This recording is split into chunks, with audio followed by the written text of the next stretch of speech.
fuck?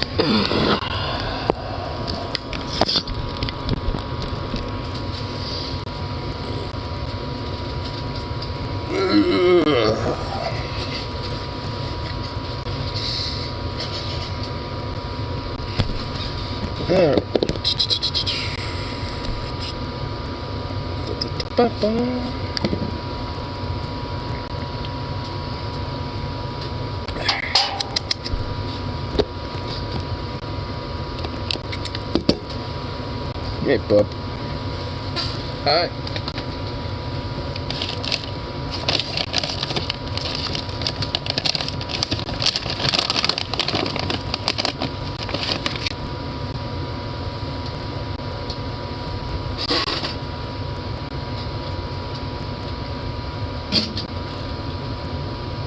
There you go.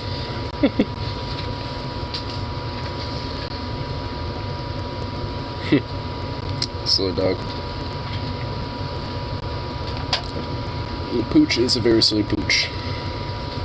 Silly indeed.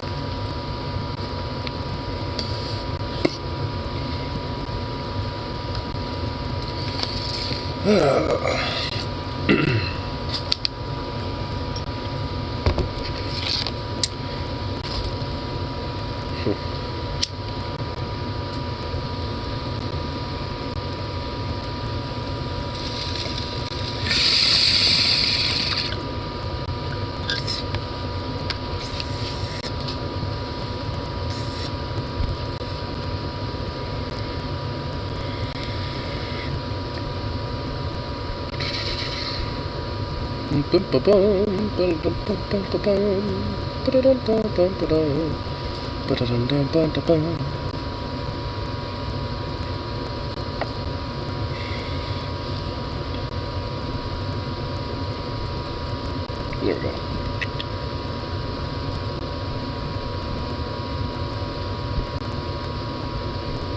There we go. There we go.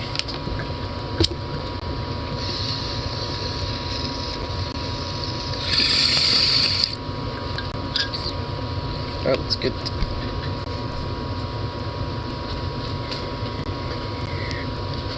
Guess my tuner's going here.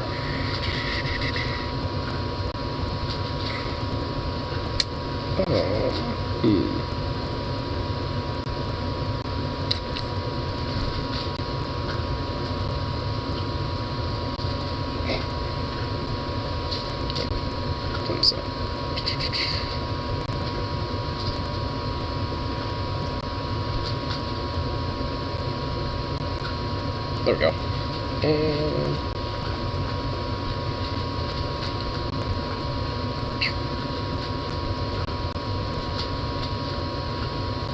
You're so loud, Sukov. Chewing on a little bit of food and just like...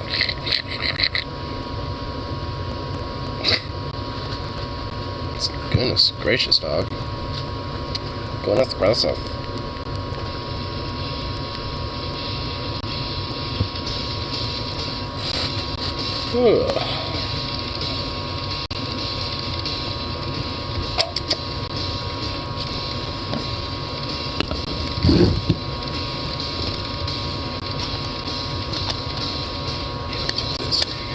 Get some weed grounded up here and all that shit.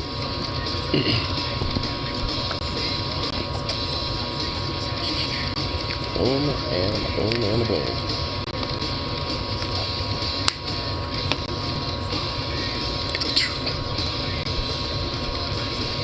Alright. Big impact on SARS, latest combat rebalance update. Frigates are now your capital ship killers. Nice.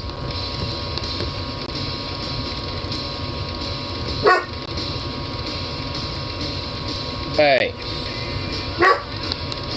Well, what the hell?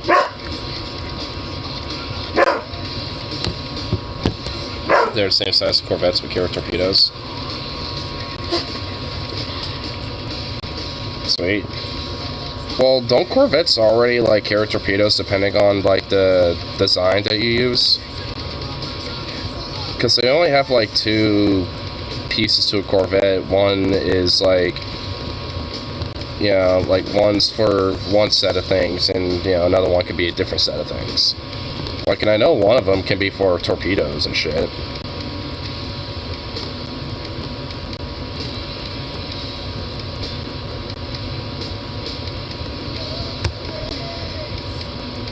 They've been changed to not have torpedoes? Oh, well, that kind of lame.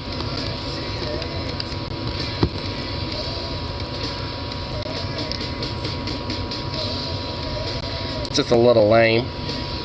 That rolls now for frigates. For like little torpedo frigates, basically.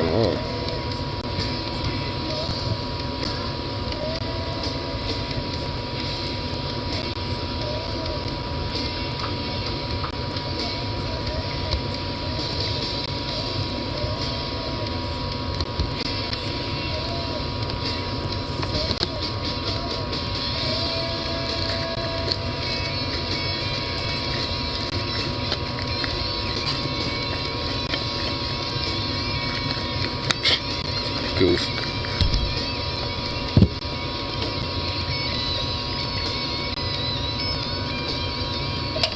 Gives destroyers more of a reason to exist as screening ships. I've always thought destroyers are already pretty important. Like, at a certain point, once I had like cruisers and battleships, like I would just stop using corvettes and just use destroyers and just have different variations of destroyers for different roles. Like, that's what I did at a certain point. Like, destroyers, I thought I already had a pretty decent reason for it. Because at a certain point, they end up becoming like the corvettes, depending on the design of the destroyer you're using.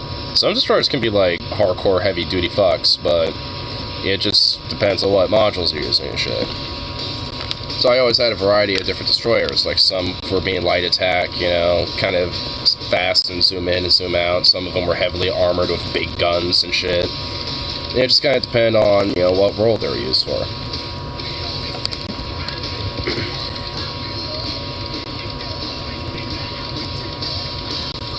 I always kept a small stack or two of corvettes for pirate patrol.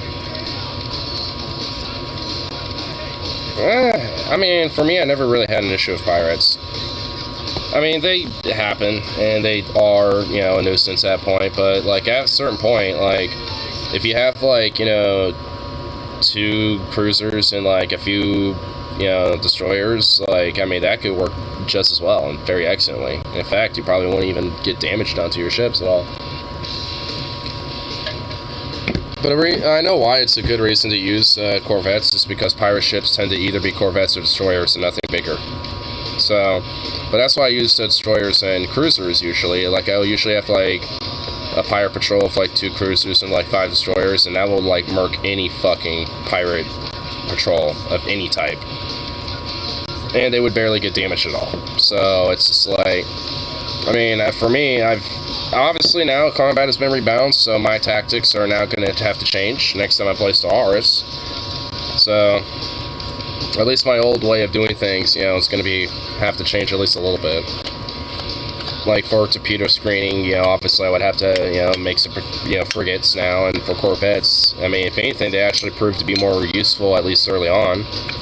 Just because you'll need different varieties, you know, once you get frigates going, because, you know, I'm assuming it's going to be like corvette, frigate, destroyer, and so on and so forth.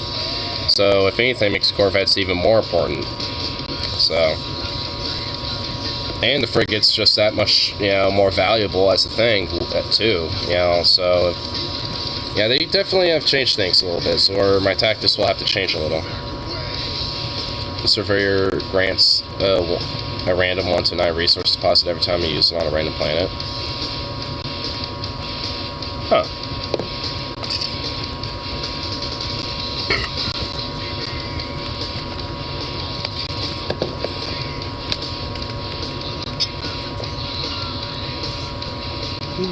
Just what we buy. All the things are out of whack.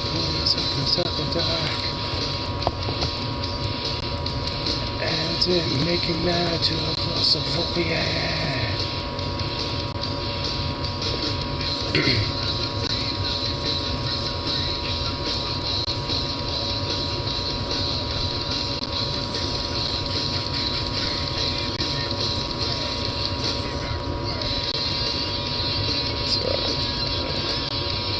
That's to change how Ascension works. Yeah, now I have a tradition path for each Ascension. I thought they already had that. Huh. Well, now I know. They split cybernetic and synthetic into 2 different traditions. Well, I suppose that would make sense. I mean, like, cybernetics and synthetics are different. I mean, they're different things. So I imagine, yeah, that makes sense. So it seems like they're expanding in some good stuff too.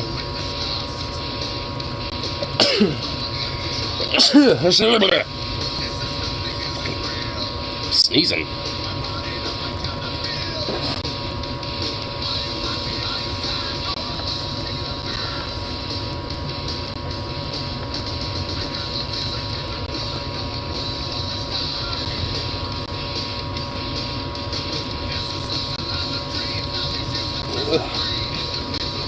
Silly boy. So you been watching Demon Mama? I was watching her stream earlier today. For some reason, YouTube would not let me donate to her fucking, like, to her stream at all. Which kind of annoyed me. I was like, I want to donate like $5 or something. And it just straight up refused to let me do that. What's this best shoe? Blood on hands? Or shoe on head? Or shit for brains? Like, kind of ooh-wooing her way out of, like, her accountability of being a fucking fascist. I mean, we could get to a sec, because she's, like, there's honestly a lot of fucking problems wrong with her. Oh, you wanna know what's funny, though? Is that she screen capped a fucking comment I made and used it for her fucking video, dude. I shit you fucking not. If you watch her video, one of my comments is in her video. I recognized my fucking profile pic. I was like, you motherfuck. Fucking really. Oh, I love it. Oh, it's so good. Oh, it's some good shit, I tell you what. Ignar's famous. Not really. I mean, my name isn't there. She, like, lazily censored my name, my YouTube channel name, but not my profile picture. She just did not, like, do a good job at, like, hiding any of these accounts that were making these, comments to her on her YouTube channel. Like, half of them, all of it was censored, and some of it, like, half of the name was barely censored, and then the other half was, like, just profile pictures just all up there, not giving a fuck. It's just like, man, you dumb bimbo bitch, I swear to God. I feel like a part of that is actually kind of purposeful, just to be like, oh, look at the stuff that other people sent me, instead of her doing it herself. It's just like, because she wants to avoid any form of accountability and does a very manipulative, very creative way of doing it. And, yeah, like, and one of the comments that she used, to spin her narrative was one of mine. And to be fair, it was very venomous, towards her. Like, I mean, it's like, we're supposed to trust this, like, Nazi, like, bimbo hag, basically. It's like, fuck you. It's like, I mean, you should be treated as an enemy and treated as such. It was like some along the lines of that. Like, I know I said that she was like a dumb bimbo hag. I know that much. Which, as far as I'm concerned, she is. Like, fuck her. She does more harm to the fucking queer community than she likes to espouse defending about and shit. While also at the same time, does this whole, oh, I don't, like, have any children in my audience, even though there's straight up, like, a video of her in the past being like, I've been to a meetup and all my, fans are like 14-year-old, like, kids, basically. I know you're all like fetuses to me. It's just like, really? Did I find some comrades? You probably did. Judging by the red and the black hearts there, I'm assuming that there's, a little bit of a comradeship going on there.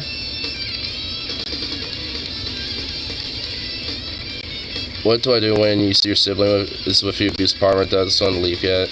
Just straight up punch her in the face. I mean, I don't know. I mean, a part of me wants to be like, defend your sister, but that implies also throwing a fist back, but you can't exactly do that. So, I don't fucking know. I mean, I mean, there is like the whole like like part like, hey, if anyone's gonna fuck on my sibling, it's me. Like, fuck you type of situation. And I do think there's a little merit to that. I think it's like if anyone's gonna pick on the little sibling or the older sibling, it's me. That type of thing. I kind of get that a little.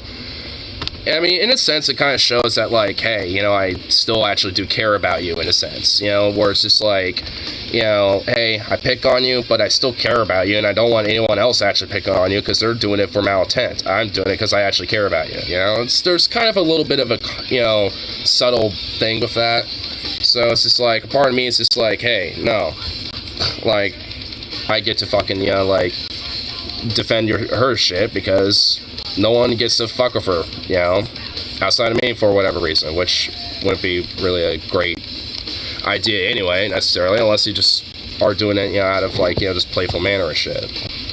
Which is kind of usually where that whole thing of, like, hey, if anyone picks on my sibling, it's going to be me. That's kind of the whole point of it. To just leave, because I've seen this before in friends' relationships. Yeah, I mean, it's, like, friendships, I mean, it happens a lot. Duck my sister. What?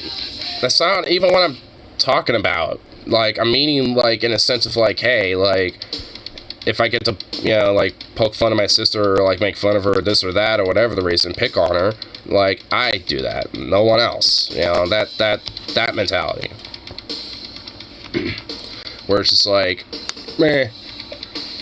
It's like, it's like, I don't know. It's just like this idea of just like, man, it's like, like, just because this person's my partner, I get to abuse them and shit, and it's just like, in fact, that's like a very horrible power dynamic, and that needs to be addressed, and especially if it's for like, someone's sibling.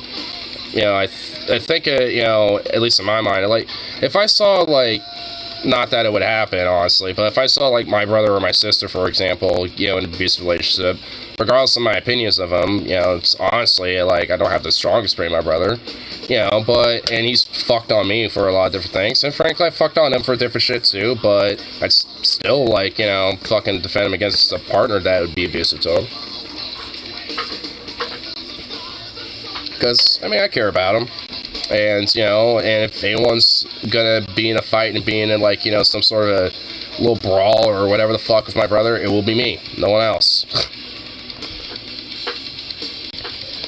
Because me and my brother having a fight or some shit, like, that's just what we're gonna do sometimes. But, it's just like, if anyone else is doing that, it's like suddenly my eyes start turning from him to the person getting at my bro. You know what I mean? But you don't get two black eyes hitting a door with your face like she claimed. That's because she's telling you some bullshit. She got hit in the face and she got smacked up. And frankly, that gives me a mind to want to smack her abusive partner up. But the problem is, she's also a chick. You can't just do that, That's why I kind of, like, depending on the context, it's just like, man, if there's, like, some abusive shit, or like, there's straight up, like, some chick wailing or beating up on somebody, it's like, you gotta throw hands at some point. You gotta, like, throw hands back, It's just like, I mean, the whole idea of just, like, oh, you just strictly can't, like, just, hit a woman in that gun. It's like, she's straight up abusing somebody, beating the fuck out of your sibling. It's just like, when's the line, It's like, you can't just let that slide. Like, a hand, some hands of some sort, figuratively or not, needs to be thrown back. It's just like, that's the bullshit in my mind. Or if I saw, like, regardless, really, anybody, starting to get, like, beaten the fuck up on, at the very least, like, where's the line with that? Like, you should try to break that shit up. In a lot of ways, people look at that and be like, oh, no, let's egg it on further. It's like, what? There's a weird false dichotomy when it comes to that type of shit. It's just, ugh. It's kind of gross. She also thinks she deserves it. And that's some Stockholm Syndrome shit, and she fucking don't. Like, just because you're in a relationship with somebody, and even if something may or may not be your fault, don't mean you deserve to get beat the fuck on. It's just period. Like, like, getting beat on your partner is not an excuse for anything.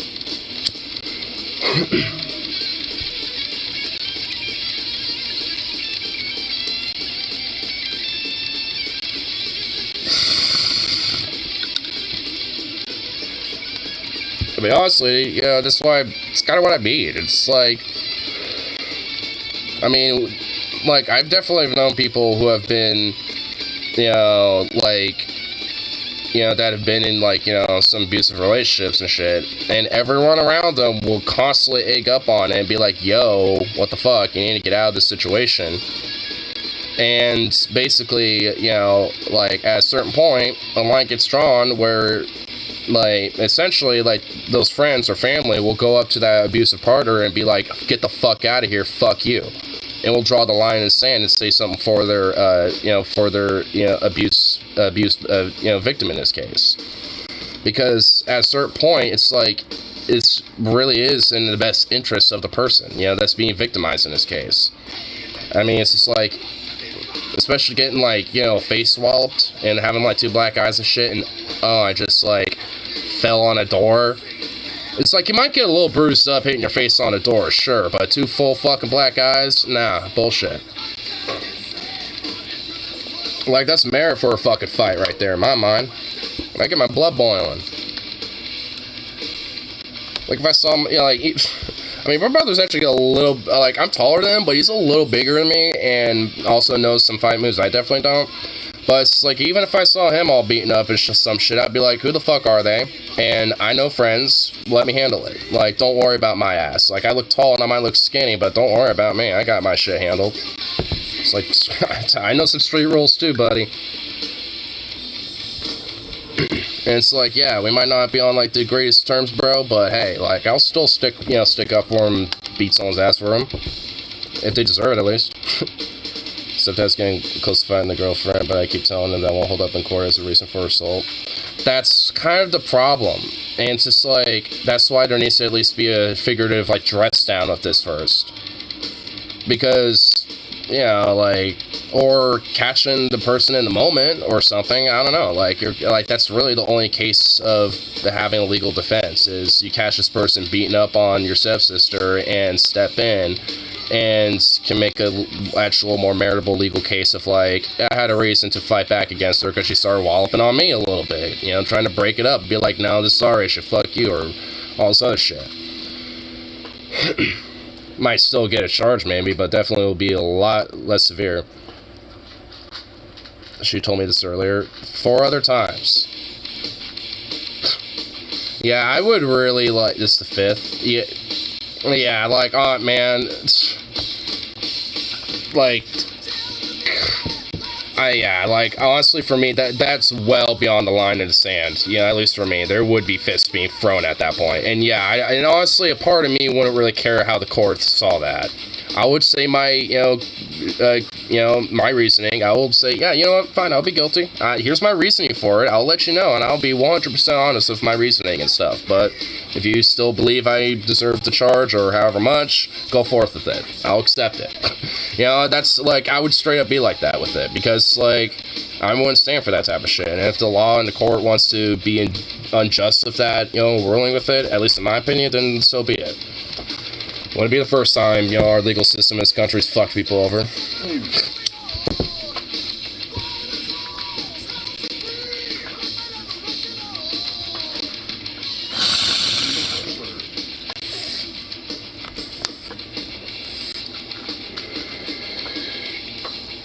She's literally begged me not to. I'm assuming your stepsister is the one begging you not to, and that's serious Stockholm Syndrome shit. And that's a problem. That's not really, like, her real, like, conviction saying that. That's a fear of, like, oh, I will get hurt, it will be my fault. It's gonna, my partner's gonna abuse me further because of, the ramifications I did to incite you to do that. Because that's me that did that somehow. Like, it's just weird shit that's been psychologically manipulated and indoctrinated into her, by her partner. That's what's going on there. Like, that's, like, not really, like, it's not really, like, her saying, like, I want out of it. It's, like, it's basically her saying, it's, like, I want to be out, but I can't because it's my fault I'm here in the first place, and I have to own it. Like, that's what she thinks for some reason. It's a very self-guilt type of thing. And it's fucked. Like, I guarantee her partner's the main reason why she feels that way. And it's kind of psychologically torturous, in a sense. Because if everything is somehow their fault instead of, their abusive partner, then what's that going to, say in their psyche? Oh, like, if I do something wrong, or if they do something wrong, or somebody else does something, it's my fault. Which, again, is bullshit.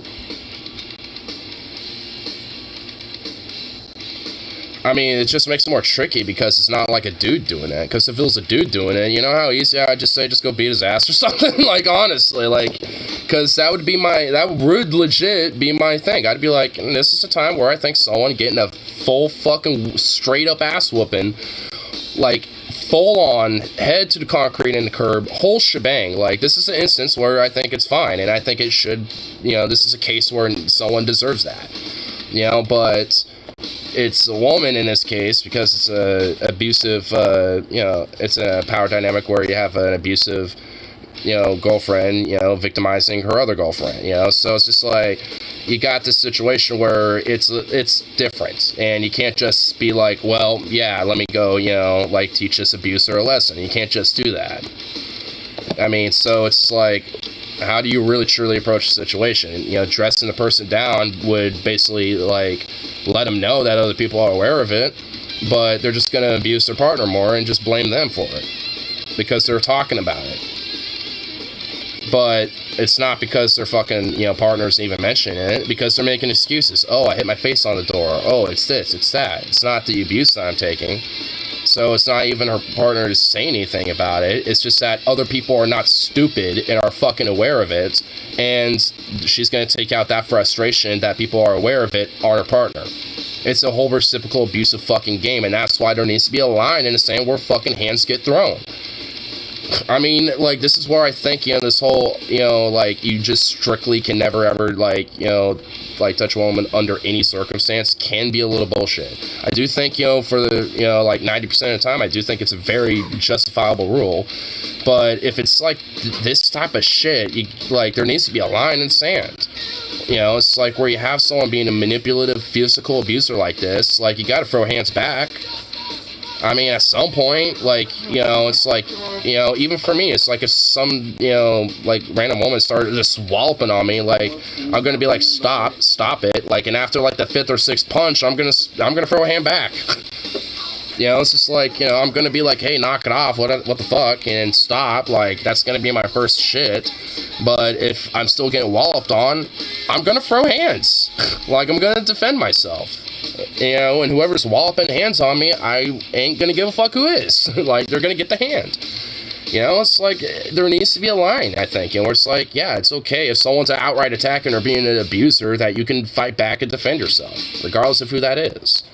Because there's abusers of all, like, fucking, like, sexes, gender, stripes, and backgrounds and shit. And it's like, their shit shouldn't be tolerated. Like, I mean, there's plenty of times where, like, all the time where, men are obviously very abusive motherfuckers and shit, especially when it comes to, power dynamics and relationships. But there can be times where women can be like that as well. Because, I mean, not always, obviously. I mean, and in fact, I would not even say that is in most cases.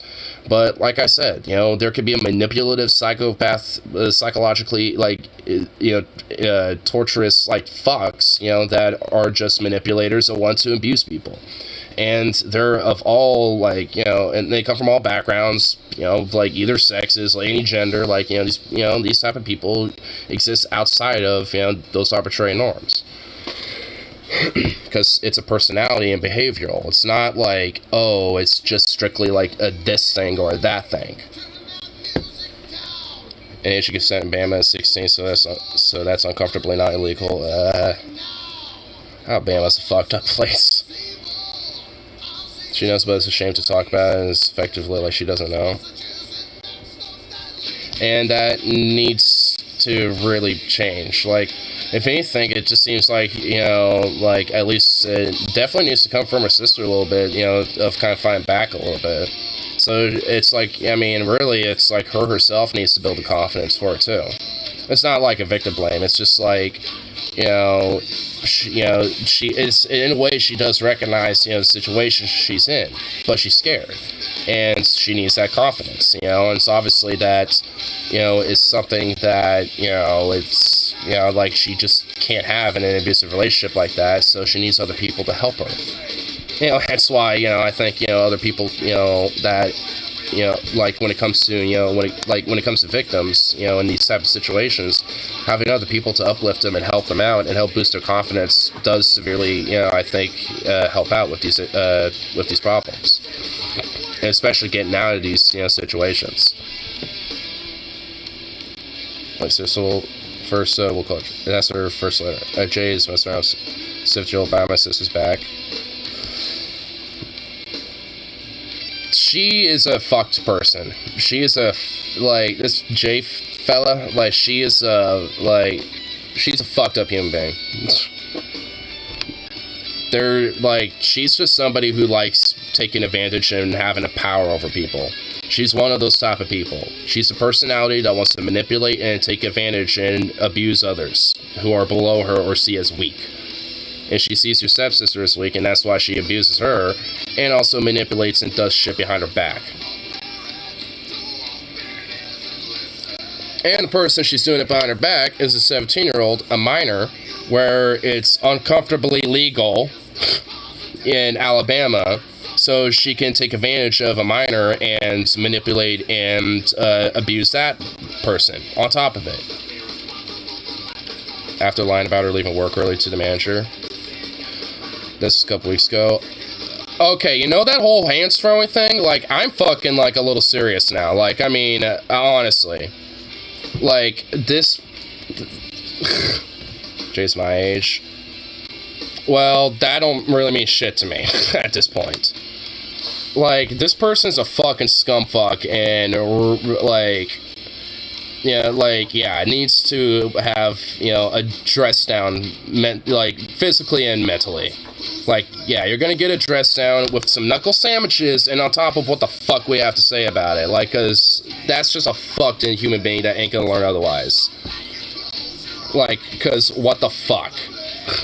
That person, takes pleasure in the fucking power dynamic that she has, and being a powerful fucking scumbag. It's someone who takes advantage and manipulates and abuses people, and minors on top of that. That's someone who just needs a fucking fist.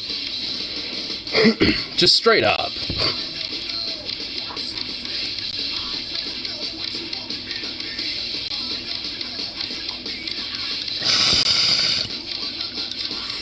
Cause that shit ain't fucking right.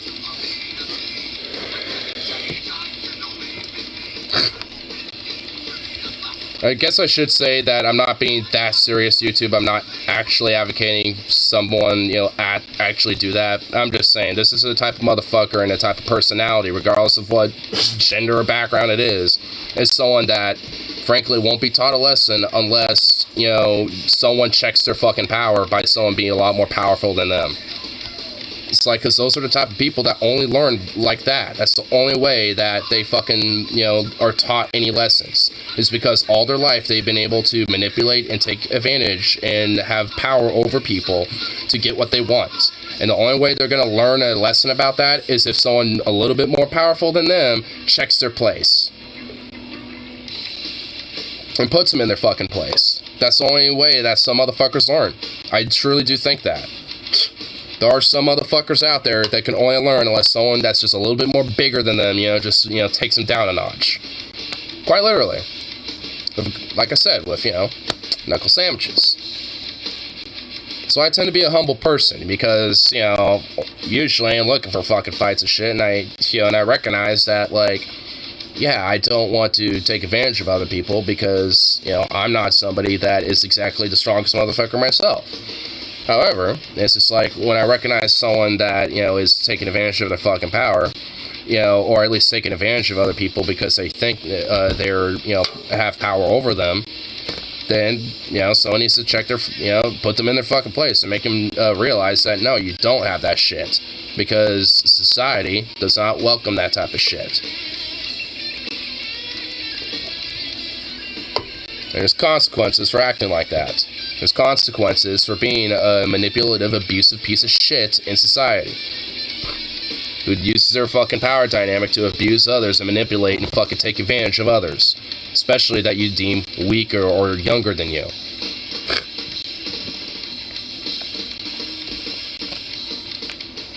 So, fuck that bitch. She makes her DoorDash all day on her only day off to buy her a Hot Wheels she hopes will be valuable one day. You fucking kidding me, dude? See, like, that's just basically, like, there's no real fucking reason to be, you know, like, making her, you know, do that shit. And also, it's just, like, just some random Hot Wheels you find in the store, those aren't usually going to be the most valuable ones. Like, like, just straight up. And also, that's just, like, there's only the only real reason why that's even being done is basically just to prove that, like, yeah, I got power over you and I can make you do whatever the fuck I want. So go make me, you know, go buy me these benign things for me.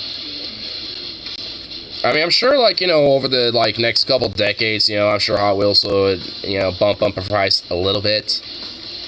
Collecting model cars, supposedly. Well, you know, maybe it is. But instead of doing that on her own and using her own, you know, means, you know, to use that passion, she uses other people to do it. It's like it might be, you know, overall it's kind of benign and pointless, you know, for someone else to be doing it, especially if it's your passion. So there's no real reason to make other people do that for you. Outside to just prove that you have power over them and you can make them do whatever you want. And if not, you would abuse the shit out of them and beat them. Again, she's a cunt. Fuck her.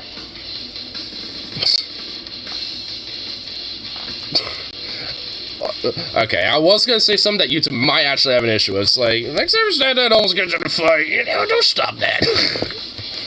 You know, that's, you know, satire YouTube, you know, actually probably stop that. But, I mean, like, goddamn, like, it'd be a broken clock right twice a day with him. I'll just put it that way. Broken clock right twice a day with him, you know. He's a broken clock, but, hey, he's right on this time, and then every now and then he'll be right again on that same exact time. She made her throw out perfectly good turkey. She doesn't want the texture turkey. Okay, that is just straight up, like, perfectly. That's not just $40 wasted. That's a perfectly good, like, decent amount of food. That's, like...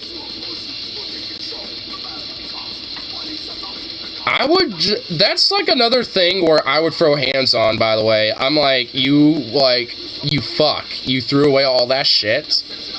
You know, instead of trying to, like, you know, just get over it or cook it or whatever the fuck. Or if you don't like the texture, then why don't you cook it your fucking way by doing it yourself? It's like, it's just like somebody that just loves making sure that, you know, everyone else does things for them because they're a pampered little fucking bitch that, like, using their power to abuse and manipulate other people to do their little pampery little baby shit for them. It's like, what's next? Are you gonna want to make sure that people feed you too properly there, you fucking cunt? It's like, God. See, like I said, just fuck people like that. Like, I don't care what background or what, like, you know, arbitrary, you know, like, shit they have. Like, I don't care if that's, like, a man, woman, you know, black, white, or whatever. It's like, fuck people like that. They don't deserve any respect. They don't deserve any fucking, like, you know, basic sense of, like, you know, humanity, if that's what, you know, the shit that they do to others. Just, you know, so they can feel just a little bit more powerful about their own fucking little weak-ass life. Fuck those people, dude.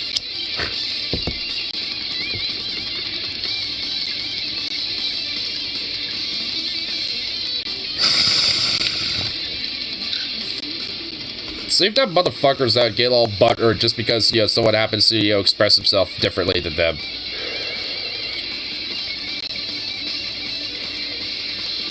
As someone who can barely cook, I can't shame, but still. I mean, at least you're not, like, you know, trying to, like, you know, make others do shit for you and all this other stuff or whatever the fuck. Like, you're not this... Like, you not being able to cook has nothing to do with it. I mean, it's like, and frankly, I guarantee you that she is more than capable of being able to cook some basic shit for herself. I mean, even people that can't cook for shit can cook, you know, some basic stuff for themselves. And yes, even you too. Because it's not hard, you know, to get, you know, to boil up some rice and, you know, like, put an egg in there and, you know, there you go. a little basic, but it's got some hardiness to it. So, it's like you can, like, any motherfucker can make, some basic ass shit if they have, like, some rice with them. Made stir fry.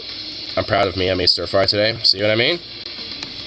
Like, stir fry is basically just frying up some, fucking, vegetables and shit like that. I was nervous the whole time. Nervous, like, it's not really that big of a struggle. It's not like that bad. The only thing you gotta worry about is, sometimes the oil will kind of like, make a little, like, have a real good pop.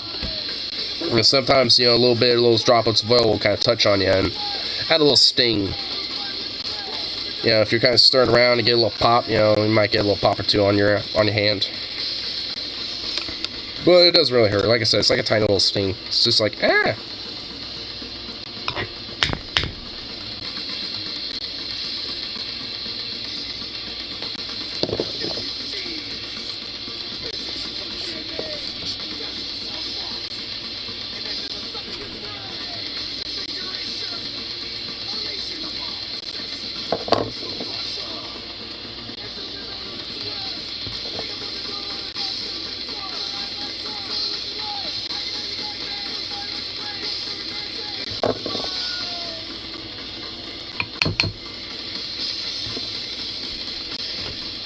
I have a pretty strong phobia of stoves. For me, this is huge. I mean, yeah, like I said, just do little small things like some stir fry and shit here and there, more and more, and you'll get, it'll go away. Because honestly, like, I mean, like, unless, like, you're, like, I don't know, have, like, I'm struggling to think of something that, like, that could happen, honestly. Like, I mean, the only like, if you let, like, something, I guess, like, water boil over or something like that, but the only way you do that is if you're just not paying attention to the heat. Like, as long as you're, like, maintaining, like, heat dials and checking those, while you're cooking stuff, you can, maintain, like, how much is, being cooked, or, like, and how, like, rapid a boil is and stuff like that. So, gas could explode. Oh my god, no, it won't. The only time the gas will explode is if you just, like, left the stove, like, on without actually starting the flame, and you just, like, sealed up your entire house and just let it fill up with the gas. Like, that's the only way that would actually happen. Like, realistically, that will not fucking happen. Like, if you just, like, if you left it on for a little bit and there's just, like, a little gas and you turned it on, stupidly grab a hot pan without an oven mitt. Oh my...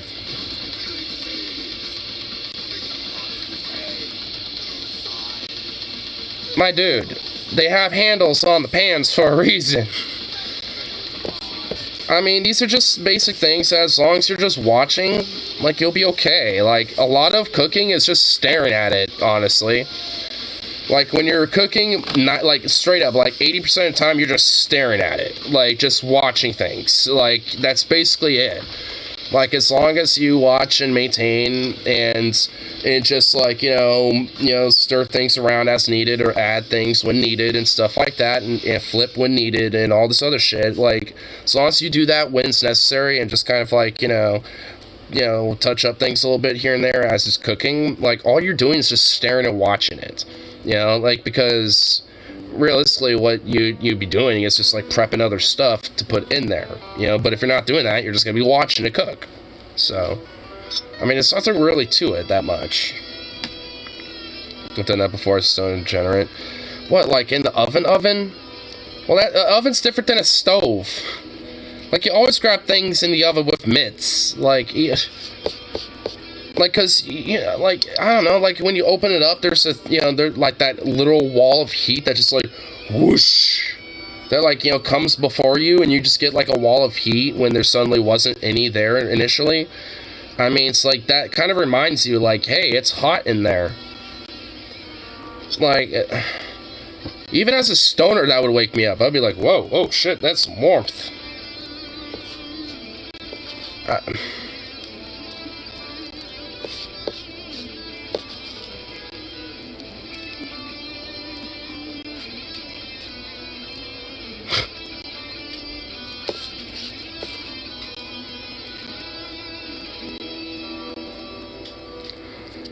Once used an oven as a microwave replacement, got stoned while I was cooking and forgot to use mitts. I still don't know how you would forget that. Like, yeah, you... honestly, like, an oven's better to cook some stuff than a microwave anyway. Like, have a Hot Pocket in an oven, so much better. Yeah, or like a Red Baron pizza in an oven, so much better. But, like, either way, it's like, again, there's like a literal wall of heat because it's sealed with the oven door. Once you open it up, it hits you in the face. I think, whatever the least burn type is. Yeah, it's 3rd degree. There's like... Well, I think it would technically be like... I think there's 4. I think there's technically like 4th, 3rd, 2nd, and 1st degree burns. I think 3rds, 4th degree burns are like... They're not like blistery. You know, they're just kind of like really red and kind of raw. Yeah, I've gotten plenty of those burns before. The 3rd degree ones are where they kind of blister up a little bit. The second and first ones are basically like you were just kind of like set on fire. Well, 2nd degree burns, basically, but 1st degree is like you were straight cooked. You were straight on fire for, like, a while. Well, maybe not literally on fire, but, you know, I mean, other things that fire, other than fire can burn you, but still.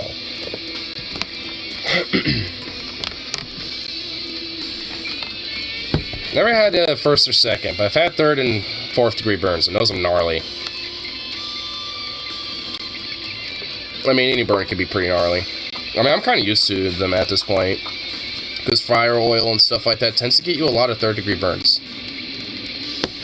Well, mainly 4th degree burns, like where they're like really nice red and raw. It's like, love it.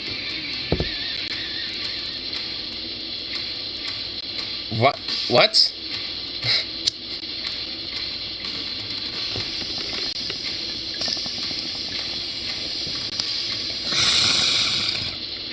Be your Jeffrey Dahmer? What the fuck? No. I have no desire to, like, open people's skulls and put bleach in their brain.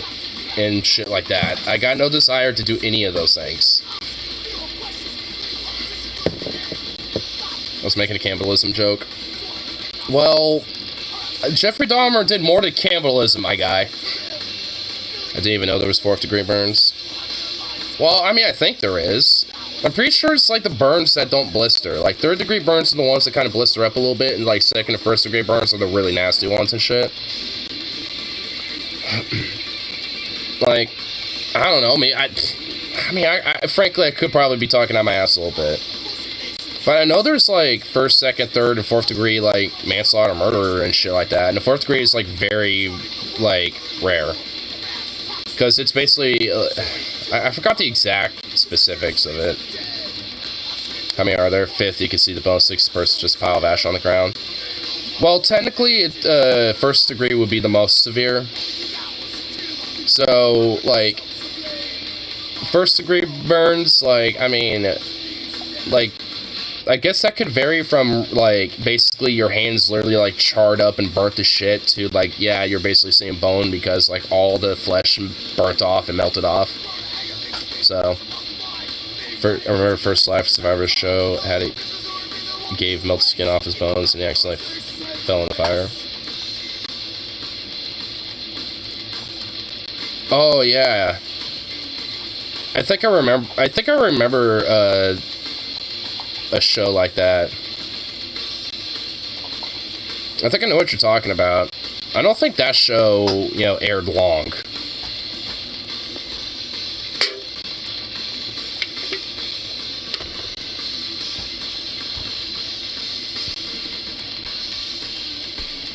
I mean, I've definitely seen videos of, people getting burnt up and shit, and it's not exactly, nice. Yeah. Was fucking Survivor still around, my dude? What, with Les Stroud? Isn't that what it is? Like, or, oh wait, that's Survivor Man. So, Survivor, like, is it, which one's that one? There's like 1,000 of these different Survivor shows that basically all have, like, the same name in it. The Survivor, Survivor Man, Lone Survivor. It's like, I mean, I guarantee all those are shows. Well, I know, in fact, at least all but at least one of those is a show, for sure.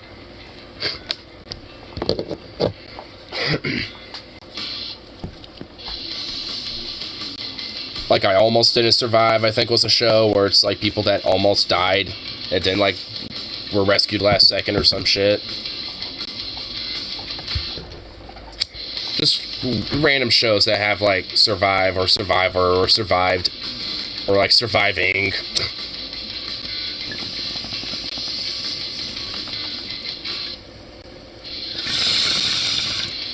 Ow, speaking of third-degree birds, ow.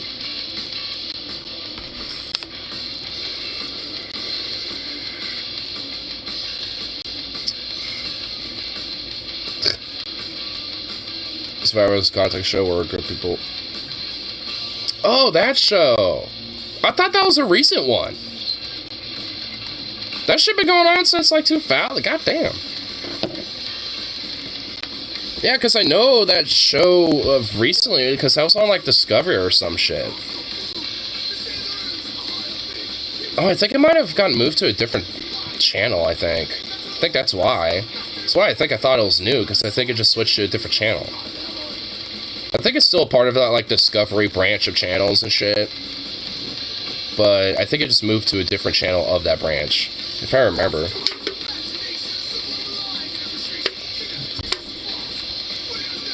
Honestly, like,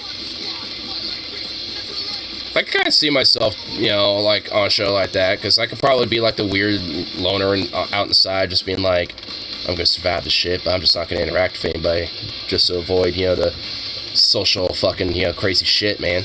I don't need, you know, be delved into the crazy paranoid, stupid nonsense, you know.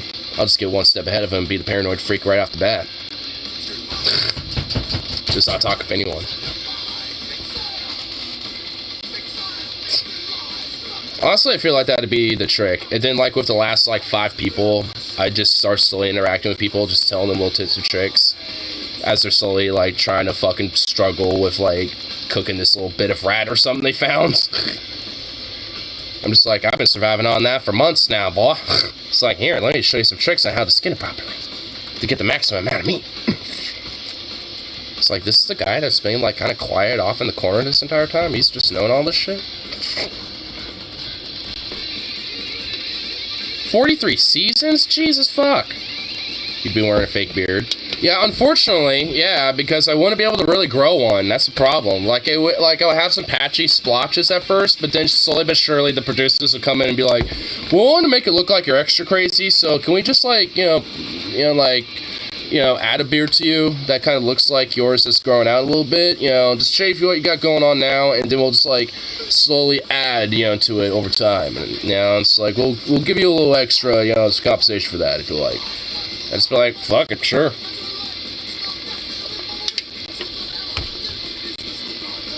What if I actually, like, cause a rift with the survivors, and I, like, start my own little tribe on the other side of the island, and we just war with the other parties? And just, like, you know, try to acquire their shit. Dude, if I was on the... I'd make the show so fucking weird and interesting. Just like, hey, I don't trust these motherfuckers, because I feel like, you know, they're gonna try to out us. So we're gonna fucking, you know, form our own little society on your side of the island. Fuck these people.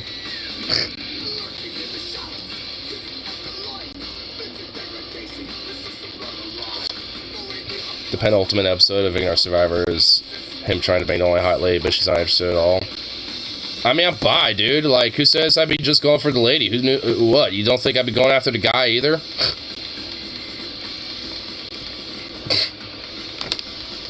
It's like, I mean, just saying.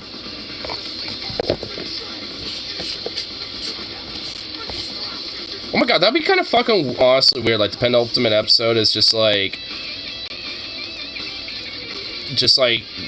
down to essentially, or like, well, I guess it wouldn't necessarily be the penultimate, but like the one before it, you know, where it's just like there's 3 dudes, there's like me and one other dude left and just chick, and then it's just like this little socially awkward, like, little trifecta of just nude survivors just sitting there, just like, well, what are you gonna do if you're winning?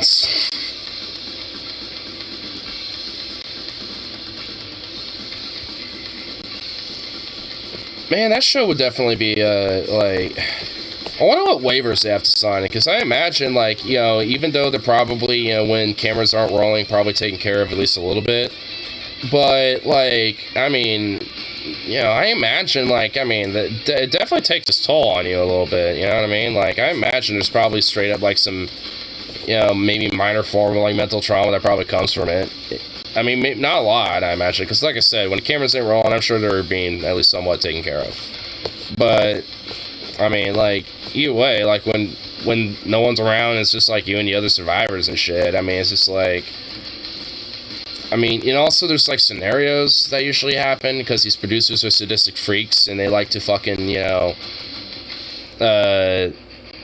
basically where it's just, like, you know, they'll do, you know, some scenario where the survivors have to fucking deal with, like, a poisonous snake is on their island, and it's like, hey, deal with that.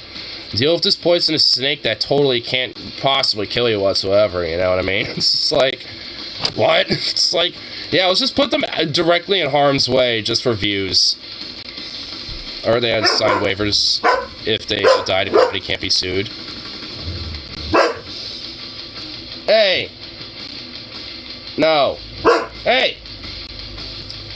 Honestly, I believe it. Like...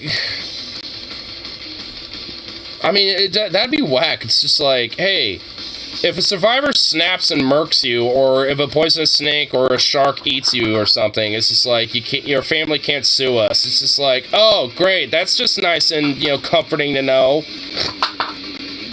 Oh, you need some water? Gotta get some, oh, shit. It's hot work, it's me in a little butt.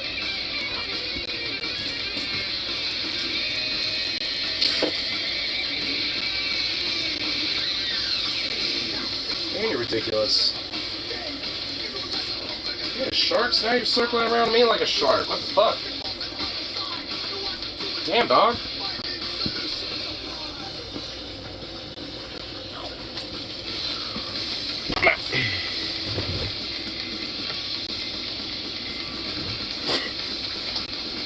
And some of you famous feminist debt collector. Hi, I'm here about outstanding balance. Run! Yeah, oh my god, that'd be insane. It would just be like, you know, you're on this island and somehow debt collector still fucking finds you. It's like, is there Nancy Smith and Stephen McVeigh here? Stephen McVeigh and a Nancy Smith. And you just see both of them just staring at each other like, fuck! How'd they find us? No! just start running, just deep in the jungle. Just before the fucking venomous snake scenario starts, so there's like a big pile of them being, you know, released by the producers, like right at that moment too, as they're running. Dude, that would be horrible. Just be like, and also debt collectors trying to like chase them, and then like doesn't realize the snakes are there now. Has a soul-sucking briefcase. Oh yeah, you know, where your soul just literally gets sucked in via the briefcase. Briefcase opens and your soul just gets directly sucked into it.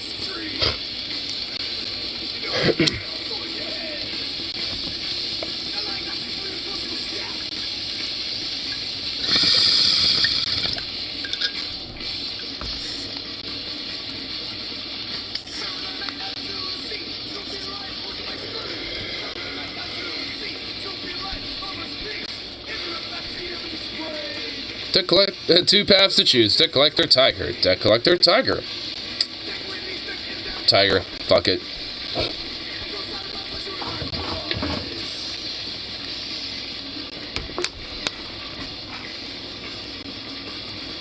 You said it sucks, so... Not that type of suck. What are you doing?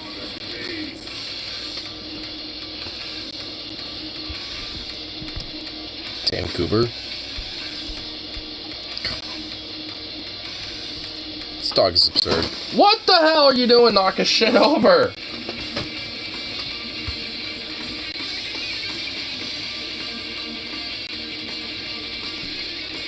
What's wrong with you?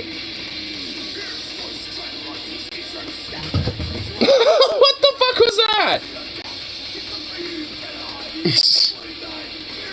You just sniffed something and just went, it just smacked it. What? Are you being rebellious? What the hell? Are you trying to be a little rebel now?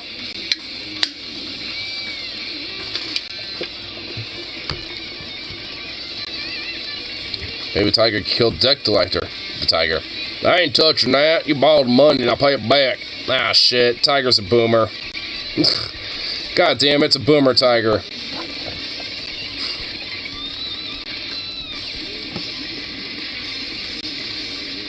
Man, what a freak. This dog is a little freak, I swear. Ah!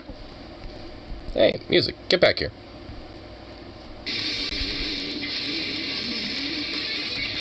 What the hell?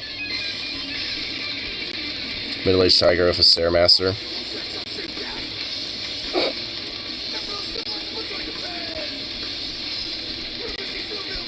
There we go. Okay, well, so I'm gonna check out here in a sec. No, no.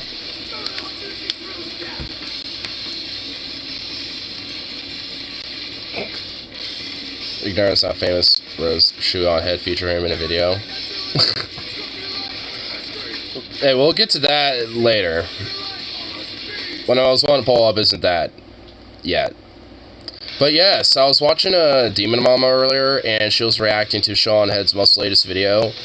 And I straight up saw one of my fucking comments on her video, like, featured as a screen cap.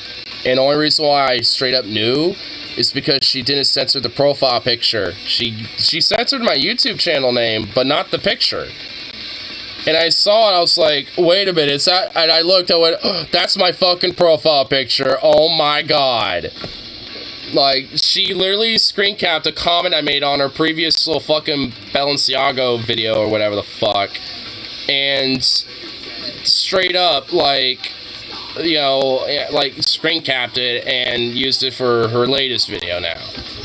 To, you know, use for her fucking stupid narrative. And it's just like, bruh. Oh my god. I mean, to be fair, my comment was a very aggressively toned comment, but I don't give a fuck. In fact, it makes me kind of want to double down with it now.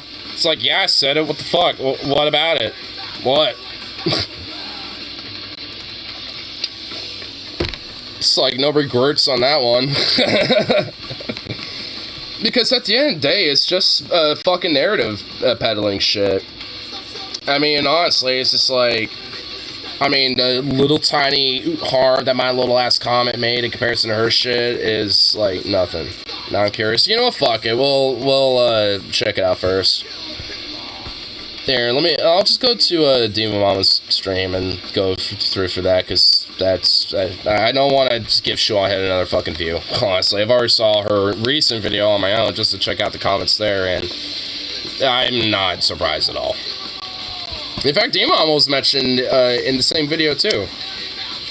Got the short link. Wait, short link? Oh my goodness, a kitty!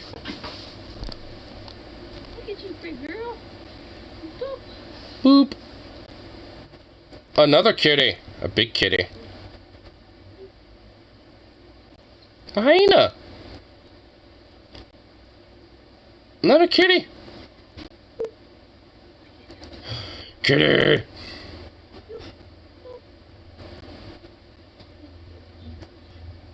Aww. Oh my god, look at this kitty.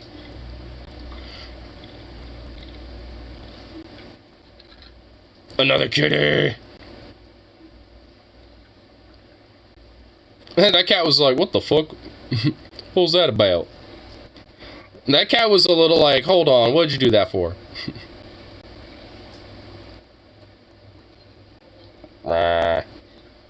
Nom-nom-noms. Aw. A bear! Aw, little baby bear. So cute. Ow. So adorable.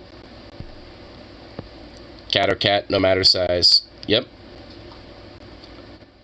I thought you could only give view once. Well, pretty much like every time you click on a YouTube video, that technically counts as a view. So, yeah. The black-eared cat always seems perpetually pissed off. A little bit. It did look like it was kind of had this perpetual anger of just like, I will smite thee. Here, let me see if I could kind of skip to exactly where she started. Oh, I skipped perfectly to it. Jesus Christ. I love it. Oh my god, I didn't even mean to. I was like, let's see if I can find it. Skip. Boink! There it was. But there it is. Comes up enabler for fascist violence. We expect anything else from the Nazi Bible act. She's fundamentally an enemy and she'll always be treated as such. It's like I said, yeah, aggressive, but frankly, at this point, I really don't give a fuck. She pretends to be this little, like, ooh, I'm an innocent little sweet cute girl, or whatever the fuck, and, you know, wants to basically, you know, do, like, outright harm towards queer folk and shit by just enabling more fucking, like, oh, you know, like, what are we gonna do about this whole, like, gay pedo agenda and this and that and this groomer thing and blah, blah, blah. Like, no, fuck her. Like, I frankly don't give a fuck. It's like my tiny little, like, comment in comparison to the shit that she fucking does. Like, her fucking weird conspiracy peddling straight up, like, gotten some of these weird freaks to straight up, like, go to some of these, like, Balenciaga stores to straight up, like, vandalize them and shit. Which, I don't really give a fuck, really, at the end of the day. You know, about, like, some bougie store getting fucked or whatever. But, I mean, it's really more about the exact intent and the actual fucking narrative that's being pushed about that. It's not because they're like some rich bougie store, it's because, oh, they're a pedo ring. That's why they're being vandalized and shit. And she's totally okay with, you know, being alright with that type of shit being, you know, thrown around and everything, but, oh, I'm just gonna pretend to be, you know, like, oh, I don't know what when I'm doing wrong. There ain't nothing that I can do about it. I'm gonna play the victim. Ooh woo. So, fuck her. Frankly, I straight don't give a fuck. I like to hate watch Nick Fuentes and John Dorthel. What was the response to it? It wasn't a direct response. It was just a compilation of different, you know, like, fucking, comments that she collected. That just happened to be one of them. They would go find out what that court case actually said. But it's much easier to go all Pepe Sylvia and start putting up your red string, your circles and red circles and highlighters and going like this and acting as though you've truly figured something out. But seriously, if you don't believe me, go look at the court case yourself. Go come to your own conclusions. You'll discover that what I said is true.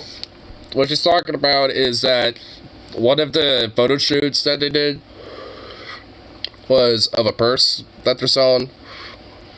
And normally I would not give a fuck, but because of this stupid shit, there's like a weird indirect fuck to give. But literally, it's like meant to be like a purse, you know, like, hey, you know, just for like, if you're, you know, someone into business or a lawyer or whatever the fuck. So you're gonna, you know, so here's a purse that can help, you know, organize all these different various papers, you know, and the papers will represent like a lawyer's desk, basically, by having papers of all sorts of different, like, court, you know, documents and blah, blah, blah.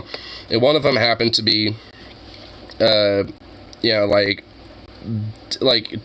tacitly being related to, like, child pornography, but it wasn't, like, some weird, like, you know, like, messaging or some shit. It was literally a court case, and was just, like, plopped there as a part of the photo shoot, not, you know, as a prop, basically. You know, to, you know, basically represent, this is supposed to be like a desk of a lawyer, you know, that has all these different court cases and blah, blah, blah, strung about, you know, because they're reading up and study on it, and look how disorganized, if only they had, boop, this person that we have right here. You know, that's kind of the whole point of the advertisement. Like, that's capitalism, baby. That's how it works. You know, it's like, I mean, if anything, get a gripe at the capitalism part of it, which, frankly, at least for that case, there isn't even really one to be had. It's just very benign. Like, and even with the other photo shoots that happen and shit with the, you know, kids and the teddy bears or whatever the fuck, like, the only thing you could probably say with that is that it was odd, I guess, because, like, the things that the bears are wearing were for their pet line, because they also have, like, leashes and, you know, harnesses for, you know, pets and dogs and the like, right? You know, collars and shit. And, you know, for me personally, I just say just have, like, a dog, you know, that the kid is holding, you know, as their little pet, but instead they use teddy bears for some reason. Like, but either way, it's meant to symbolize, like, you know, it's like the family pet, basically. It's not meant to be, like, some weird, like, symbology towards, like, BDSM or whatever the fuck these people think, you know, that Sean had decided to concoct into her fucking brain. It's just like, like, it's all just literally, like, Pizzagate level Alex Jonesian conspiracy bullshit. And, like, basically she was the one who kind of propped it up. And now she's like, oh, I've been canceled, but this. Actually, real quick, I'm going to take a question from chat. Huffy says, I think we should at least be able to admit it's a little weird to have that court document in a random, unrelated photo shoot. I don't think it indicates a secret cabal, but it's odd to say the least. Many things in the world are odd. So let's take a moment. We're going to pause here for just a second to answer this. Let's do a little bit of intelligent. I was actually going to skip to maybe to get to more of Shu's video, but actually this is probably a good thing to be in a photo shoot. Reminder for an adult, for a purse for an adult. Well, let's think of some facts. The first one, which is most interesting, is that Supreme Court cases such as this one are in the public domain, which means anyone can use them for any reason, for anything at all. They are public domain. Yeah. Anybody can print off that court case and use it as a part of their TV show or as a part of their photo shoot. And in fact, this happens all the time, especially in professional photo shoots. Because, you know, there's a thing called a lorem ipsum. If you've ever heard of a lorem ipsum is like when you put fake text on a page and it says like lorem ipsum dolorit, blah, blah, blah, blah. There's a whole thing. It's fake words. It's gibberish. And it's used for a lot of stock photo shoots. However, lorem ipsums look bad. Everybody knows what a lorem ipsum looks like. And so artists or artistically inspired photographers don't want to use a lorem ipsum because it stands out like a sore thumb. So it truly does, honestly. Like, I recognize it in art myself personally because, you know, I'm an artist myself, and I've, you know, drawn, you know, before in the past, not much recently, but I've done that before. And usually, like, you know, with the whole lorem ipsum thing where you basically just write gibberish instead, like, it also, like, one common one, especially we'll see in, like, kids' TV shows, is, like, from a distance when you see, like, writing on paper, it's literally just, like, squigglies. Like, that's, I think, probably the most common example of it. Instead of, like, maybe trying to, like, write, like, vaguely some form of text, they just squiggle it. Or, you know, it'll just look like, you know, very vague, gibberishy looking shit. You know, which that is at least a little understandable, but at least when it comes to, like, you know, maybe a more detailed photography shoot or, you know, or like a reality TV show or stuff like that, you know, sometimes that stands out a lot more, you know, instead of like a cartoon show. Like, cartoon show, it's more understandable, but like in a, you know, more reality TV based type of show, it's more noticeable and it does stand out like a sore fucking thumb. Especially if it's like a photography shoot, because you're usually using high quality cameras. You know, it's going to have a, you know, like pretty high pixelated type of, you know, like, you know, with a lot of pixels and shit, high quality, you know, picture usually, and you can zoom in on those, and usually you're going to notice, like, some random gibberish. Like, even if there is going to be, like, a lorem ipsum used, usually there's also, you know, that is going to be some form of gibberish. Usually, at least, there's, like, maybe an Easter egg, or, like, you know, a reference or something that's usually put there instead, you know, that some TV shows or movies will do as well. Like, and those are actually very creatively done, you know, in a lot of ways. So, they can be done pretty well, but, you know, where they could be kind of like an Easter egg, a referential, or something like that. But all in all, like, I mean, also I think Pixar and Disney are do this a lot, where sometimes, you know, little texts or like little name titles or like, you know, a hotel number and stuff like that will actually be kind of like an Easter egg or a reference. I think for Pixar it's a A117. It's actually a common. I forgot what it means. I actually don't know if there is a specific meaning to it, but I think it's because Actually, I think the reason is because actual like creator studio for Pixar is the name of that room. So for a lot of different things, Pixar will reference that, occasionally, that code as like a password or like a key card number or like even a number on a door, stuff like that. They'll reference that in a lot of their movies. And in fact, I think pretty much like every movie they've made has that somewhere, as like a background thing. And that's kind of like a very creative way of doing like some lism shit, because they could literally put whatever the fuck they want there, but they put something that's more of like an Easter egg, that's kind of referential.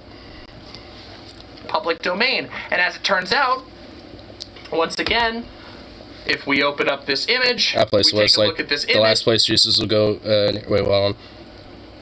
What was so funny is this is in front of. Wait, hold on. Oh, okay. I knew there was something good, like more to this. Earlier we went into some nearby towns. So we see these lights during this. We passed the Christmas nativity scene. Pretty to look at, even if you aren't religious, but I hope you agree. But what was so funny is that it was in front of a bank. I just love how hilarious that place was. Like the last place Jesus would go anywhere near. A nativity scene in front of a bank. Oh my god. I mean, it's like, depending on the nativity scene, if like someone really kind of goes extra level with it, like I can respect it. But if it's just like your generic, like here's like the plastic, little, like Walmart figurines or whatever the fuck, and you got like some barely qualified hay around like this fake ass like little tiny thing, it's like, and most people usually have that. But there are some people I've noticed every now and then that do go a little extra with that, and I'm like, you know what, I can respect that a little. I kind of like that. Thing about the product. I mean, if you're gonna do it, go all out. Here we go again. You'll notice something about the product, which is it's an adult's briefcase. It is a large purse that is clearly meant to hold papers. They have put papers Christmas streetlights. Huh. On what appears to be a lawyer's desk because they're trying to sell a purse to lawyers. Now, lawyers. Situation of which to me seems the most reasonable by many, many marks. See, this is the mark that these people miss. They want to try to call this out because of some weird pedo shit. Nah. Call it out because they're trying to sell this to lawyers. Ugh, lawyers. Who loves them? No one loves a lawyer. I'm kind of kidding. Like, actually, every now and then there could be some pretty base ones. Actually, Anne Feeney was like a labor activist and a musician, but what she was doing as her actual career was being a lawyer for workers' rights and shit. Like, she'd be like a lawyer that would like represent unions or workers that were getting fucked over and shit like that. So she would be like a lawyer or labor attorney, basically. Pretty based. Many steps. So a good lawyer. The other possibility is that the artist was trying to make a statement, which artists do. Now, Shoeonhead has spent the last few weeks on Twitter trying to get Elon Musk to reinstate Alex Jones in the name of free speech. What a great idea. But isn't artistic expression, even artistic expression that you find weird or sussy, valid? Like, let's just review the facts of the case. As of right now, Balenciaga fired the artist and is, as last I heard, considering suing the artist. Shoeonhead and Shoeonhead's fans have been largely celebrating this idea. Mainly because they were kind of complicit with it. They were kind of the ones that kind of made that happen. That's kind of the main reason why, honestly.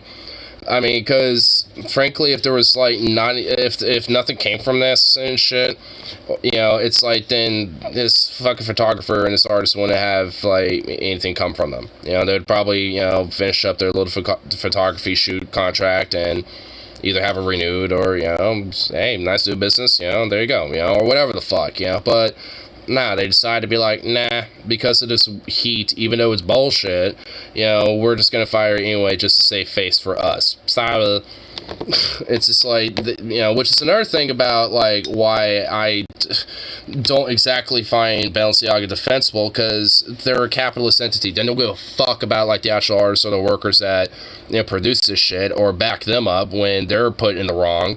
They'll scapegoat them and blame their shit and then cut them loose instead of defending them because they didn't do anything wrong. In their mind, it's like, nah, we can't allow this. This is unacceptable. It's like, we're going to cut you loose just so we, as a corporate for-profit entity, could save face.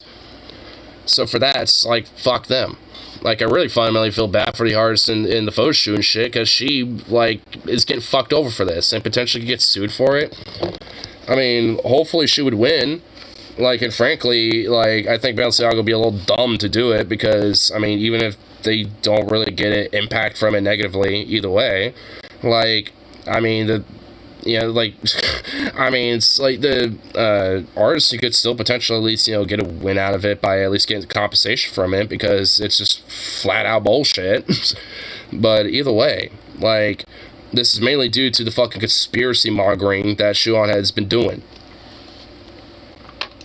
That an artist who, in the best case scenario, just put random court documents printed off from the Supreme Court's website into their photo shoot, I guarantee you the artist probably just like, all right, I need like 20 different pieces of paper. I'm just gonna go in alphabetical order, print out the first like 20 like Supreme Court documents and like that she clicked from like the last 10 years or some shit, and probably did that.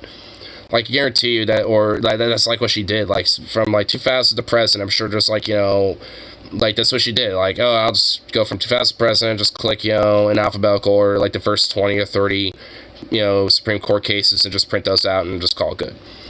Like, that's probably what she did. Made a some sort of statement that people can't.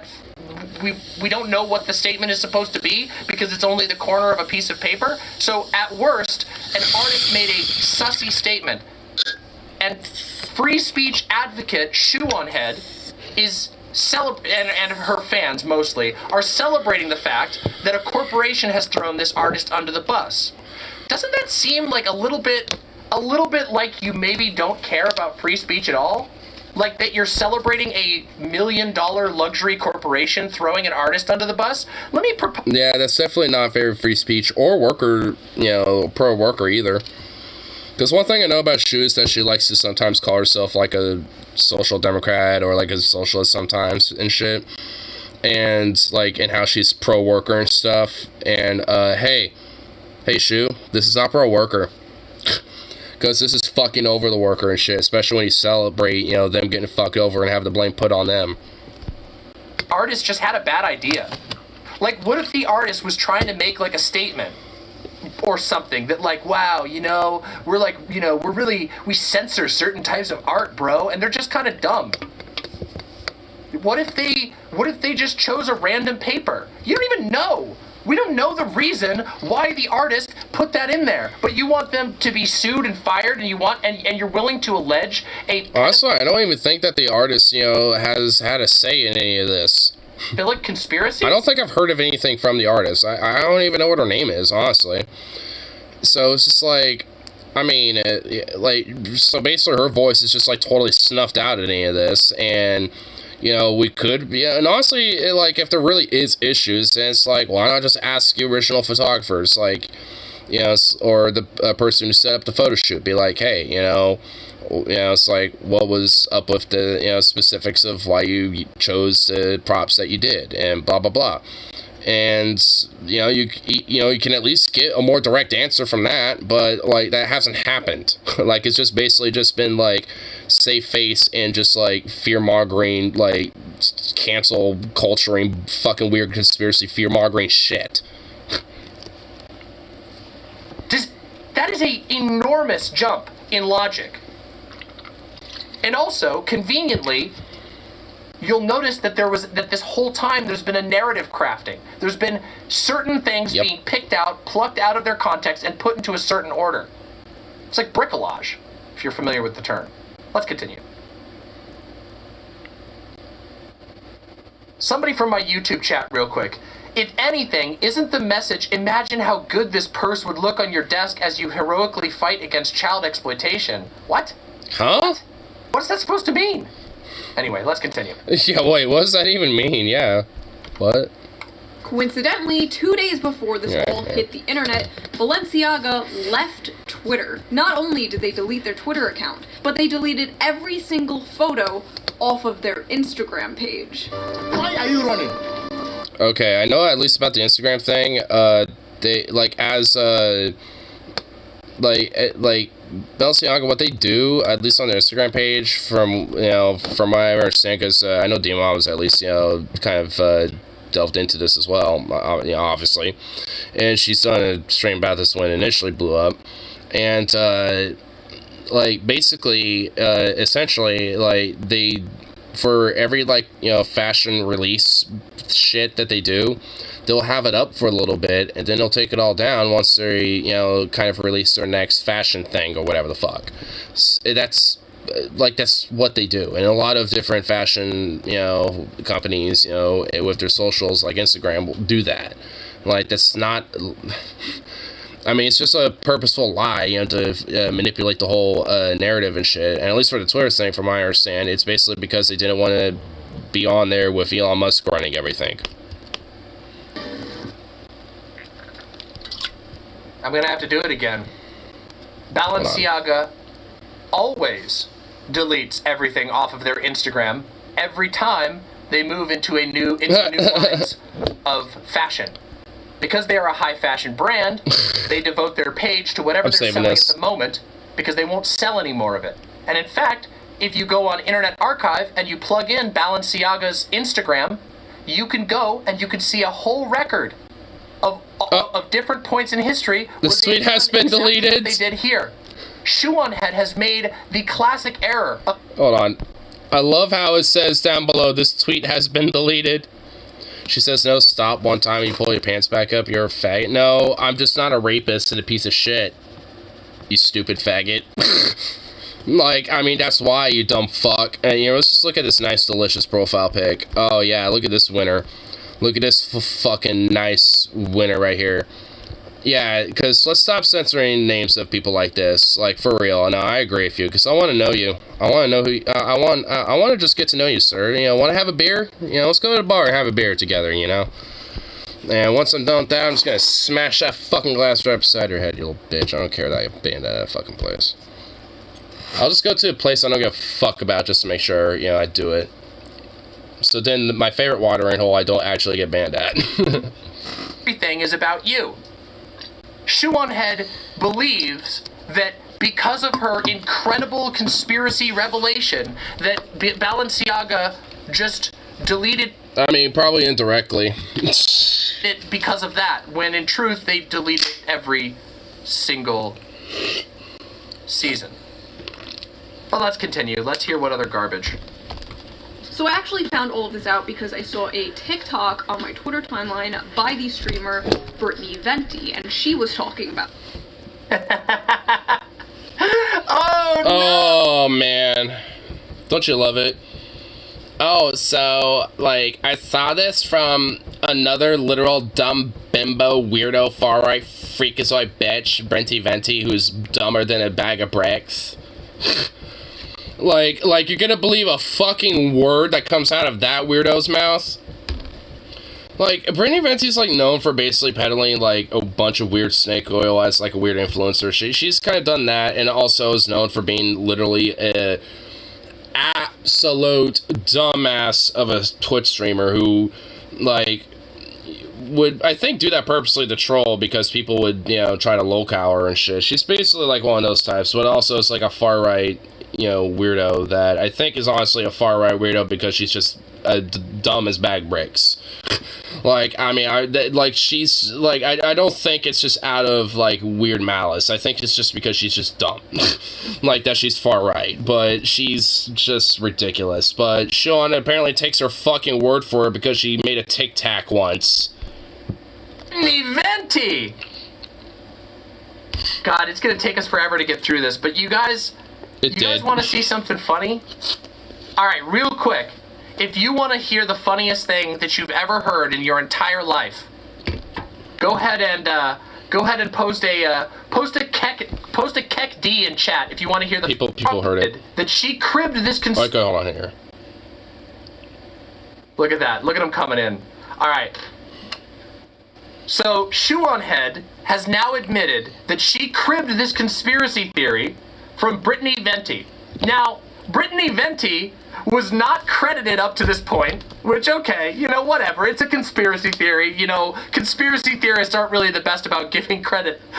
They're not. What if I told you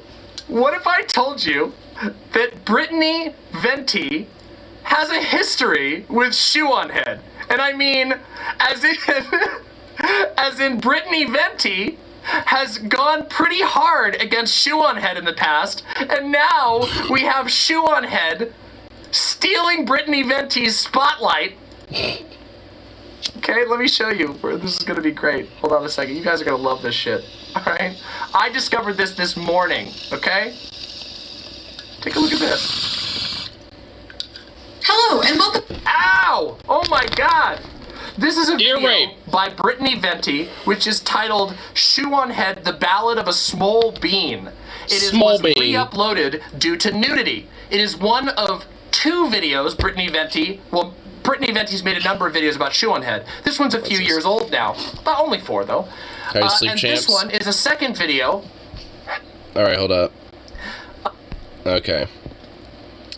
Unless I'm staying somewhere. Okay, let's see. For me, yeah, I'm a box briefs fella. So that's like 18.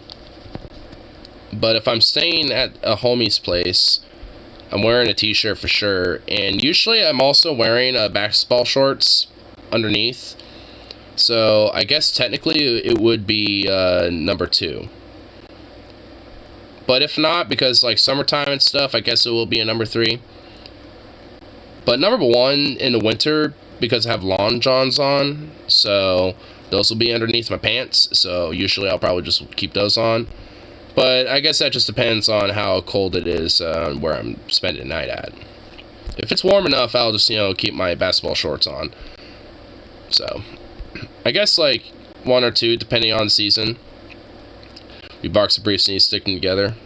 Dude, yeah, I'm all about them boxer briefs. Like, if I take a shower and I'm, like, tired as fuck, and I go to bed, then I'll, go bathing suit and go number 20. Everyone's like, pick a side. But to them we say, fuck you. Exactly. And also, I don't have man bras, so none of those attribute to me. I mean, I don't know. I could probably, pick up a femboy bra one of these days, and suddenly I might be a 13 on top of everything else. You never know. You never know. Yeah, femboys bras exist, by the way. I don't know why. Well, I know why. But, I mean, it's like, honestly, I want to use them myself. They actually look strangely uncomfortable. Like, I just prefer, like, chest harnesses and stuff like that. That's more comfortable.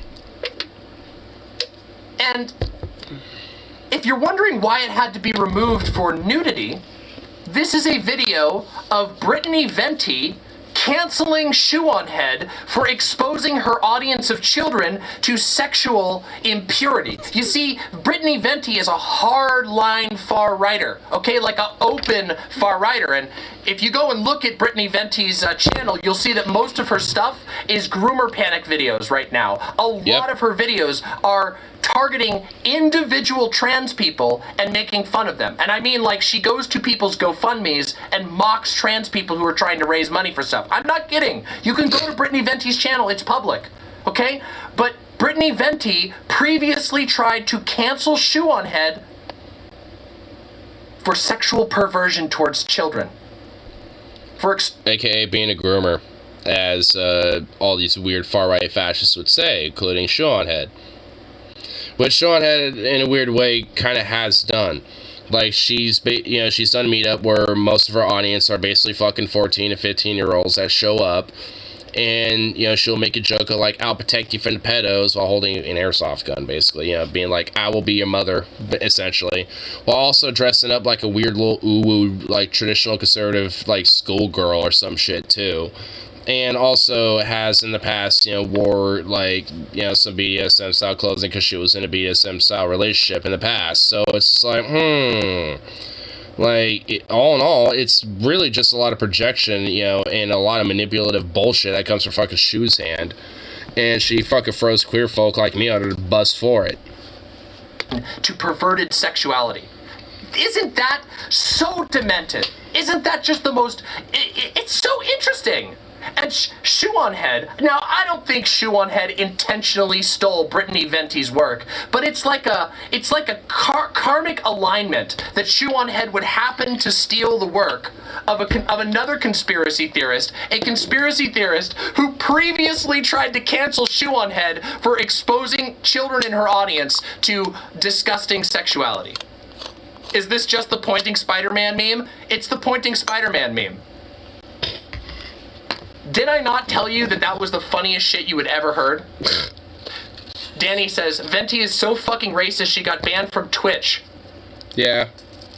She got banned from Twitch. Okay, hold on. She got banned from Twitch for baking mud cakes on stream and claiming it was authentic African food. That's Brittany Venti. Yeah, like... Here, let me make a mud cake and say, this is African food. This is African people food. It's like, that's some racist shit. Like, honestly, yeah, that's like the level of far-right Brittany Venti is. And honestly, I feel like that's just because she's dumber than a bag of bricks. Like, I don't necessarily think there's some outright malice to it. I do think she's just dumber than a bag of bricks, but I think that shows how damaging, you know, this type of shit is. Because a lot of this type of ideology, you know, is seeking, you know, people that, frankly, yeah, are dumb. And, you know, a lot of the people that are smart, you know that and want to, you know, for very malice and manipulative purposes, you know, get these type of people hooked into this type of sinister ideologies. And a lot of them will, you know, play the victim, be like, oh, this is just like a lone wolf, or I had nothing to do with this. You know, I'm just, you know, just saying how it is, and blah, blah, blah, blah, blah. Like, free speech, yo. Like, this is what a lot of these motherfuckers say and shit, and in the meantime, you know, straight up queer folk get terrorized and killed. Because, oh, they're a bunch of groomers or pedophiles and shit. When they hear about women teacher arrested for statutory rape, don't even fish it, you know what, yeah, it's like, oh, well, that kid got lucky. It's like, man, I wish I was in that kid's place.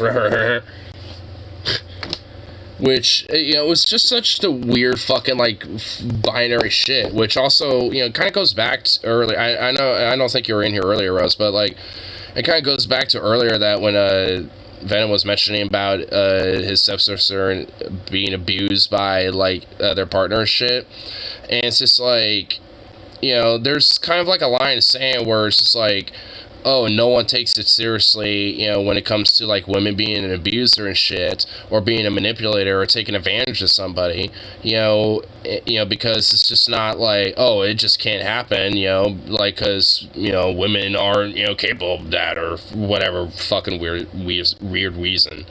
And it's just like, no, because, like, you know, a lot of cases, you know, especially if there's like a female teacher taking advantage of a minor, or, you know, a woman in a relationship abusing and taking advantage of their partner, male or female or whoever, it's like, no, these are fucking people who are abusers and manipulators and fucking, you know, pieces of shit.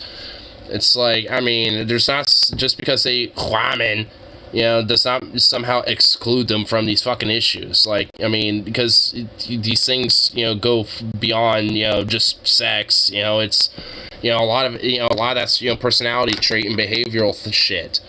Like, and that goes beyond, you know, what your, you know, what's between your legs, or, you know, what your fucking gender is, or what your skin color is, and all that shit. Because a lot of those type of people exist, you know, on all various parts of, you know, spectrum, and all sorts of, you know, different swaths of humanity. It's like, I mean, and honestly, regardless of where it comes from or who does it, it's a problem, and it's fucked, and it shouldn't be, you know, and it shouldn't be accepted. But trans teachers, yeah, exactly, trans teachers and teachers who are, you know, like, being more inclusive and being accepting of trans students and shit, they're the real fucking problem.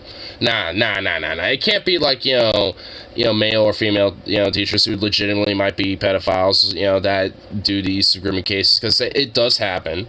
You know, it can't necessarily be like, you know, these, you know, like, legit abusers in relationships, you know, that, you know, take advantage of, you know, power. Nah, it's not, none of this shit. And nah, it's like, you know, the LGBT and trans people, you know, being accepted in the education system or otherwise. Like, no, that's the real problem. It's drag queen shows. That's the issue. It's like for fucking real, dude. This was for this. It's kind of funny, too, that Shu stole Brittany Venti's work, and now that Shu is getting heat on it, she's blaming Brittany Venti. Wow, that's so dirty! You know, one of the things that that has become increasingly clear in all of this is that Shu on Head has no spine. Shu on Head is a coward. Of course not. Shu on Head never says anything clear, and only nose tips and tee-hees about conspiracy theories that go way beyond her. She takes seeming pleasure in convincing her fans to go do the dirty work for her. Let's continue, though.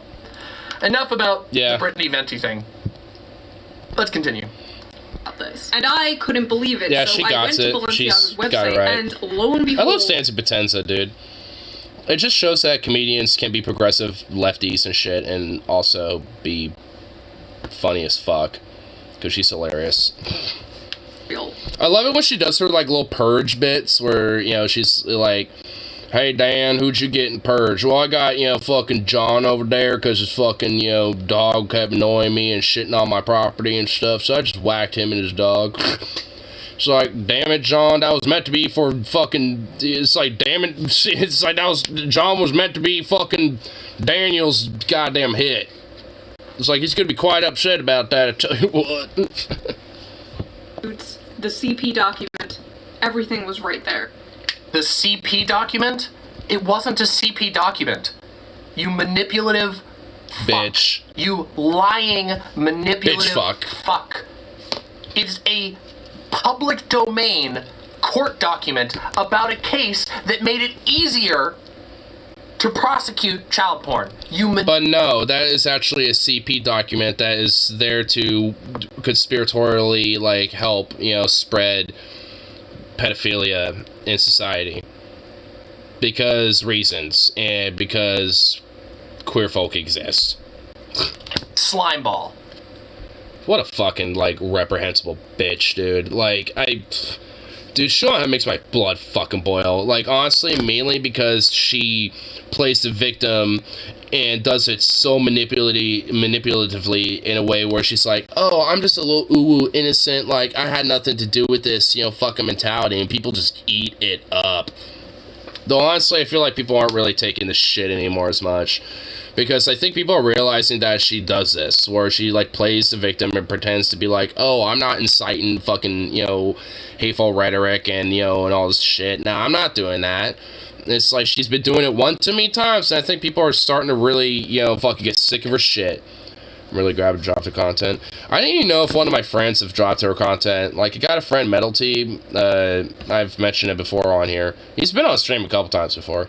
But, like, he used to watch Show on Head a lot. I hope that he doesn't watch Show on Head anymore. And if so, I need to show him these streams, and or at least, like, Demon Mama's videos, because I know she's going to release, you know, this segment, you know, as a video later on tomorrow, I think. So, yeah, like, I'm definitely gonna have to show him these videos. And female cop shoot, yeah, same guy. Because honestly, because I feel like if I can at least get him more towards this content and this type of, like, you know, shit, you know, I mean, hopefully that kind of gets him turned away from this type of stuff. Because, like, you have odd friends, dude. Tell me about it. Why do you think I don't bring him on stream that often? Like, even Harley, I have to, like, when he's here, I have to, like, you know, eyeball him because, you know, I need to make sure he ain't gonna be saying some shit or doing shit that is gonna get me TOS or something, dude. Like, I mean, you know, like, if you notice when he's here, I'm always, like, eyeballing him because I'm like, what you gonna say? What you gonna do? What's up? What's going on here? I need to make sure, like, and that's why I kind of partially interrogate him a little bit because, you know, it's like... because I want to know what he's doing, because, like, I don't want to have to, like, suddenly, like, fight him or something, I don't know. Starts talking about killing. Dude, yeah, Mentality, dude, that's why I personally don't have him, like, on my streams, and if I do, I try not to talk about politics, frankly. Even in my own personal, like, life, I try not to with him, because he goes way too far. Like, I'm somebody that, like, even in my own private life, yeah, I'll talk about, like, I'll talk about some radical stuff, like, you know, personally, my own private, you know, time with friends, like, you know, I will, but my friend Melty, like, he does legit, even for me, go way too fucking far. Like, even Ripsody thinks, you know, even if I'm back and forth on our, you know, on a stream that I, you know, will do here, talking to radicalism that I could get away with here, at least, even he thinks, you know, I might be going too far. So, it's like, yeah, at least sometimes, you know, not always, but at least sometimes with certain things, you know, and, you know, so it's just like, if he thinks I'm, you know, taking it a little too far, and I think my friend Metal Teeth takes it a little too far, that says some shit about him, you know, because, like, for me, I'm just like, what's the worst thing you have heard him say? Dude, like, bro, you think I could say it here? I mean, shit, like, I don't even know, but if I knew, even, I really couldn't say. I mean, I think the most recent thing is just, like, the whole, like, non-consensual sex of female cops. I think, you know, to put it very lightly, you know, because he had extra details of that, too, like, just saying. That's the thing, I don't know, like, I can't say it, like, I mean, I guess I could, like, I know there's, like, you know, real crime, you know, YouTube channels that go into some explicit detail with stuff and shit, but, like, still, I don't want to risk it. I'm a little small bean, you know, not one, you know, keep an eye on him. I do, like, dude, there's been times, honestly, where I felt like, yo, should, like, and I've told my homies, like, you know, on private occasions, we should eyeball him. I will say, at least right now, I don't really necessarily feel like that as much, but, you know, because he seems to be more chilled out as of late, for the most part. He still gets in his moments, and he does still go TFG with certain shit, but, you know, he has kind of calmed down a bit, you know, with some of his rhetoric, you know, which is why I kind of am trying to remember, because there's been times where that kid's been, you know, on the line a little bit, you know, it's like, and, you know, and I've skirted around that line before and shit, but, you know, sometimes, you know, he will, like, say something and then remind me, like, man, was that line, like, a fucking, like, you know, like, basically, like, a block wide for me, like, and I thought it was, like, a tightrope, because, like, Jesus Christ.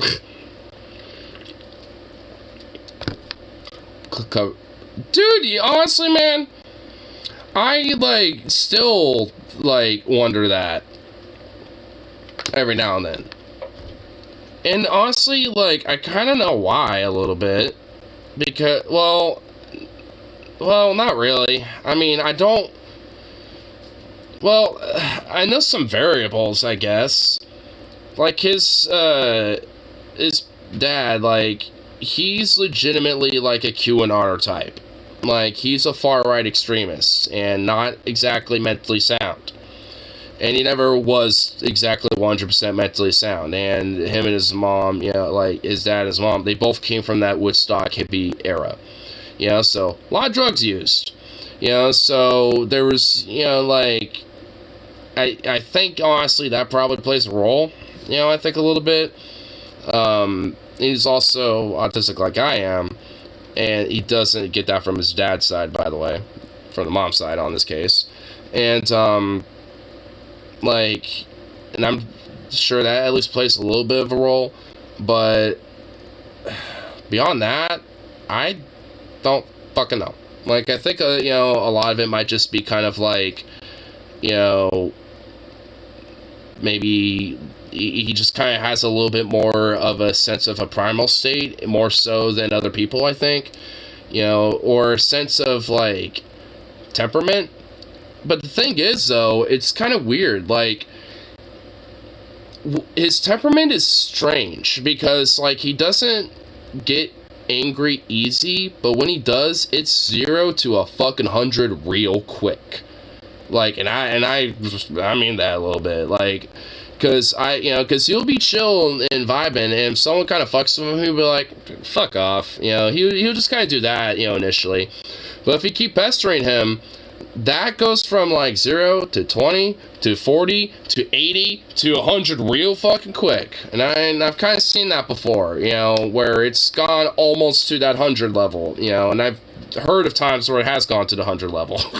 So it's just like, I mean, yeah, like, his temperament's odd. Like, he will have patience and he will have a line, but as soon as that gets crossed, he's about to fucking, like, destroy you. Like, go fucking, like, berserker level with you. But it's, I mean, I could get that, but it's other stuff. Well, that's kind of what I mean. Like, I see, that's what I mean. I don't know. Like, I mean, I can think of some pretty visceral, very graphic ways to deal with, you know, some motherfuckers like Nick Fuentes and these Nazi fucks and shit, right? Like, I can think of some pretty dark fucked ways, you know, to deal with them. You know, like some medieval shit, you know? But, yeah, like, some of the stuff that he goes into, like, for me, it's just like, what's just like, dude, like, we're gonna hang throne the Corridom. You know, it's more like that shit. Like, what he wants to do is, like, some Game of Thrones level shit or something. It's just like, I say encase some liquid, but yeah, like some medieval shit. Like, get, like, you know, some cast where they fall into and just, like, molten iron, and they're just, like, you know, cast them in liquid metal and encase them and shit, you know? Like, some shit like that, you know? Like, the Iron Bowl or some shit. I don't know, like, stick them on a pyre on a, you know, fucking bundle of sticks and watch it burn like a witch or something. I don't fucking know. Hang drawn a quarter, like the horses, where you whip them and then they're tied on either end and watch them, like, you know, stretch out from either end like a spaghetti noodle. Like, I don't fucking know. Like, I mean, that shit. I mean, obviously more graphic detail, maybe. And honestly, maybe even some extra level shit on top of that. But, like, I mean, either way, like, I mean, you know, it's more or less just like, how can I just make these people have pain over the pain that they've done over, you know, the people like me out of their fucking spite? It's more of just, you know, like, eye for an eye, tooth for a tooth level shit for me. And would I actually do that? No. Like, not really. It's just kind of more of, like, you know, fantasy gravitational shit. Like, realistically, it would just be, like, you know, a 762 by 39. That's the more realistic outcome, you know? Like, that, just, I mean, you know, not like I said, not that it would happen, but, you know, like, if I, you know, had to meet these, you know, fucking propagandists face to face, you know, it's like, the fantasy level or just instant gratification? You know, it's like, take my pick. I mean, I don't know. I'd probably have a, you know, fun smacking him around a little bit before I did. I take advantage of my 30-round magazine. Let's just put it that way. Satire, YouTube. I don't mean any of this. This is all fantasy stuff. This is all fantasy in the head, all in the brain, not avocation or nothing. This is all satire, YouTube. Understand this. Got no reason to go after me. I'm a small bean. He's like, I got Master Walsh, and just, why do we need to know where his kids go to school? Since the Grand Spreads across his leg. Yeah, see, that's the issue. Like, he will go to that level. Like, I'm serious. Like, I don't got an issue with Matt Walsh's family. I got an issue with Matt Walsh specifically. Like, you know, let his family fucking, you know, like the pain that they're gonna deal with the fact that their little hubby and the fucking dad is gone. Like, that enough is pain, you know, for them. Like, I mean, that's enough. You know, it's like, I mean, they weren't the main target anyways. Like, I mean, if there is going to be any, like, empathy that I'm going to give, it's going to be to the family and shit, you know, but beyond that, I don't give a fuck. Guess it'll be real awkward if he confronts you about it. I mean, not really, because I kind of, well, I mean, maybe a little bit. Maybe about, like, being a little, I don't know, maybe, you know, I'm trying to be vague about his personal stuff, you know, but, like, when it comes to his rhetoric, like, that's an issue. Talk shit to me. Well, the thing is, though, like, not just me, but, like, Rip City, a few, the friend circle has confronted him about this before. And, you know, not, like, maybe outright, like, yo, we're having a serious conversation, but when he talks about it and starts bringing it up, like, he'll just, you know, like, you know, we'll confront that, like, and I do. I'm like, yo, chill the fuck out. Like, look, I get it. Like, these are fucking filth bag pieces of subhuman trash and shit, and yeah, I'd like to fucking, you know, like, gut them up like a fish and blah, blah, blah, but, like, I mean, yo, like, you go too far when it comes to this and this and this and shit. It's like, you know, where it's like, you need to chill. Like, I mean, there's, you know, like, I mean, there's a level of where, like, you Benito Mussolini somebody, you know, and like parade them for the streets and stuff and let people, you know, like, beat their fucking anguish on the corpse. And then there's, like, going Nero levels with shit, like, you know, or like, yeah, like, there's a line even with that, you know. It's like, because there's a, for me at least, the line is that, like, just the, like, if an eye and eye for a tooth, you know, Nero, like the Roman emperor, you know, like, that's that, you know. I'm trying to think of, like, a fucked up emperor, like Caligula or some shit, some weird fucked up emperor that's probably tortured some folks, as Obama put it once. You know, like, one, you know, some fucked Roman emperor, I don't know, I mean, whoever, like Nero, Caligula, any of these guys. Like 90% of Roman emperors were fucked up in the head, but and torture some folks. So every Roman, yeah, pretty much like any Roman emperor. Anyway, not the point. But, like, you know, for me, there's like a level of like an eye and eye for a tooth, where you look at, you know, like one of your direct political enemies and address them directly. And how you address them accordingly is, you know, like, you know, the respite of the pain that they have, you know, brought, you know, when it comes to, like, you know, the community of impoverished minority folks, you know, queer folks, etc. Because of the fucking damage and the harm and the death that they bring, you know, with their fucking voice of that. And then there's, like, a level of, like, I'm going to be that, you know, to my, you know, political enemies and who affiliate with them, even on the slightest level. Whereas essentially you become them, where it's like that whole horseshoe, like, thing is, like, kind of reality a little bit. And that's kind of the issue, where it's like, because there's been times he's made jokes about, like, basically giving the Nazis their own medicine, or at least neo-Nazis being like, let's reopen, you know, the summer camps, let's just call it that. You know, and it's just like, what? It's like, bro, like, that's like that's the line, you know. It's like, I wouldn't fucking reopen summer camps, you know, just to fucking, you know, have my political enemies in there. Like, you know, no, like, insane, like, bruh, you know, like, beyond crazy.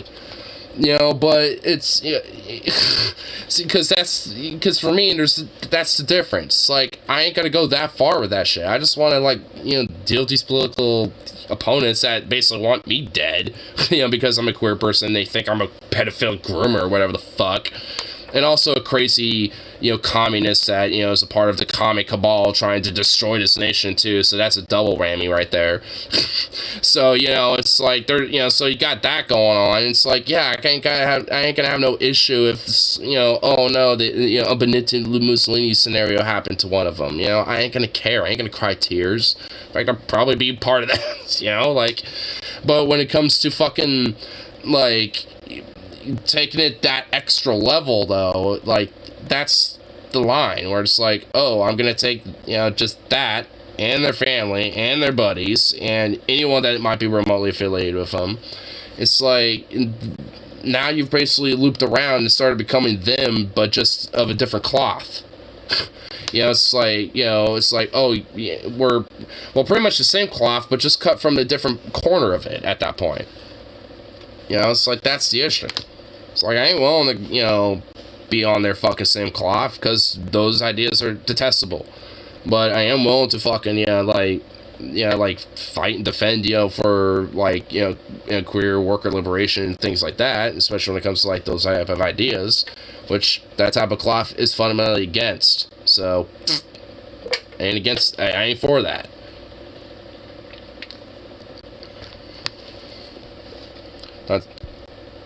That Summer Camp should be a movie. It could be ahead of it, or a shorts of a whistle. Well, isn't that basically that, what was that recent movie that had the, like, kid that had, like, an imaginary friend Hitler with him?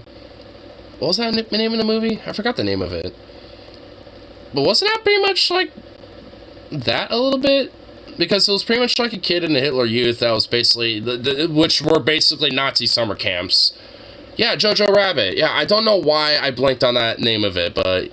yeah, Jojo Rabbit. Yeah, like, it was basically, like a kid in the Hitler Youth, which was essentially a Nazi summer camp. That's kind of what they were, like a little Hitler, like a Nazi paramilitary. Don't want to accidentally do that. But, it was basically just like a little paramilitary summer camp and shit. I need to see that movie. Yeah, I haven't seen it either. I've seen, like, a couple skits of it and stuff, but I haven't seen all of it. Like, I've only seen, like, maybe 10 minutes of it at most. And it's, like, 2 or 3 different scenes. Damn. Yeah, I had a menu that was a very unnecessary menu. I did not want that up there.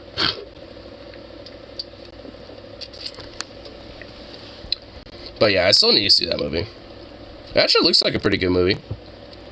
Oh, we the baddies! One side will defend ourselves and use lethal force if it comes to it. The other side will destroy everything dear to them until their wills are lived or crushed to dust. I know, like, that's... yeah, that for me, that's, like, the thing. Like, I mean... at some point, like, I also want to try to, like, get hanging out with, some of my friends. I mean, not to get too far away from the shoe stuff, because we'll get more into this a little bit here. But, like, when I went to my old former coworker's wake, because, I mean, he recently died, and kind of, seeing him the last time, just, well, dead. It, kind of made me at least have a little reflection, at least, to be kind of like, I need to definitely, try to be more more active, trying to be, hang with, the friends and shit like that and stuff. So, even despite my quirks, especially if my, like, friend being kind of like, we need to crush them to dust, whatever, it's like, honestly hanging out with them more and at least, just put more seeds of, I mean, at least on a broader level, just empathy and shit. Tends to, will probably help, at least in my mind, hopefully help get them away from that stupid shit. I mean, honestly, I still can't fucking, like, I still also really kind of can't believe it, with my fucking friend.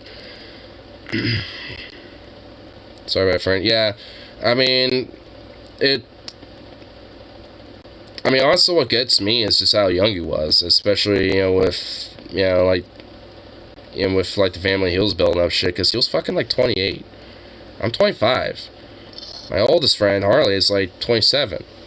You see, like, we're not really much older than, or much younger than him. So it really kind of, really made me reflect about that a little bit.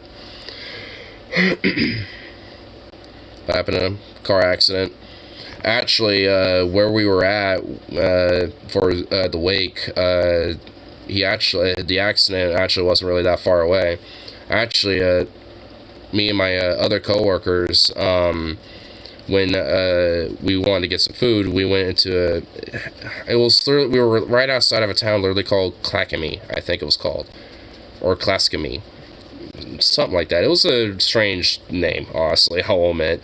It's next to Rainier, Washington. So pretty much across the Columbia River from that town. And we got some food there, but on the way there, there's like this little intersection on the freeway where there's like some those guardrails and shit, and that's where it happened, because there was a lot of black ice on the road, and he didn't know that, obviously. He wasn't aware of that.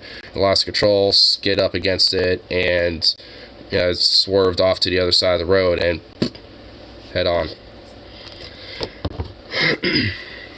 So obviously just a fucking freak accident, but nonetheless. And also, I was his mom was also a coworker of mine too.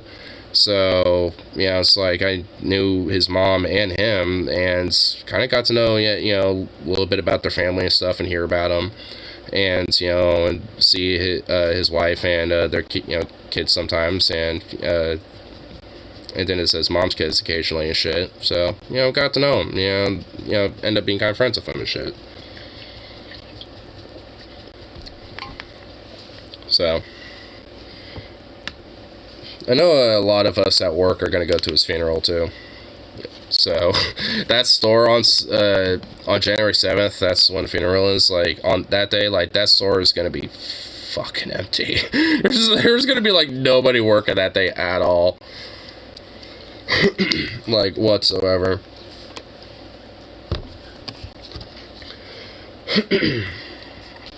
I mean, I guess when it comes to at least a funeral specifically, I mean, it wouldn't be my first one. I mean, I've been to my grandma's funeral a couple years back, so, I mean, I know how to deal with those. A wake, though, that was a little surreal. Like, that was a little different. Yeah, I mean, honestly, I still kind of think about that a little bit, because that's, I don't know. I don't know if I can do that again, honestly, because I'm pretty sure, honestly, my brain was fucked with me during that, during that time, honestly, because I swear to fucking God, I saw him move a little bit, like, again, I'm pretty sure that's just my brain fucked with me, but, like, funerals are always tough. Well, like I said, a wake and a funeral are usually kind of two different things. A wake is usually, I think those are specifically like before cremation, if someone does that, because that's what he's gonna have, is a cremation. So before they had him cremated, they had a wake for him, and I think that's usually is what those are specifically, so you can see him see the person one more time and stuff. It's kind of like a pre-funeral type of thing, basically. And then the actual funeral, once they're cremated, is usually with the urn and stuff like that. Because my grandma, she was cremated, and the funeral process was with an urn, not a casket. So, I'm sure, when it comes to funerals that are like casket based, that tend to be open casket, I'm sure the wake is a part of the funeral at that point. But if it's cremation, then it's going to be before it. So it ended up being like a little bit of a separate thing. It was a little fucked up though, because the music that was in the building was Christmas music. I shit you fucking not. And at one point, I forgot the name of it, but the song dun dun dun dun dun dun dun dun dun dun dun dun dun dun dun dun, like that song was playing at one point, and I'm just like, dude, what the fuck is this? It's like, this is a little fucked. This is a little messed up. I mean, I'm sure it's just automated music, and it's just like no one really had any control of it, but still, that's just like, what the fuck? it was a little what the hell. And someone blurted out like, yo, we should have some Disturbed playing right now, dude. And pretty much like everybody was like, yeah. Did they play Let the Bodies Hit the Floor? Honestly, that would probably unironically be preferable, because he liked that type of music. So I mean, honestly, knowing him, and frankly knowing a lot of people, they usually would rather have people have somewhat of a good time, as like kind of a part of their departure a little bit, for a funeral, because that's how my grandma was a little bit. And just hearing from what his folks were saying, that's kind of how he wanted it, because they were wanting to like put like a little, like a nug in his pocket, so he could be cremated with like one last bowl, so to speak. So like the vibes are, like I could tell that they kind of had a vibe with it. It's like, Because they had, like, you know, their, you know, Momori, but, you know, but kind of have a sense of, like, hey, you know, we're going to at least have a little bit of a party with it. Giant foam cowboy hat. The light in the mood. You know, like, honestly, like, if I, like, you know, I kind of, you know, I might honestly kind of, you know, be that a little bit. Like, I'd really want to be cremated, but before that, you know, like, donate whatever organs to science, you know, and then just, like, let the rest be an open casting, and then just dress me in a funny-ass cowboy outfit. And just, like, the most comical, like, cowboy hat possible. I don't have to be cremated like that, just open casket, you know, presentation that way. Just a gigantic, fucking, absurd-ass cowboy hat. Just, like a 20-gallon. What's this? Did you see the Russian Mall fire? No? With storing explosives there? Do you think it might have been conscripts, you know, that were, like, forced, you know, into one of those little facilities, and then they, like, cobbled up, you know, together, snuck in the armory, got explosives, and made a statement, and, like, caused a fire in the mall? Because considering that there's been a lot of that type of activity out there in Russia, I would not be surprised if they are going that far with it. I mean, maybe it could have been civilians, you know, maybe just like a bunch of anarchists in Russia, or just like, you know, the fuck to the system and this piece of shit fucking country, we're going to burn it down a little bit. Burn them all. And they all just go in there with Molotovs and start, you know, burning them all down. Well, maybe it could have been a collaboration. Maybe, you know, some of these conscripts got together, some of the local anarchists around, and were just like, hey, want to help us burn this place down? And they're just like, duh! Butane in this entire system sucks. Let's burn it down with you. That first statement. Who's here ready for the revolution? That is not a statement, it is a question. I mean, it's a statement and a question. It's like, who here is ready for this? Because this is happening. Like, it's a statement and a question. Yeah, see, I would argue that as both.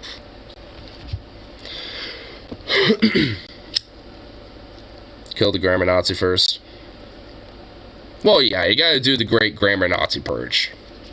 I mean, yeah, I mean, I kind of figured that would have been without question, but...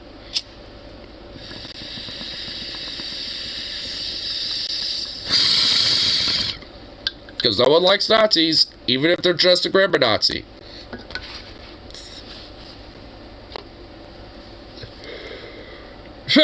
I just realized how you spell grammar, too. I like it. Who would you have take care first, regular Nazis or grammar Nazis? I think regular Nazis first, to be frank. Because grammar Nazis are just annoying.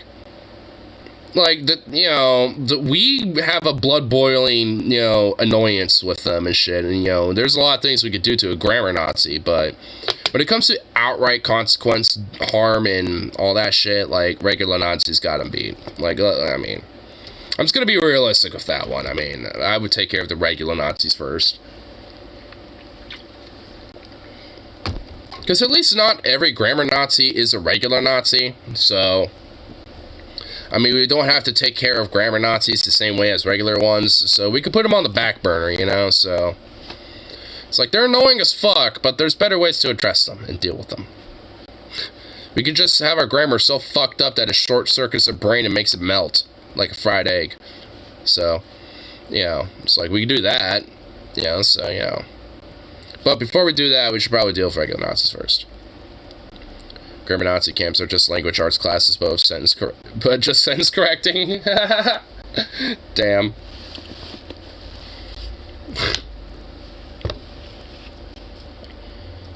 I like how I just have Shu just staring at me like this. Ugh. Fuck. Speaking of blood boiling, shit makes my fucking blood boil over fucking absurd shit. Here, actually, does someone like a little screen to help me out with this? I kind of want to skip ahead a little bit with this whole fucking video thing. Get more in the meat of the shit. Was this a pause moment? Okay, here, let's go back. There we go.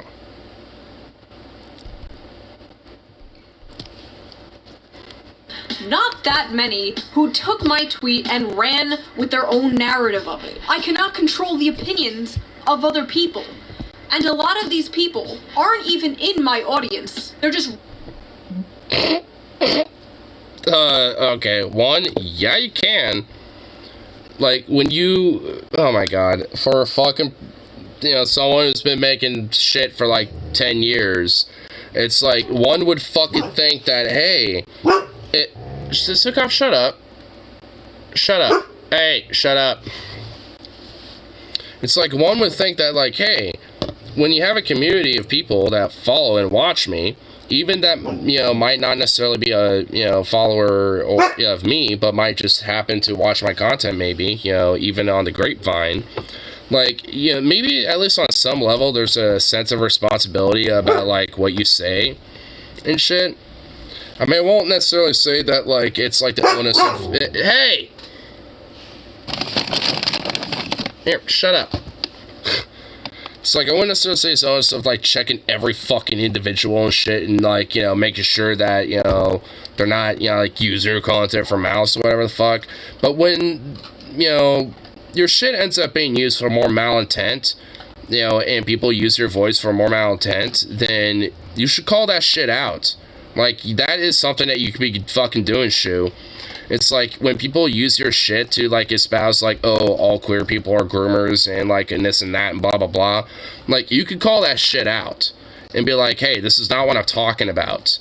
Like, this isn't, you know, what I'm referring to. You can, you know, like, this isn't what I mean. Like, shut up with that. Like, fuck off with that shit. Like, I mean specifically these type of things.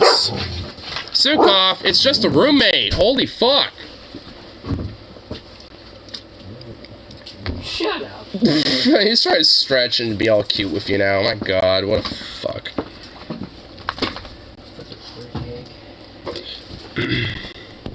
Okay, I understand this can be frustrating, especially when you start getting 1,000 people actually watching it. Yeah, you can't control everyone, but you should be able to recognize patterns of, hey, I say this, and then all these people say some awful shit. Yeah, exactly. And it shouldn't take, like, you know, that many brain cells to figure that out. Like, I am legit a small bean, but, like, if even sometimes if there might be someone in the chat, you know, saying some questionable shit, I'd be like, what the fuck, you know, and be like, come on, you know, at least, you know, to, you know, a point. I mean, it's just like, you know, I'm willing to have just whoever in here, but, like, if there's just straight legit questionable shit where I'm like, okay, this is a little sus, then it's like, yeah, I'm gonna be like, what the hell, like, I don't necessarily want that, you know. Like, I'll, you know, take the lack of a viewership just, you know, to be like, hey, I'd prefer to, you know, have people that at least, you know, are not weird, like, Nazi, fucking anti-Semitic, or fucking racist, weird jingo bingo fucks, you know what I mean? This week sucks. This week sucks. It does, honestly. I'm sure for various different reasons here, but... I have to work a fucking weekend. Lame. Just to have fucking Tuesday off. I have to work fucking Sunday. Lame. Because I have my appointment on Tuesday for my car. Damn. That's lame. I'm a jelly bean, but I'm one of the prank flavors. I like to be one of the prank flavors sometimes. I'm a mixed flavor jelly bean. A lean bean, mixed flavor jelly bean. That's right. The fuck? Hold on. I want to just call something out. I cannot control the opinions of these people. In a video... Mornox, you have an appointment on your car for Tuesday, too?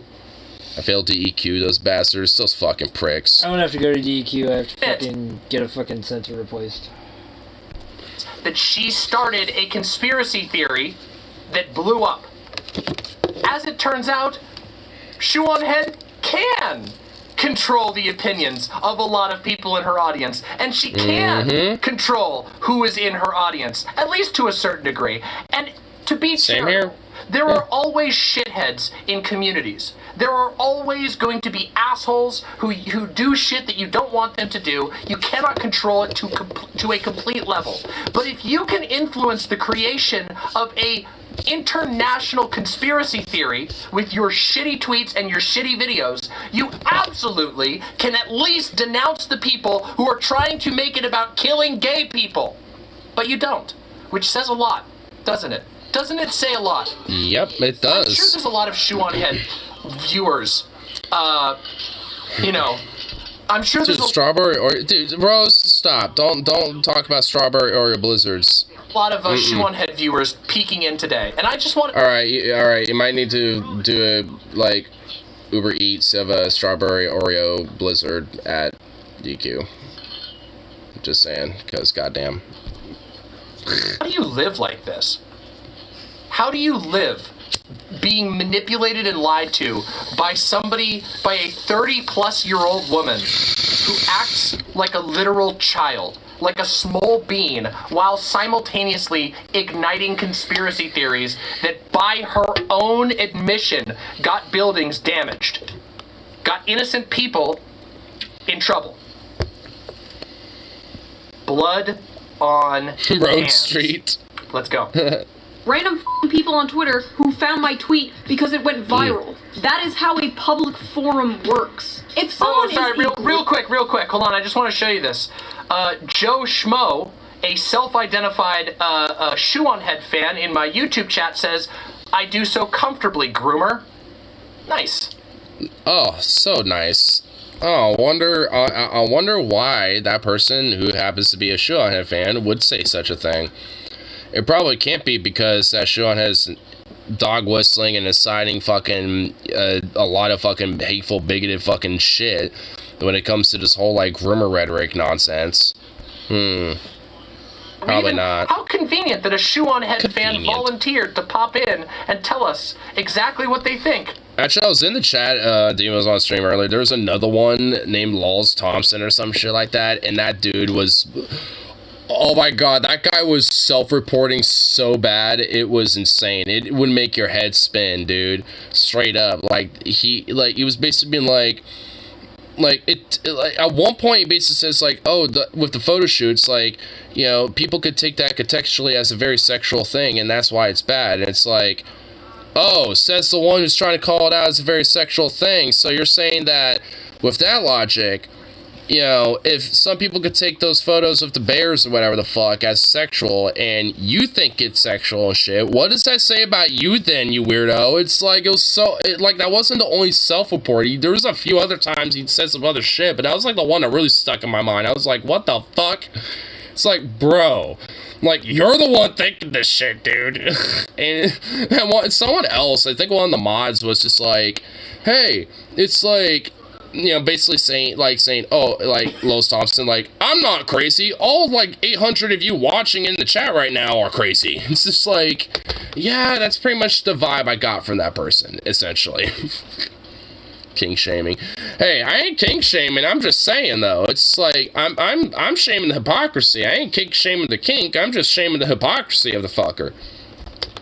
Though, to be fair, though, if you think there's, something weirdly sexual about a kid and a stuffed teddy bear that happens to have, pet harness, leather attire, whatever the fuck, because it's meant to be sold to pets, then there's something up with you. You could think that's a little odd they use stuffed teddy bears and shit, which I personally think it is a little odd. They could have just had, a photo shoot dog, like a chihuahua or something, but whatever. It's not a fucking weird-ass, sexual thing. It was, if anything, just an odd stylization of advertisement choice, I guess. But that's just capitalism for you. Capitalism be weird like that. I don't know what to tell you. It's if anything, they probably thought, hey, this will, stir up some attention while selling some of our pet line, when it comes to this stuff. And I'm sure it did.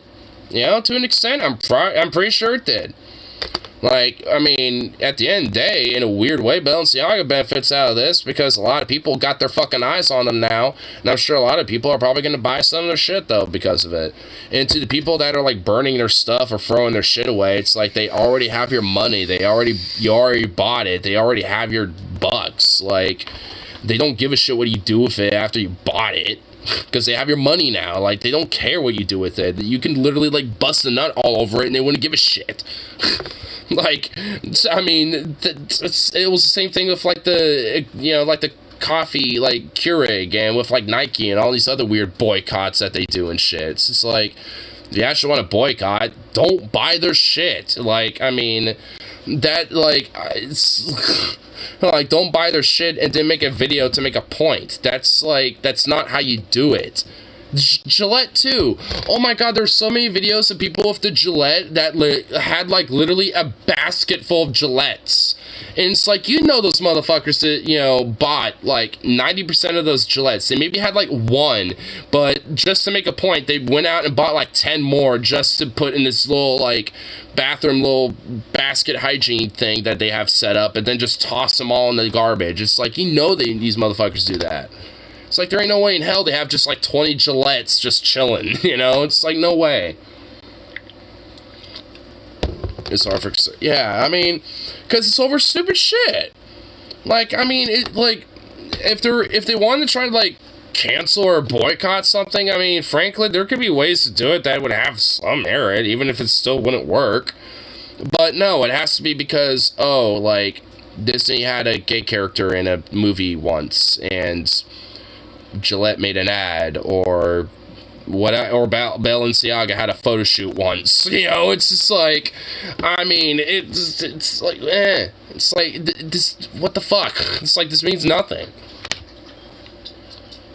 You're giving them business by buying their product in order for them out to make your point. Exactly. Like, it'd be one thing if you already had the product and then toss it out to make a point, but again, like 95% of these motherfuckers don't do that.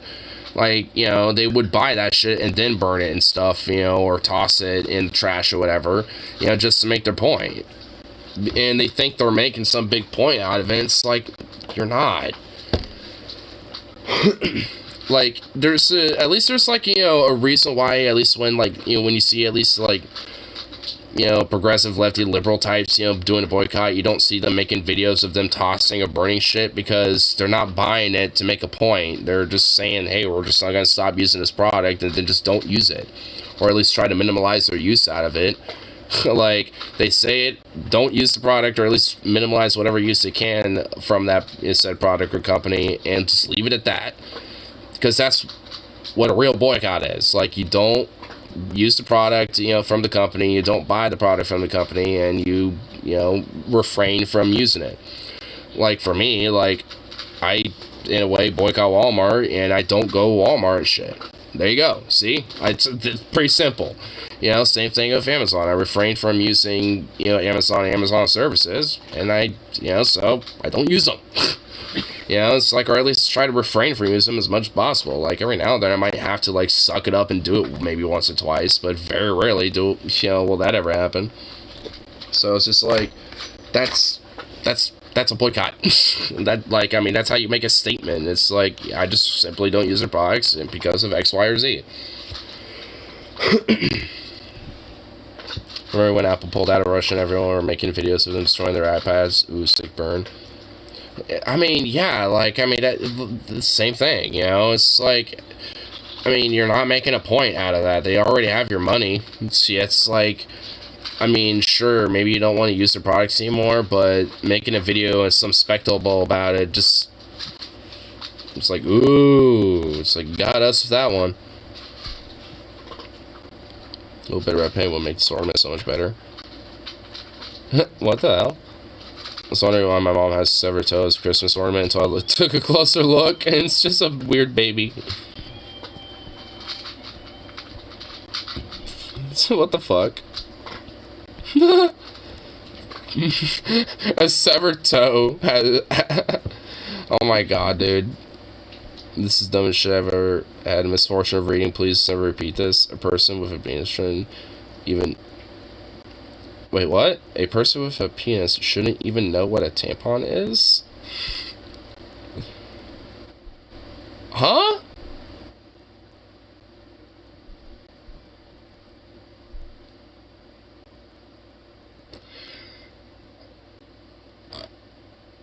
What? The person with a penis shouldn't even know what a tampon is? Well, hey, sorry to tell you, sister, but I do. Like, I don't know what to tell you. I was taught that in the education system. I don't know what to tell you. Facts may tell you one thing, but God is not limited by facts. Choose faith in spite of the facts. What? It's Joel Singh, so I expect this. I'm a penis having male. I never heard of such things. Oh my God. Jesus Christ. Dios mío. They've never chatted on our channel before. How interesting. How curious. Let's continue. Egregiously being homophobic or harassing people in my replies, I'll just block them. There's nothing else I can do. What do you want me to do about this? I wonder if Shoe on Head blocked Pedro, who she's mutuals with, who had one of the biggest one of the biggest replies to her tweet at all that got an incredible amount of time. I wonder. Oh yeah, that's like someone she's definitely referred to. A guy named Pedro Gonzalez, who basically is, spewing a bunch of this, like, oh, the LGBT and, queer people are just a bunch of, like, pedophilic groomers and shit and everything. And it's just like,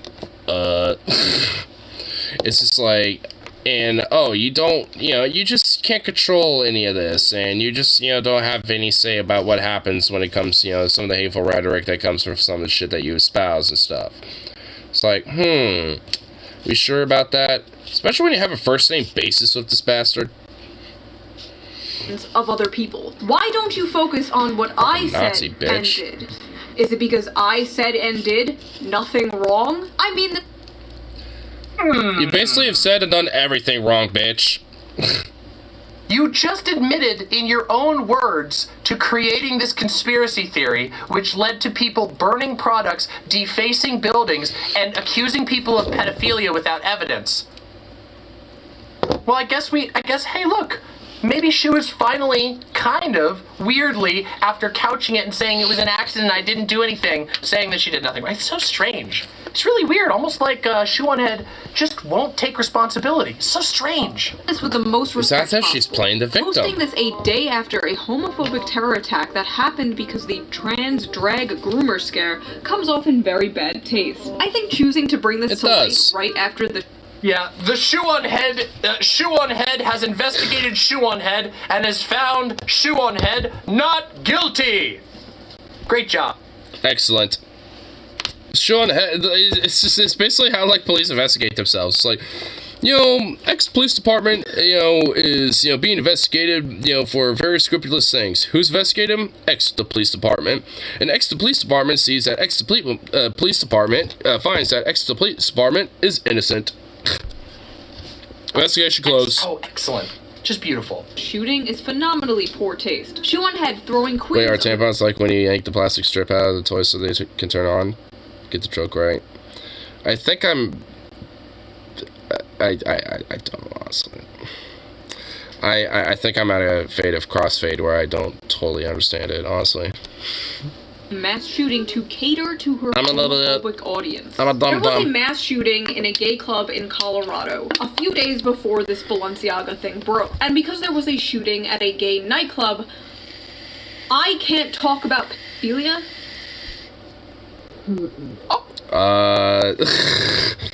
What a weird equivocation. Like, that's not what people are necessarily fucking saying there, Shu. It's more about the fact that you're using this narrative that, like, oh, there's, like, some weird cabal of, like, pedophilia going on and shit, because of groomers and the LGBT and shit, and think that, this weird, like, queer drag show stuff is all, like, some weird shit and degenerate stuff. So, it's like, I don't know, maybe it's because that, like, you incite a lot of that same type of rhetoric, as a fucking narrative, spun against the LGBTQ community, and you make money off of it because of the fucking videos that you make. Like, because of how much of a manipulative Nazi bitch that you really are. Investigate ourselves included, we did nothing wrong. Exactly. It's kind of like when you find Happy Meal toys, it's like strip plastic Finero on it. Look at that! She admitted it again, unintentionally. Oh, yeah. No, I know what you mean. Admitted it. See, at the beginning of this video, Shoe on Head said that it was just weird, that the photos were just weird. Now she's saying she's talking about pedophilia. That's such a strange... What an interesting sleight of hand. What an interesting manipulative tactic to twist your narrative. That's so interesting. What? To shitpost the LGBT community on Trans Day of Remembrance is so disrespectful, I don't even know what to say. Same vibe as criticizing veterans on Veterans Day. Let me get this straight. Criticizing a fashion brand for... What a weird little nitpick of a comment. Like, I suppose you could criticize some veterans during Veterans Day because, you know, there are definitely some vets that probably shouldn't be revered, like Chris Kyle, for example, right?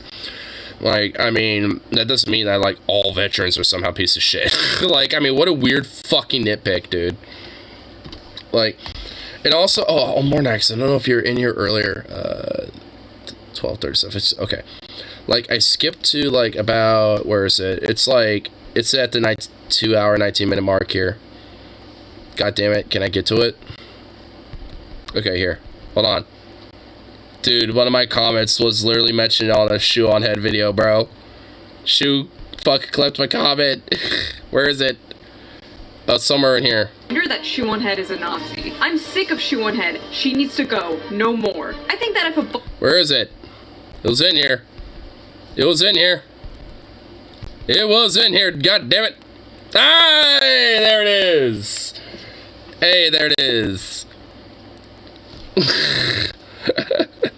Yeah, like, I could tell because I am looking at that profile pic and I'm like, oh, great. Nice censorship you got there. Excellent. Nice. Yeah, I will admit, my feminist aggressive comment. She was coming up and naming her fascist violence. Who would expect anything else from a Nazi bimbo hag? She's fundamentally and when she always be treated as such. It's just like, ooh, it's like, I mean, sure, honestly, it was a little aggressive. Maybe the only thing I would contract is the cunt up enabler part. Well, she is an enabler, but I will retract that part at least. But beyond that, I don't retract anything else of what I said there. Like, I retract a singular word out of all that. Let me kind of skip back to where I kind of was a little bit here. Somewhere around, like, it's about right here. Somewhere around here. National Pastry Day, get yourself some Danishes. I actually have some Danish butter cookies over here. Made from Denmark. I mean, they're technically not pastries, but, I mean, they're close enough. Ooh, yeah, here. I'll take a screen out just for a second so we can get a maximum 100% view of these excellent little guys. They're actually, like, partially buried in my trench coat because it's been raining all fucking day today. But there you go. Boom, see? They're right there. They're right there. And I've already eaten a whole shitload of them. So, yeah, they have been, rightfully been slowly but surely consumed. In fact, I kind of want to keep that little box. I like the Danes. They make some good shit. I also have a Danish military helmet over there. Zukov will have a rest. No, the fuck you won't. Oh, I love how he looked up. What's up, baby? Yeah.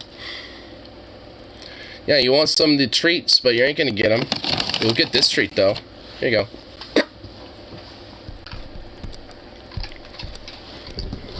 To shitpost the LGBT community on Trans Day of Remembrance is so disrespectful, I don't even know what to say. Same vibe as criticizing veterans on Veterans Day. Let me get this straight. Criticizing a fashion brand for baiting on Trans Day of Remembrance is the same as criticizing veterans on Veterans Day? Bro, you don't even need the far right at this. Now it's pedobaiting. So it was first it was weird, then it was pedophilia, now it's pedobaiting. Which one is it, Shu? Or are you just full of shit? Because it sounds to me like she's full of shit. And she knows what the fuck she's doing. Full of shit. I mean, look at her, too. She's, like, dressed as, like, some sort of, like, uniformed, like, traditional conservative, like, schoolgirl or some shit. Like, she's trying to put up this, like, whole track-on nationalist aesthetic. I mean, the whole fucking... You know, like, the whole shit in the background, the flag. I mean, like, she's putting up a very conservative, hardline aesthetic going on here.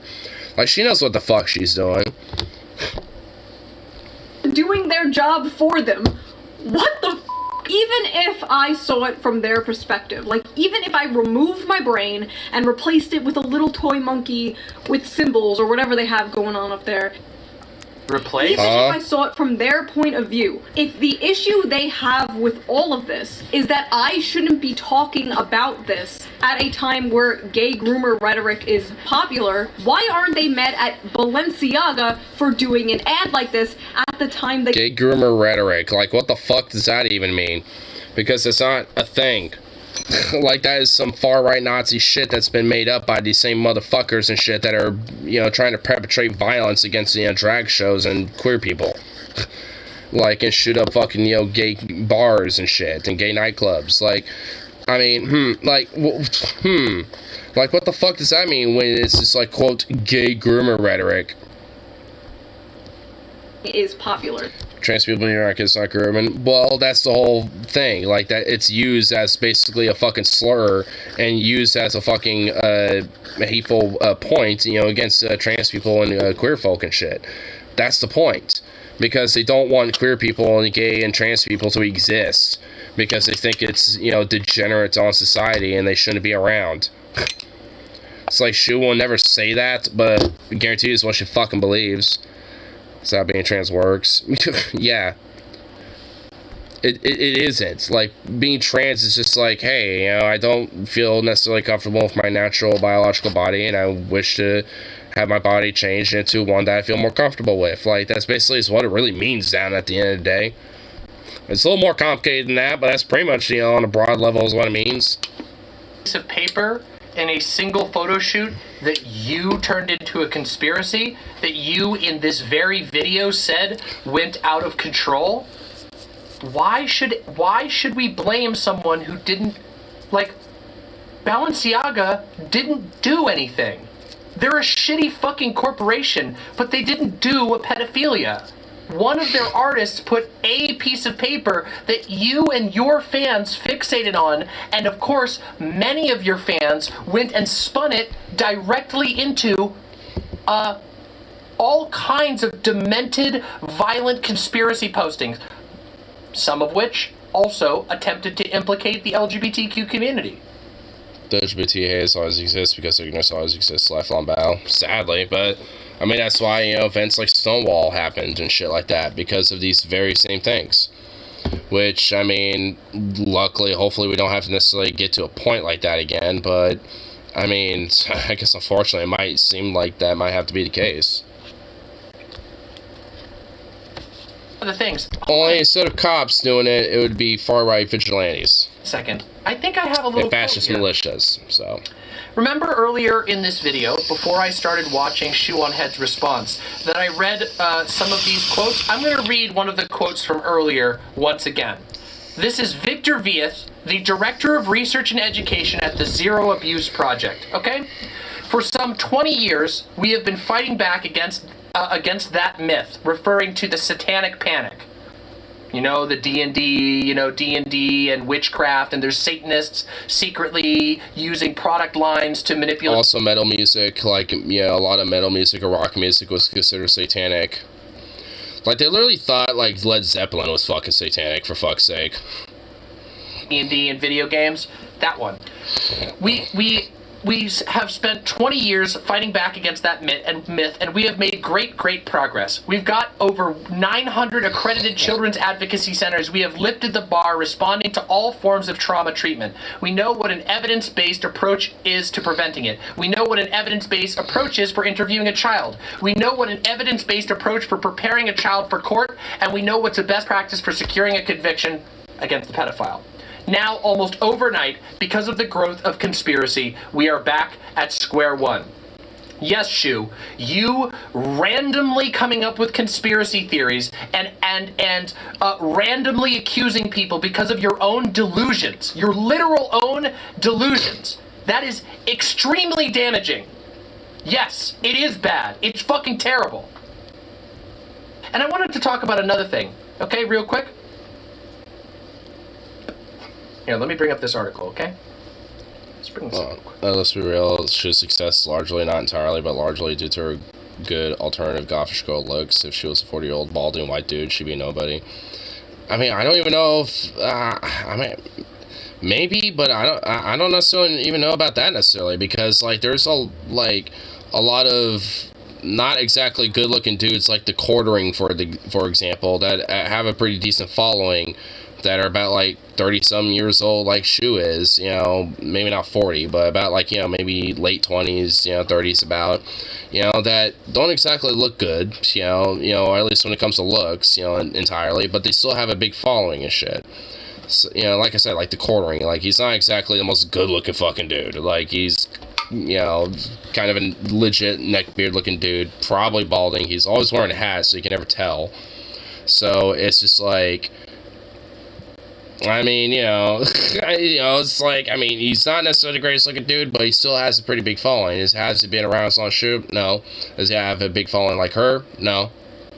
But, I know that Andrew, but, well, Andrew Tate, at least, you know, even though he's bald outright, you know, at least he kind of rocks the bald look. I mean, he's not, like, the most ugliest looking dude. He actually is kind of he has, like, a little bit of a physical charm to him. I will give him that. But it's just because he has, like, you know, a physique, you know, shit.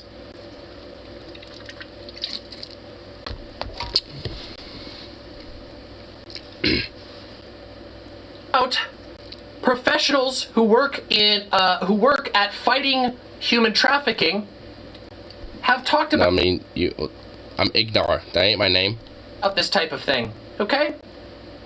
Hold on a second. I just want to read you this quote. 1 second. Here we go. This is probably one of the key things that's attractive about QAnon, said Marc-Andre Argentino, a doctor. Because her looks. Well, yeah. Because she has, like, this whole tradcon schoolgirl, like, cutely little, like, ooh, I'm an innocent little, like, schoolgirl aesthetic. She definitely does. And it does play a major role into her fucking success and shit. University who studied. I mean, also, like, I know another part is, you know, with that is just because I know I've had friends that, you know, have followed her before that, you know, at least in some part, the looks are a part of it. Because, you know, they would also say, it's like, oh, she's also kind of cute. It's like, whatever. Like, honestly, considering her fucking ideology and what her views are and what she believes and what she pushes and shit, that's what makes her a fucking ugly person, at least in my mind. Because at least, you know, all in all, her looks mean fuck all when it comes to that. Social media presence. Everyone agrees that child trafficking is very bad, and the argument that QAnon ends up making is, if you're against us talking about this, you are in favor of child trafficking. Can we just play this segment back? At a time where gay groomer rhetoric is popular, why aren't they mad at Balenciaga for doing an ad like this at the time the gay groomer thing is popular? Why aren't they directing their anger at the brand? Why are they shooting the messenger? The worst... Because you messaged a lie. Because you have been going all over social media, you and your fans, and you've been saying that anyone who points out that you're full of shit, that you made this up, and that you accused people who did not do the things that you accused them of, you say that they are assisting or protecting or defending pedophilia. You are literally doing things that storied researchers have written about QAnon doing. That they intentionally conflate your personal opinion with the actual issue at hand. Which, frankly, honestly, it's like, there was straight up like a local law enforcement around here was doing like a child luring sting, and there was legitimate pedophiles that were caught that were within the local area and shit. And this is kind of the fuck thing, is that, like, this type of rhetoric and this type of shit undermines this actual type of fucking, you know, like, shit when it comes to actually trying to, you know, capture and deal with, you know, these, you know, people who are legit pedophiles and shit. Because in a way, like, because there's 8 people that are caught in this shit, and at least one of them was from San Jose, California and shit. One of them was from fucking Oregon City, another one from Vancouver. A lot of them were mostly in Portland, but one of them had a business in a little storefront that was next to 2 schools, a public school and a private school and shit, and fucking, like, was pretty much in direct access to minors at, like, in pretty much at any given time of the year, basically, because of that. and and the whole business was a restaurant. And and for this guy specifically, I mean, Sean Sexton was the dude's name. I don't really give a fuck about naming a pedophile, but so, and he was also the oldest one too, so probably the ringleader of this shit.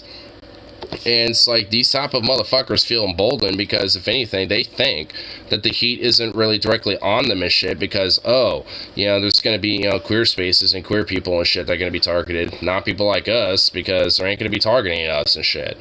And they ain't going to be looking at us, So it's like, to them, it's, a way that they feel fucking emboldened.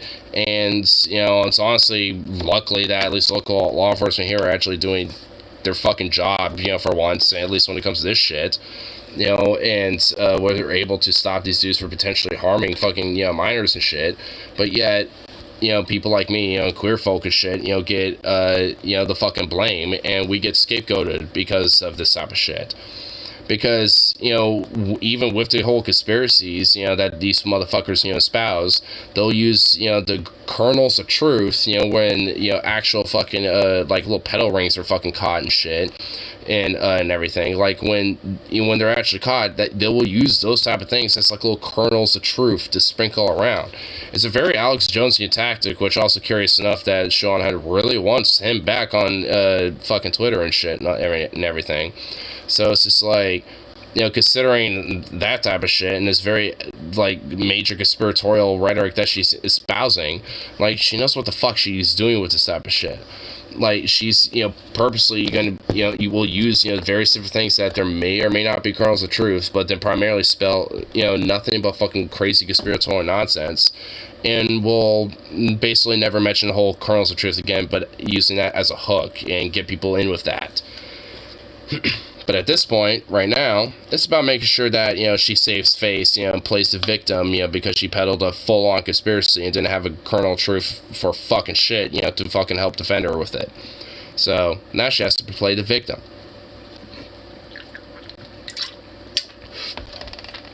Because she's not exactly smart when it comes to this type of shit. She's very manipulative and very creative and calculative with it, but not exactly smart when it comes to actually pushing it. Okay. Let's just get real for just a moment, all right? I have no evidence for this. This is my personal opinion. Understand? This is my personal opinion. I do not believe that Shoe on Head, that Blood on Hands, has ever actually had to deal with a situation of human trafficking. I have. I guarantee you Shoe has never had to fucking deal with that, honestly. I don't think that Shoe on Head has ever sat down and been ready to pull the trigger on somebody and have the only reason that you stop is because the victim of that person begs you to let them die from their failing liver instead of killing them on the spot. I have a feeling that Shoe on Head has never been in that. That Shoe on Head is much more comfortable talking about these issues from the distance of the internet. From her comfortable little keyboard in her comfortable little home where she can get everyone else to go spread conspiracy theories that harm victims. Damn. Honestly, I didn't even know that. Jeez, fuck. I mean, I haven't even been in a situation like that. I mean, closest I've been, actually, I remember that, was I was 11 or 12. I was at the local watershed. That's out a little bit of ways, and I was just riding my scooter around, just hanging around because it's a spot that I like to kind of hang around at.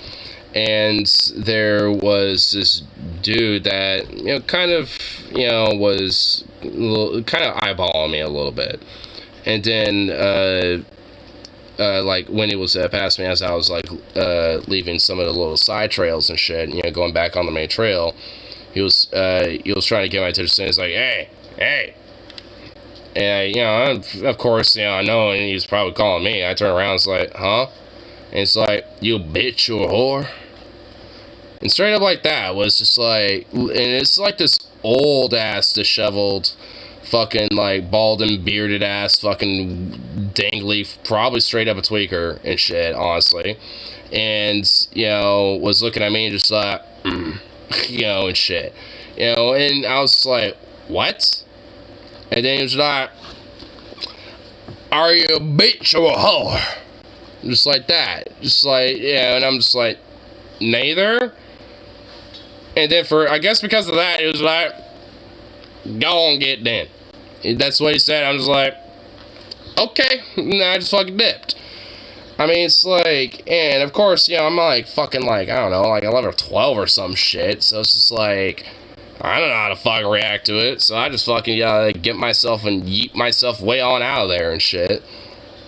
And I mean, and at least, like, probably at least the closest, situation to where where I was in, I guess closest, when it comes to that type of experience and shit. But it's like, honestly, I know a lot of friends myself, honestly, that have been in way worse fucking situations than that and shit. Because I have kind of like, being an empathetic person and shit, despite, like, my own, I guess, lack of, dealing with a lot of this shit. I know a lot of people that have basically grown up in the streets and have dealt with some really fucked shit. Like, I mean, my friend Art, like, there's some stuff that even I won't even talk about when it comes to stories he's told me about and shit, that I'm just like, Jesus fucking Christ. It's like, I can understand why you've kind of come up the way you have, honestly, considering, because of some of the shit that he's, seen and everything. I mean, like, there's one story that sticks in my head, but again, I ain't gonna fucking tell it, because it's pretty, like, insane, honestly. I mean, because, to put it this way, like, he straight up grew up with, like, pretty much, like, half his family being, like, legit straight, like, like, through and through, blooded rednecks and shit, and the other half of his family being straight up, like, blood and blood, from the biker culture, and we're in biker gangs and shit. So, he's growing up, and seeing some pretty crazy shit because of that. Very interesting upbringing, I'll say, with him. Nonetheless, I guess, to put it lightly. I mean, that's why, especially for me, I, like, really, have, like, an empathy, and shit, especially when it comes to, like, the passion that some people who are at least, more eloquent about issues and shit are. So at least I know Demo is, like, someone who's, like, kind of on the real a little bit, because she's pretty bluntly honest about that, like, because that's, being like, hey, like, someone's begging you to just, like, let me die of liver failure instead of, like, taking me out, that's some hard shit. That's some tough shit right there.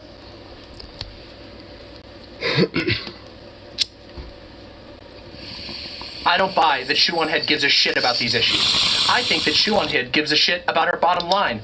And actually, just out of curiosity, oh my god, this video has 301,000 views since yesterday. Oh my god. Oh my god, wow, almost like her She's definitely making a big buck out of that.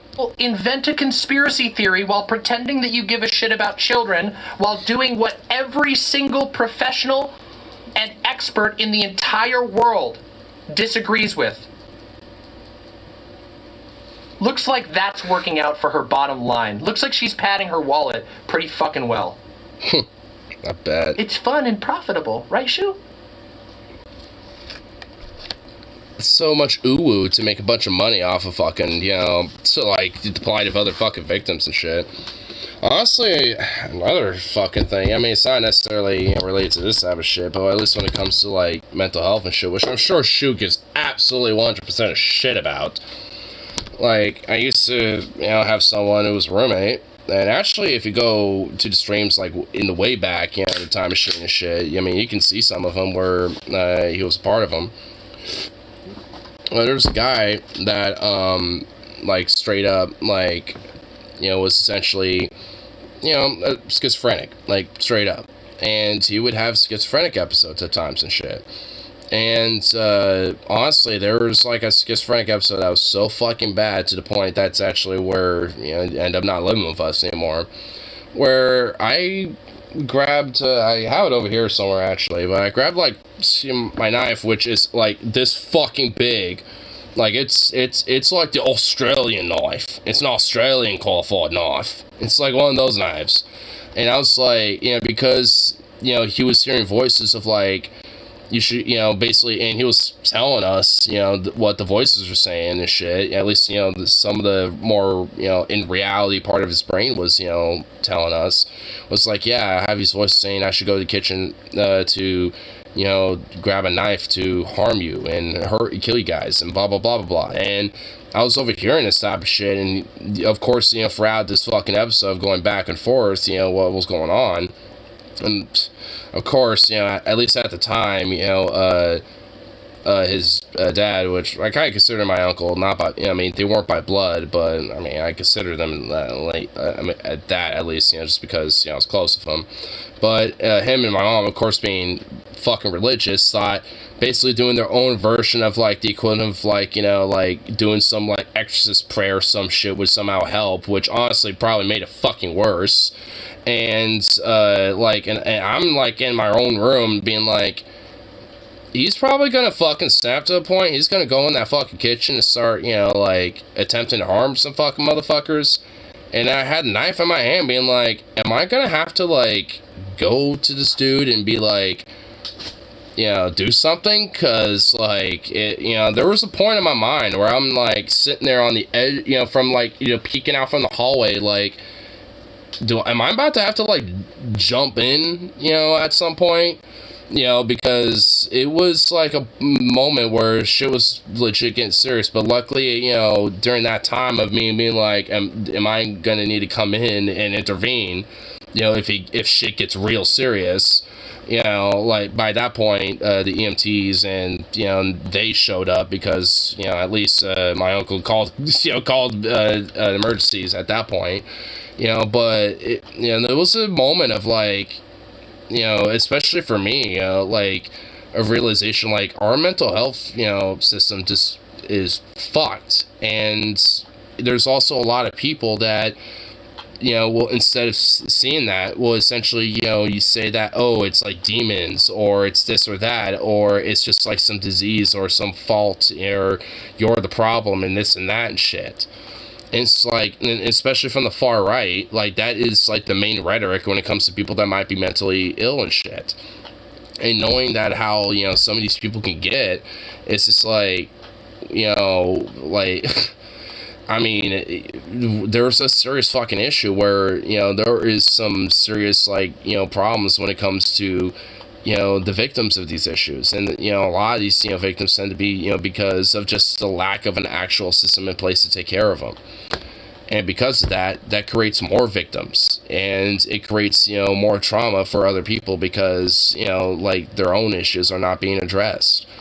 And, again, it's not exactly the same thing as this, but it's just like, it's, another variable of what, like, is, instead of looking at the real root issues, they'd rather, create, an extra boogeyman and exacerbate and, if anything, create more harm while they think they're doing some fucking good.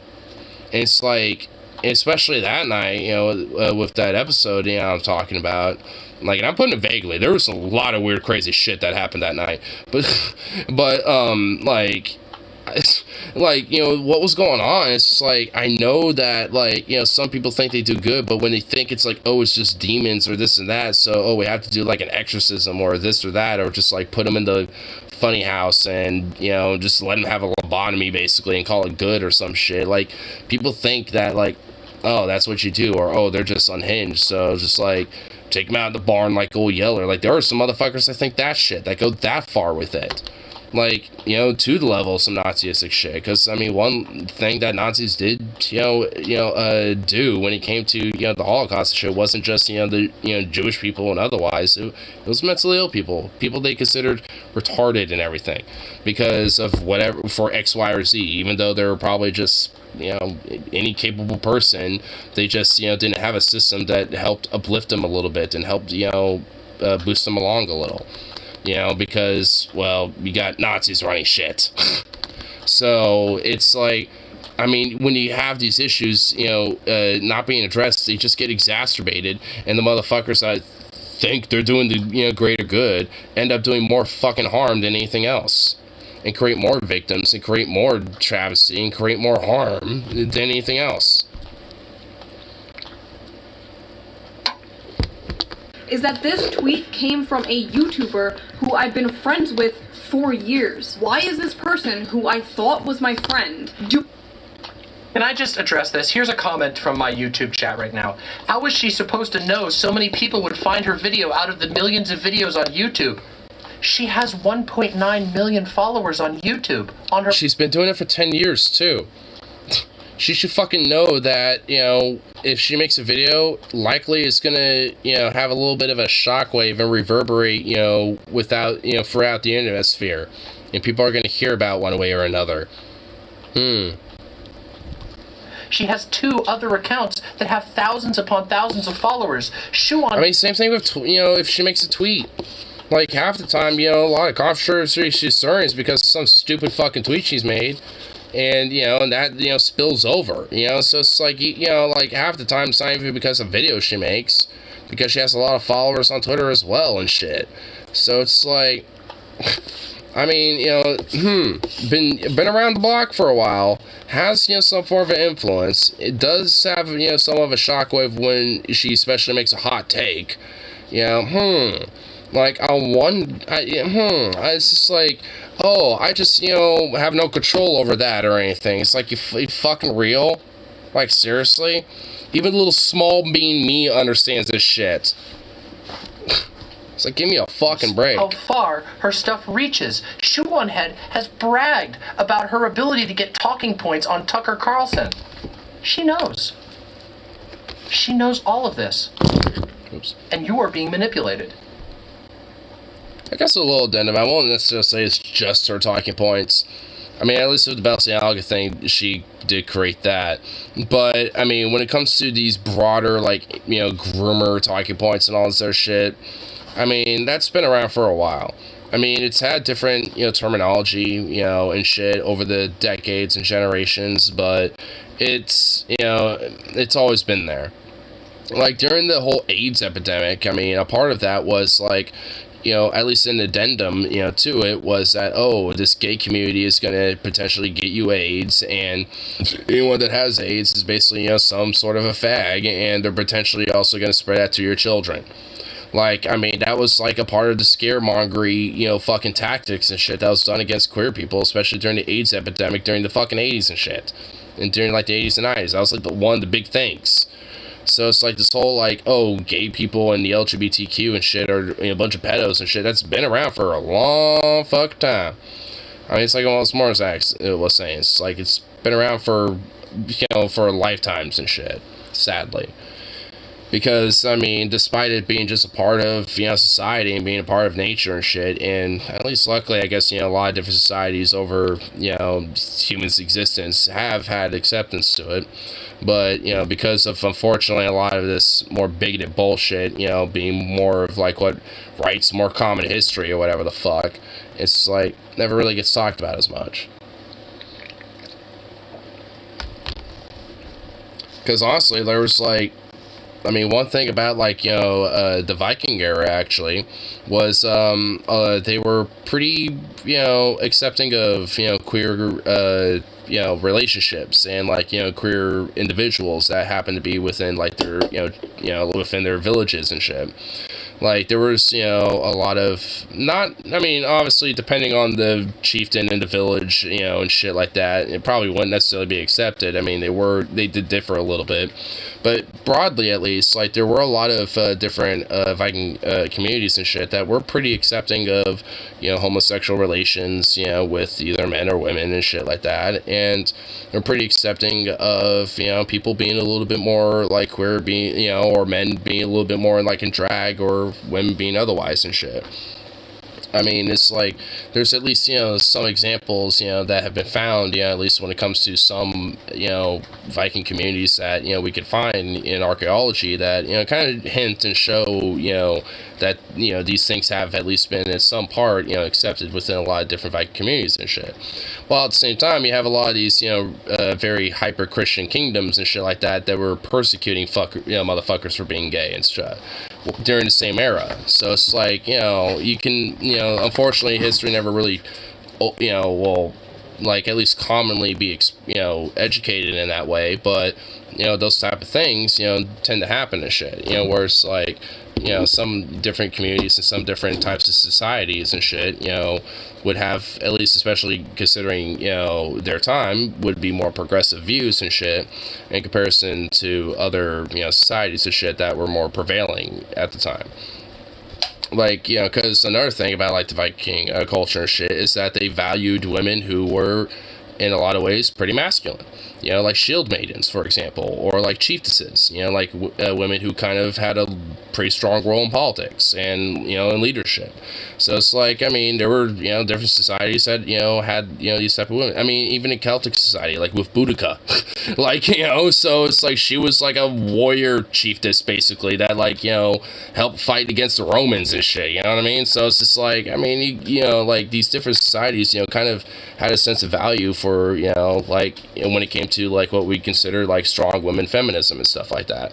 Like an Ellen Ripley kind of archetype almost, so, like, a woman who adapts and uses, different strengths, to kind of fight and overcome, kind of, in a way, a greater enemy and shit, so it's just like, I mean, a lot of different societies that would kind of be considered, like, barbaric or whatever the fuck, in a way, we're actually kind of more progressive than some of the more contemporary societies that prevailed. The only reason why the other ones prevailed is just because they were a lot more about the sword in comparison to the other ones.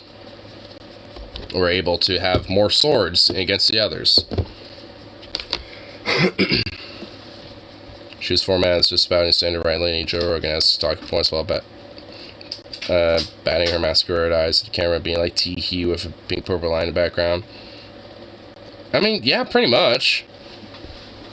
And considering her, influence and spread because of a lot of that type of shit combined into her, it just makes it a lot more fucking sinister, disgusting and shit in my mind. Like, I mean, she's just somebody who is just like, like a fascist. I think is, seriously fucking sinister, because she's just like very manipulative about being like, oh, I'm not that. I'm just, someone who kind of cares about the kids and this and that, blah, blah, blah, blah, blah. And people just gobble it right the fuck up just because of her aesthetics. I mean, that's what really gets my fucking gears about it, frankly. Hinged Stretch Armstrong reach to imply I am responsible for the murder of LGBT people. This isn't how you would treat a friend. Alright, no one's necessarily saying that. I mean, there's an indirect consequence considering that, like, that same type of fucking rhetoric and these same type of ideas is what enables that type of fucking violence. It's like, yeah, indirectly, like, you have, some accountability, but you're not literally directly, accountable for that. Like, no one's saying that. Like, Jesus fucking Christ. This is kind of what I mean about that manipulative shit. Like, where she's playing the victim of, like, oh, people are saying that I do this. Like, no one's saying that specifically. It's like, what a way to twist the narrative. Fucking cunt. Criticism. Actually, that's not what the tweet says, Shu. I understand that reading comprehension isn't your strong suite, or at least, I bet you can read. I don't think you're actually illiterate. I just think you choose not to. Shu on Head on her way to once again use her massive platform to provide neo-Nazis in her audience with fodder they can use to justify the murder of gay people. Burp. Burp. Nobody... Xanderhall, in the tweet she's showing on the screen, she's showing the tweet and lying to your face. Showing you the tweet and lying about its contents. This is such a bold level of lying. This is such a bold level of manipulation.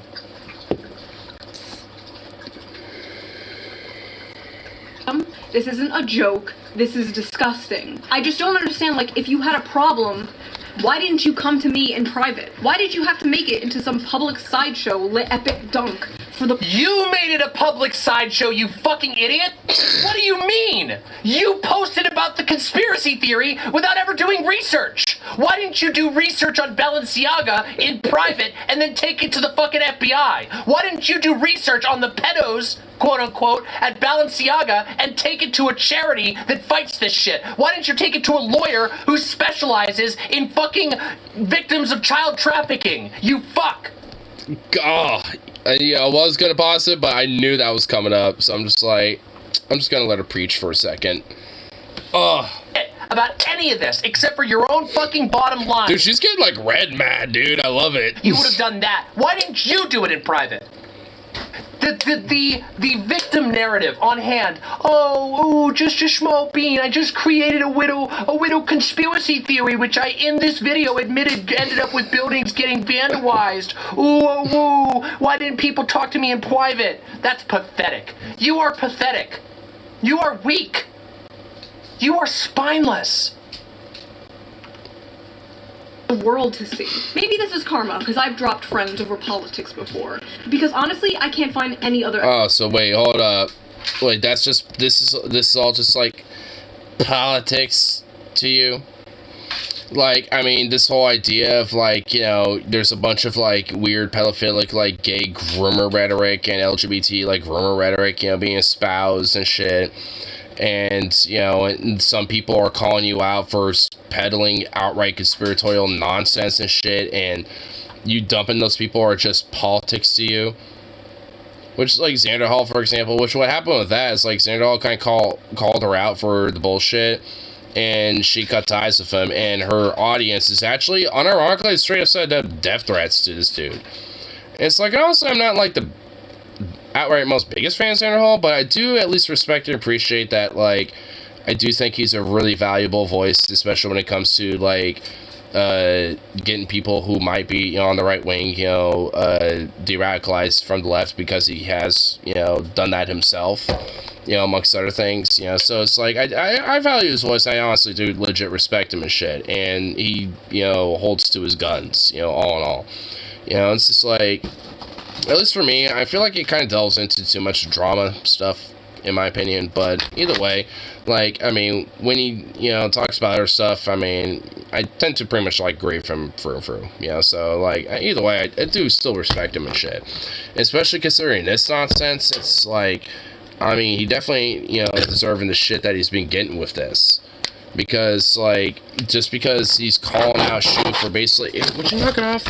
Calling out Shu for basically being, you know, like, espousing, you know, a bunch of, like, groomer fucking conspiratorial nonsense and shit. Like, you know, that's, you know, just politics to her. So, you know, that, you know, she has no control over the fact that, you know, maybe he might get death threats from, you know, the audience, her audience and shit, because, oh, now he's tied, you know, as, like, some pedophilic groomer himself and shit, because he called her out, you know, for trying to do the greater good, or whatever the fuck. She's tied to LGBT directly. Well, I mean, like I was saying a little bit, like, I mean, yeah, I mean, she's, you know, saying that, like, there's a lot of gay groomer pedophilic rhetoric that's being spread, that's, you know, like, a part of the, you know, like, being kind of, you know, trying to be accepted within the LGBT, which that is just made up in her fucking head too a little bit.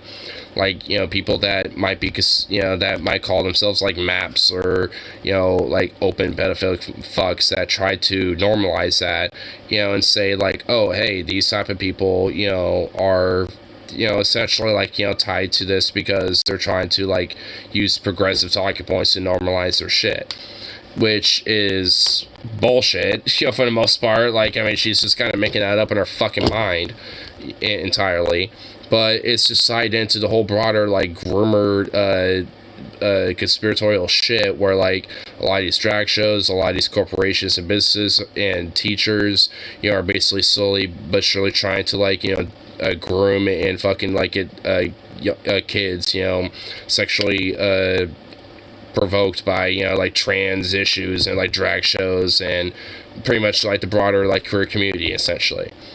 Which leads to, I mean, obviously, as we could tell, you know, to a lot of fucking very hateful, spiteful fucking reaction, and especially very deadly and violent reactions because of it. And she's just another fucking talking head when it comes to espousing this type of rhetoric. She just does it in a very manipulative way to where she, you know, can easily try to play the victim when she isn't. But this wasn't even political. Like, I couldn't think of an optically worse thing to drop someone over. Why is that? Are you implying that it makes Xander Hall look like a pedophile? Is that what you're implying? Are you trying to imply that because Xander Hall called you out on your shit, that he kind of seems a little bit pedo-like? Wouldn't it be weird if Shoe on Head has done that to a bunch of different people? Wouldn't it be weird if in my other video I went across multiple tweets in which she implied that the serfs, ContraPoints, and a number of other people also dropped her for pedo shit, which is very normal. That's the word that she used. The serfs and ContraPoints, like, the people who I farthest think are, like, groomers. Like, Vince from fucking The Surfs, like, that dude basically just looks like Brendan Fraser in his peak, in his prime. Like, I mean, like, how can you fucking think that guy's a groomer? Like, what the fuck? And ContraPoints, I mean, like, even then, like, no. Like, how in the fuck could you think that, like, oh, she might be tied to that or somehow? It's like, that's insane. On Head is a very nasty individual. You see, if you don't agree with Shoe on Head, she just calls you a pedophile, or strongly implies it. Because, see, she doesn't really have the spine to just out and call you a pedophile. She just implies it. Zan's producer says Zan's comments got rated with people calling him a pedophile after Shoe's vid. Yeah, so did mine. In fact, I have... I mean, hell, earlier in this fucking stream, someone says, like, I'll, you know, comfortably do a groomer. Like that Joe Schmo guy, or whatever the fuck, you know, that was in the YouTube chat from earlier. It's like, there was people literally on that stream earlier doing this. There's also another weirdo named Lil Thompson that I saw in our YouTube chat that was, like, doing basically the same shit. And also doing a lot of self-reporting, too. Interesting. A lot of people calling me a pedophile. People in this chat today, interestingly. Really weird. Really weird. Yeah. Really weird that the sin of disagreeing with Shoe on Head's demented, evidence-less conspiracy theory gets you called a pedophile. Almost seems like there's, you know, almost seems like they're, it's not actually about helping kids. Almost seems like it's about, clout and money. Let's continue. Like, I know you used to be right-wing. Personally, I can't relate. But not everything related to pedophilia has to do with gay people. That can you imply it? Needs to stop with the conspiracy posting. Ah yes, the conspiracy. The conspiracy that the fashion industry is f***ed up and weird. The conspiracy that... No. Yeah, hold the fucking phone. Yeah, no.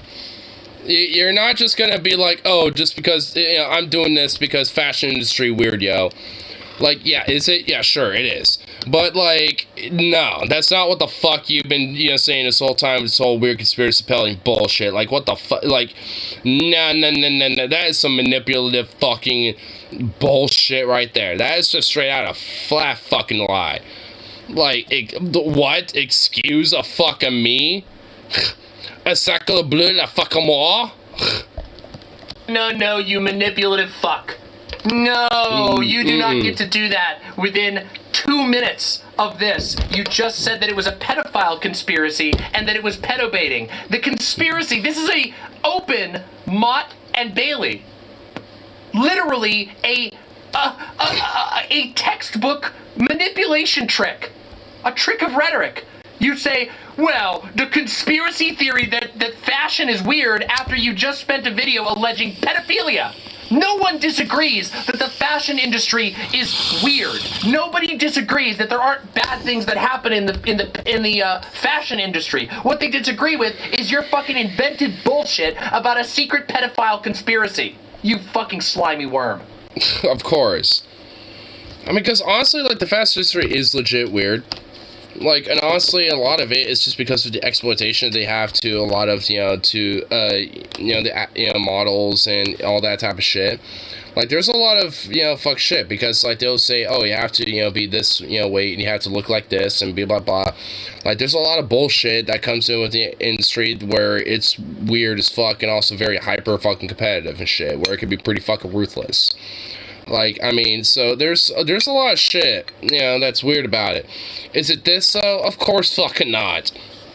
I mean, and frankly, it undermines, any legitimate, like, pedophilic stuff that might be happening within the fashion industry, because I mean, no one really knows if it really is. I'm sure maybe, especially on maybe more localized levels, there probably is, maybe some, but there's no real evidence of that, though. Just because, some major bougie-ass fucking corporation made some, weird photo shoot and shit doesn't mean fuck all. And it's also and all the different photos that were released came from different photo shoots anyway. So it's like they weren't even attached to all the same fucking thing. So, when it came to all this. So it's just it's just weird nonsense. It's just all made up. I mean, it's it undermines, and if anything, probably emboldens motherfuckers that might be within this industry to say, hey, the heat isn't on us anymore, so we could probably take more advantage, doing some of the shit that we do when it comes to legitimate exploitation. Because the heat and the focus isn't on them as much anymore. It's now more highlighted in some other shit that has fuck all to do with them. And they get emboldened because of this type of shit. And more victims get created because of this. It's not really necessarily some weird coinkydink that there was some pedal ring that was busted here locally and shit, while this type of stuff has been exacerbated because those motherfuckers felt emboldened. So they felt oh, we can more easily, try to groom kids in, for exploitation. But luckily, at least around here, law enforcement, at least to some extent, does their fucking job and set up some fucking false accounts to catch these motherfuckers. So it's at least some areas, there are, people in, local law enforcement that are actually trying to fucking stop this shit. But it's because these motherfuckers feel emboldened. It's and this is a fundamental problem, especially when it comes to creating some weird conspiratorial bullshit that, some entire fucking community is, harboring and fucking peddling fucking groomers and shit. Because legitimate, actual fucking groomers and child exploitators, feel emboldened and get away with more of their fucking shit. Because, the focus ain't on them no more. The heat isn't on them. Looking out and trying to see, oh, where could, we, potentially find these type of people. It isn't highlighted on them as much. And that's really one of the fundamental fucking core problems with this type of shit. And creates more fucking harm while fucking cunts like this and shit, feel oh, they're doing some greater good. It's you're creating more fucking harm. And people like me and shit get scapegoated for it. The entire queer community gets scapegoated for this type of shit. And you know it. And you don't give a fuck. As long as you make a little bit more of an extra dollar while you ooh-woo your way in your little weird trad con fucking conservative uniform schoolgirl bullshit behind the American flag like a fucking weird nationalist fucking bitch. Give me a break. The worst part is she pretends to be gay so she can yell homophobe when you call her out. I'm convinced Shu has no real political opinions and just says What? Okay, what in the pick is that? Shu isn't gay. She's not gay. What? Huh? Sounds good to her. What in the pick is that? Isn't that what an opinion is? Begging people. Maybe for you, that's a self-report? Maybe for you, your feels are your political opinions. Other people genuinely try to be more informed than you. That's like a massive self-report. Okay. To finally realize Shu is literally just right-wing. Shu is a conservative, no matter how many lefties try to say otherwise. There's a term coined by Lindsay Ellis that I think fits Shu. She's a diet Nazi. Shu on Head is a right-wing... I mean, what? Is this, are these all comments meant to try to self-report her or something? Because, yeah, these are true. These comments, while nitpicked, are true. Sean is right-wing propaganda. Yes, yeah, see what I mean? Yeah, that's true, yes. She's likely paid to be, so either directly or indirectly.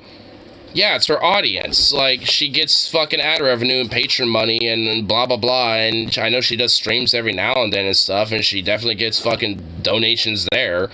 Like, she makes, yeah, it's her audience that, you know, like, her weird right-wing fucking freako, Nazi, borderline Nazi fucks and shit that, you know, like, you know, support her and give her money and shit. Like, yeah, that's... is likely paid to be so either directly or indirectly. I hate Shu. She's not a leftist. She's a fascist who wants health care. Does this... Oh my god, I love these random comments she's nitpicking, dude. I think Shalene's right. I would say Shalene's a lot more than right when this guy was a Nazi.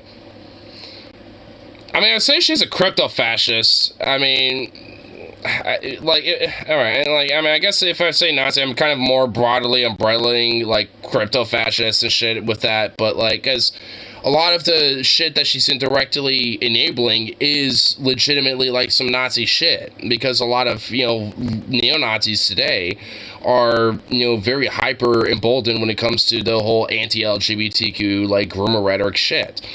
And a lot of this type of shit that she's, you know, pushing enables that type of stuff. So it's like, at the very least, she's a, you know, at least somewhat of a crypto-fascist and shit. Or I guess crypto-Nazi or whatever the fuck. I mean, I guess. But, like, I mean, that would, I guess, be at worst, I suppose. She needs to be kicked... Jedi, etc. Well, I mean, considering a lot of her rhetoric, she enables a lot of people that do advocate that, and her audience does advocate that type of shit. I mean, like, that's kind of the problem. Like, she herself is very smart when it comes to being very manipulative about saying, oh, I'm not, you know, this, you know, I can't control my audience and, you know, the people that, you know, look at my videos and what I say. It's like, she's very smart about that because she's very manipulative and shit. But, I mean, just because she is very smart about that doesn't necessarily mean that she's cut from the same cloth as that type of shit. Because, I mean, she is. She just doesn't, you know, she's just, like I said, very smart about, you know, deflecting away from that and pretending to be the victim, you know, to boot with it. Which is why she's, you know, making a lot of these comments, you know, nitpicking this type of shit. Including mine that, you know, she happened to, you know, nitpick on her video too. Shu's style has really just gotten stale, hasn't it? This video feels like a video from, like, 2014. She's even using the, like, old sound effect. The like, beat that she used in her old, like, videos when she was, like, a literal kid. I guess this is what stagnation looks like. I guess it is. I guess we've seen what it looks like.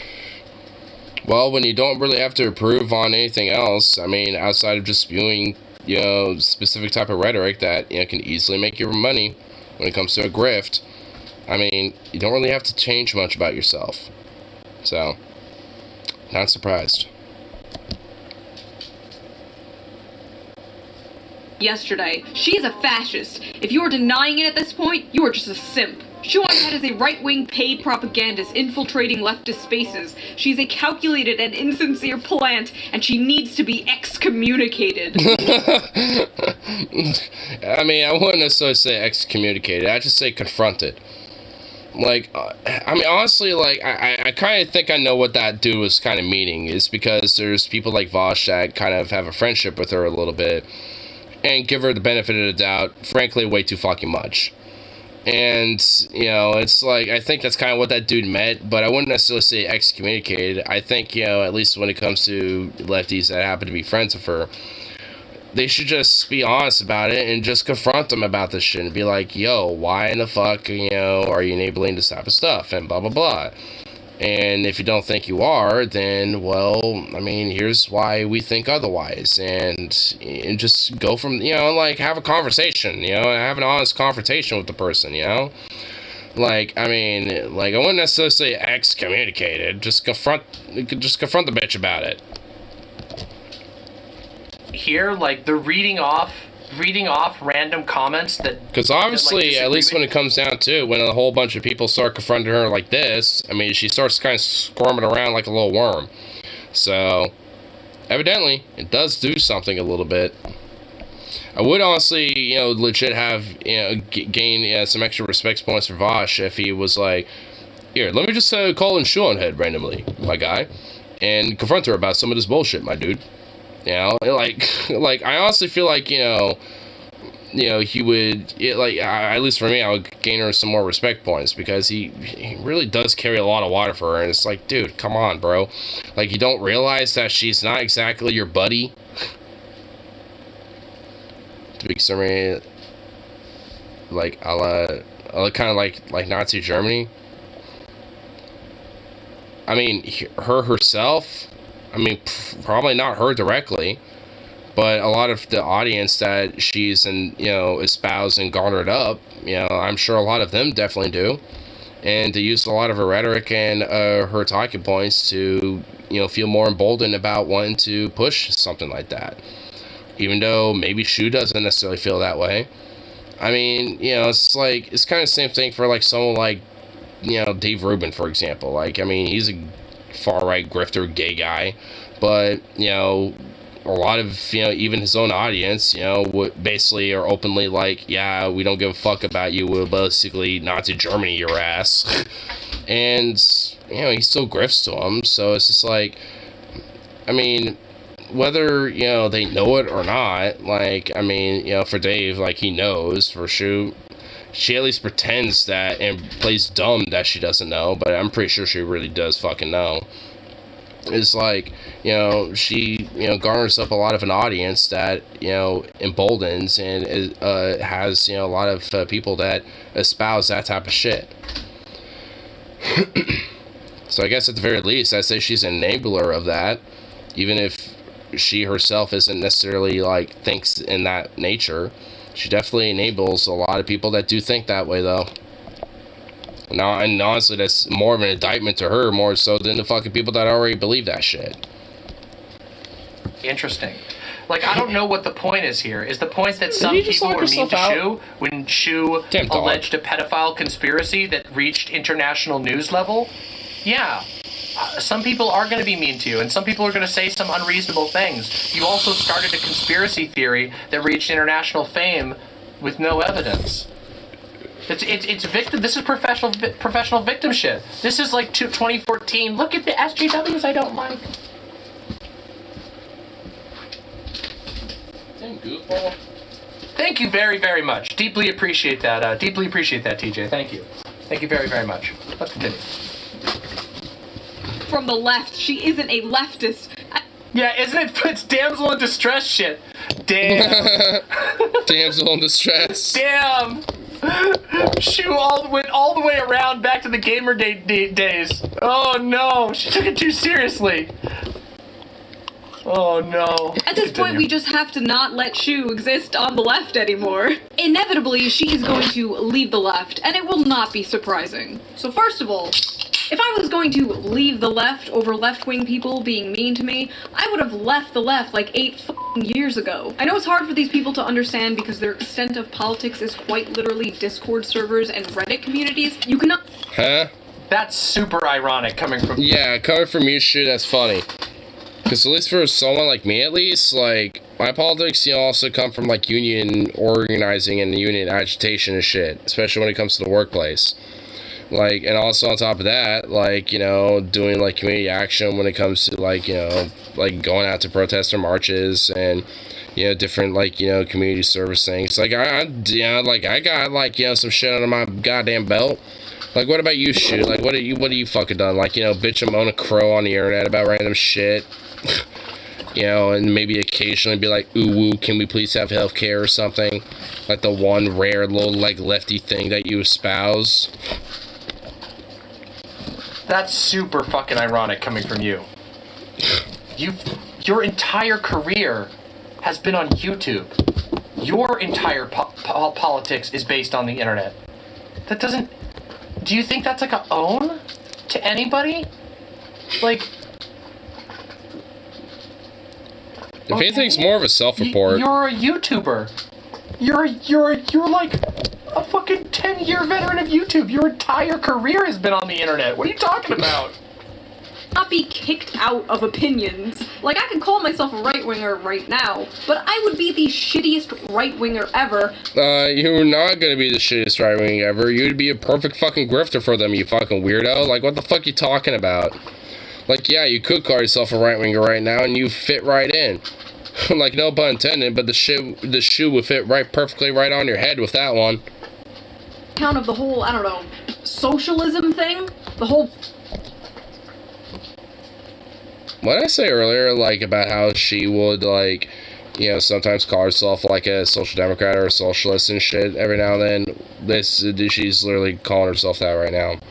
Oh my god, get the fuck out of here. Boo. Fuck you. Like, I mean... like, you're not a fucking socialist, Shu.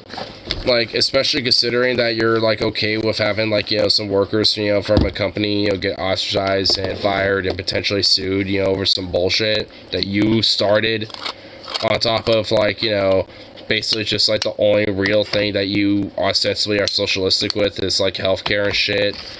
And, you know, and ostensibly you're like, oh, I'm, you know, was in favor of Bernie 2 times. It's like... oh, these very vague-ass things that, you know, make you like, oh, that makes me qualify for a socialist. Never mind all the different, like, you know, philosophical theory that goes into it. Like, you know, not gonna actually, you know, delve into any of that, you know. You're just gonna just blindly be like, yeah, you know, the socialist stuff, you know, yeah. I can't be a right-winger because, you know, the socialisms. It's like, give me it's like, whatever. I'm supposed to believe that. Oh yeah, Shoe on Head. Yeah, Karl Marx-based comrade Shoe on Head. Definitely known for being a avowed socialist. What are you talking about? Has Shoe on Head ever, except for now when it's convenient, identified as a socialist? As far as I understand it, Shoe just believes in, and I say this very charitably, healthcare and generally socially progressive policies. I don't think that... Since when are you a socialist? Do you even know what a socialist means? I bet if you actually asked her, she probably wouldn't know what it really meant. She'd probably think, oh, like, you're against capitalism, kind of, and you want nationalized services like healthcare and stuff. Like, I guarantee you that would probably be, like, the equivalent of, like, what her answer would be. She wouldn't have a real answer. Oh. Bernie wasn't a socialist. Bernie is a Democrat who appealed to socialists. Bernie was never a socialist. Oh, boy. I mean, the closest he was like a democratic socialist. But internationally, yeah, he was more of like a social democrat. But I guess for like American politics, he was. But it's not really saying that much.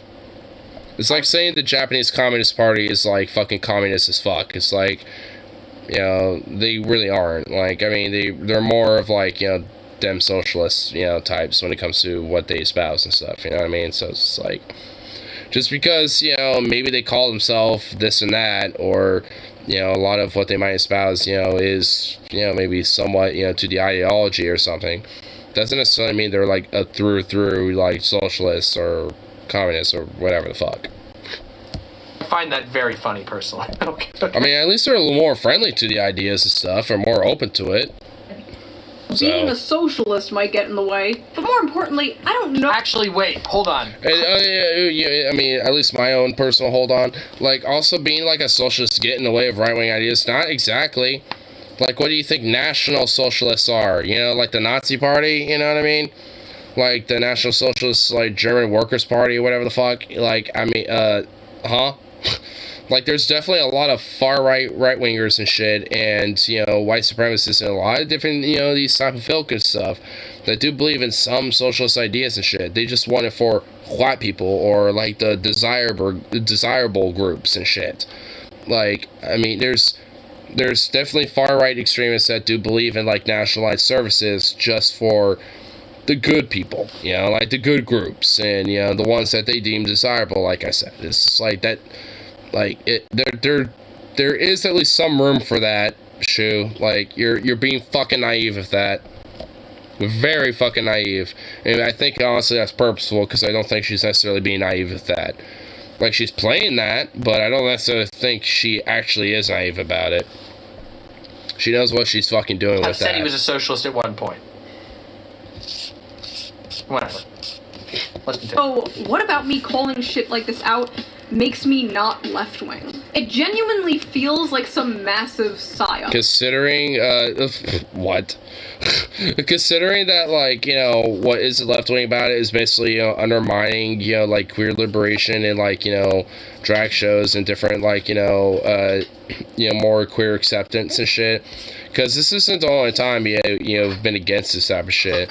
Like, every Pride Month, you know, for the past, like, year or two, it seems, you know, for, like, the last, like, 2 or 3 years, it seems like you have, like, a decent little excuse, you know, to shit on the LGBT and shit during that time of the month and shit. Because, oh, you know, there might be too much degeneracy or too much deviancy going on and shit. Which enables more of this fucking hateful, bigoted rhetoric. It's like, It's like, you know, a lot of the different, you know, queer folks that, like, you know, Stonewall and shit, when that riot, you know, took place and shit, weren't just, like, doing that for shits and giggles and shit. Like, there was a lot of things where it's like a part of what happened with Stonewall, at least what started some of the riots and shit, was the cops came in there to bust up a gay nightclub and shit, where essentially, like, oh, they're gonna arrest anybody that might happen to be, like, you know, in drag or whatever, or might be trans and shit, and they would basically literally, like strip them and search them to make sure that, you know, they're dressed, you know, in accordance to what, like, you know, the biological sex was and shit. And if they weren't, they're gonna have them arrested and everything else in between. Like, and who knows what the fuck else, like, frankly. Like, they, you know, and a part of the riots and shit was, you know, people were, you know, noticing this and, you know, weren't taking their shit and started getting beaten on. And some people started taking, you know, some matters in their own hands and eventually just, like, naturally kind of culminated into a riot. It was just very spontaneous. It was a very spontaneous thing that happened, but ended up being a very impactful thing when it came to queer liberation and shit. Like, there's a lot of stuff about Stonewall that is definitely worth looking into and shit, because it's, you know, like, a lot of the rhetoric and a lot of the shit, you know, that came into trying to, like, break up Stonewall and break up that club and shit, you know, is the same type of fucking rhetoric. Where it's like, oh, you have, like, you know, a nightclub, and, you know, like, where it's very queer friendly, and there's, like, drag shows, and this and that, and everything else in between, and, oh, there might be, like, some, you know, they didn't call it yet at the time, but basically, like, some grooming shit going on, so we need to send the cops in to bust it up. And, you know, the cops are a lot more open to doing that type of shit, because, I quote, back in the day, you know, one of the cops mentioned, it's like, we didn't think that a bunch of, quote, fairy fags would, you know, fight back against us, but after that, like, you know, because we basically oppressed and, you know, fucked with every other community, and they have fought back. But at least, you know, the homosexual community, they never fought back up until fucking Stonewall. And then they're just like, we never thought that, you know, these, you know, fairy, you know, motherfuckers, you know, would do this shit, but they did. And it's like, and it's because when push comes to shove, they get sick of the shit. People like me get sick of that shit. Because of the harm and the violence and the victimization that happens, you know, with people just trying to have a good time and just be them fucking selves. And, you know, and the shit is, you know, as old as fucking Stonewall and even older than that. And it's still going on to fucking today. And it's just like, and motherfuckers like Shu and shit are enabling this fucking stuff. And it's like, and honestly, you know, frankly, there could be another fucking Stonewall, you know, if this shit keeps up. Workers' rights and for people to have their basic necessities met. I didn't sign up for this weird-ass shit. I'm just so tired. Well, hey, guess what? Socialism is tied into this weird-ass shit, so get the fuck over it, you weird bitch. Like, socialism is also tied in with a lot of, you know, different liberation, activism and shit. When it comes to women's activism, when it comes to, like, you know, black or immigrant activism, or, like, you know, Hispanic activism, or, like, queer activism and shit, socialism tends to go hand in hand with a lot of these different types of things. Like, you know, for example, like the Queer Liberation Front, which was, like, one of the major organizations that eventually got involved in Stonewall. Hey! Like, they were, a pretty socialistic, leftist, bent type of organization that was pretty radical, for their time. And, and it's because, like I said, a lot of this type of shit goes hand in hand. Like the Black Panthers, for example. Like, they definitely had flaws, for sure. But a lot of the different things and the principles and the philosophy that they were pushing was also, in some nature, had some socialistic leaning to it. And it's like, and again, some of the Black Panthers' ideology did have some flaws, but, they're, again, the more radical arm, of the civil rights movement. So, of course, there might be some, some flaws within the ideas because of the radical, routes that they were willing to go with. Which, honestly, at the end of the day, I think, to an extent was, kind of necessary when it came to the civil rights movement. So it's like, this type of shit is, just goes hand in hand. And, sorry, Shu, but when it comes to socialism and a lot of, very leftist, activism and a lot of leftist direct action shit, it's fucking necessary. It goes hand in hand when it comes to a lot of these different issues. Like another example, and there's a movie about it called Pride, where in England, a lot of the Welsh miners that were on strike were getting brutalized by a lot of the Thatcher's regime and the police and shit. And at the same time, the queer community was feeling the same thing. And, a lot of the different queer community that was, near and around, a lot of these strikes and shit at the time, kind of saw... What the hell? Do you mind? But, they saw kind of a sense of, solidarity, so, they decided, to meet with some of the leaders of the minor strikes and some of the leaders of the queer liberation movement and a lot of the queer activists that were in the UK at the time. And this is around, I think, the late 70s or the 80s about. And they got together and basically joined hand in hand when it came to a lot of socialistic ideas, when it came to collective bargaining, the trade union, and when it came to a lot of liberation when it comes to egalitarianism, especially when it came to the queer movement at that time. It all came hand in hand to push and fight for their fucking rights and shit, when it came to queer activism and workers' rights. So it's like, this shit, historically can be supported of socialism has this quote weird shit evolved with its shoe. It's like if you actually knew what the fuck socialism was and actually had knew a fucking lick of history about it, you wouldn't understand this type of shit. But you don't, because you don't really give a fuck, because it's all about the fucking dollar for you. It's like, give me a fucking McFuck break. It's like, you McFucking motherfuck of a worm. Isn't when you want people's basic needs met. Christians want people's basic needs met through the church. True. What? Yeah, basic needs met, that vague terminology is not inherently a socialistic idea. They could be a very religious idea. I mean, it's not necessarily just a very Christian idea either, but there's a lot of religions that espouse that very similar idea, especially Abrahamic ones. So it's that isn't necessarily inherently a socialistic idea. I mean, it is a variable to socialism because obviously everyone should have their basic needs met when it comes to, just the individual outcome when it comes to just their basic comfortability as an individual. I do think that is at least, part of socialism, but that isn't an inherent part of it. There's a lot of different other ideas and philosophies and shit that aren't necessarily socialists that also believe in those similar ideas. They just have different ways of wanting to do that. Some of it's via a church, some of it's via the company, because of their capitalistic bent. Some of it's, could be a mixture of both. It's all whatever the fuck. I mean, it's it doesn't necessarily have to be a socialistic mentality, to be everyone should have their basic needs met. Well, now, via the corporation or via the church or whatever the fuck. It doesn't have to be just via the virtue that it should be a right, or whatever the fuck. It's they can have any idea when it comes to how that should be enacted. What is this? Is this what passes to shoe fans for political analysis? Yes.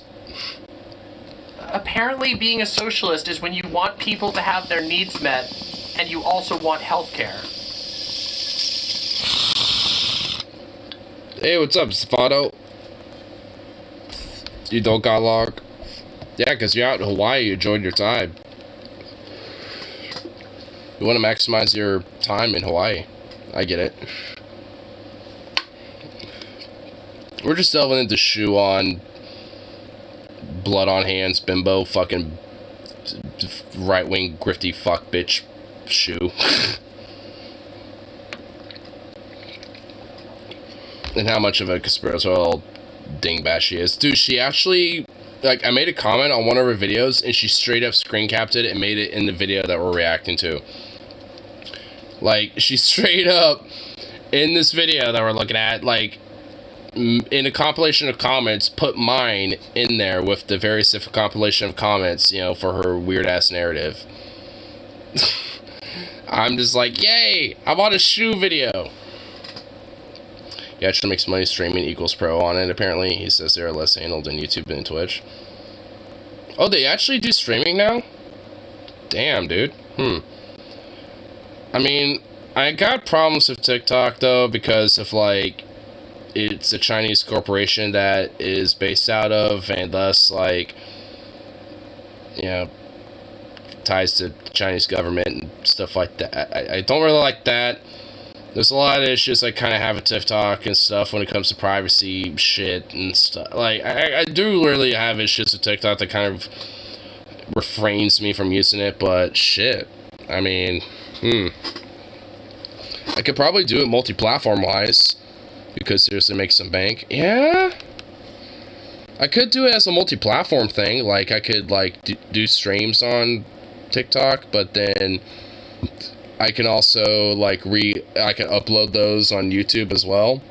But I want to be able to also do what I'm doing right now. Like, you know, I can pull a screen up. I can, like, you know, like, react to a video like this. Like, you know, I want to, like, that's kind of the caveat. Like, I want to be able to, you know, still do that while I stream, you know, if I'm on TikTok. You know what I mean?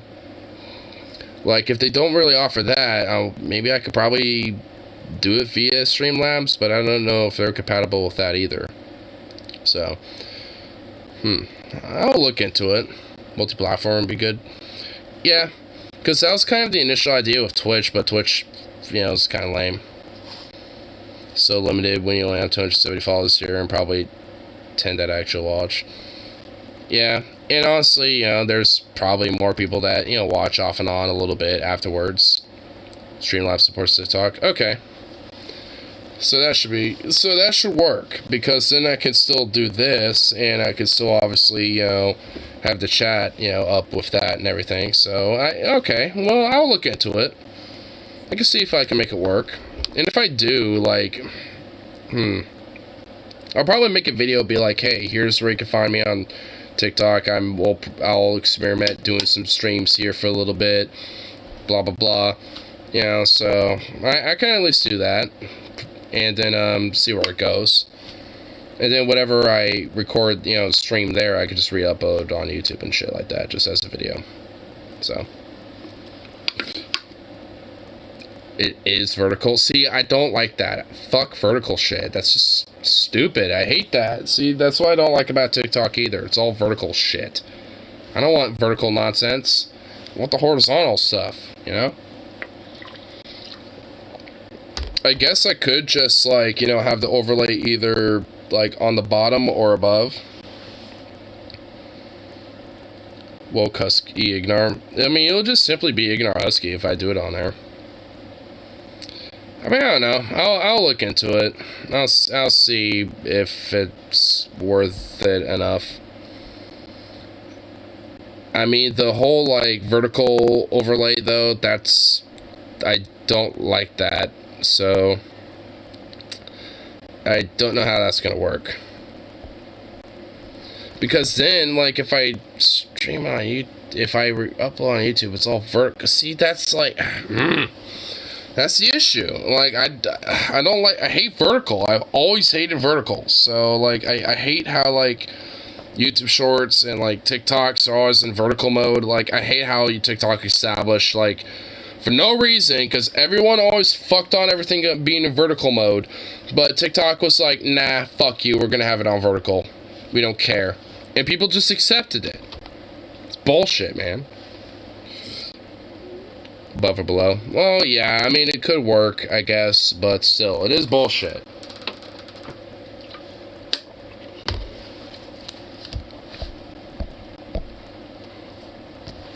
To prove to these people that I'm left-wing. I'm just tired of being like, no, you don't understand. I voted for Bernie in 2016 and in 2020. I believe this and I believe that. I'm tired. I'm too old.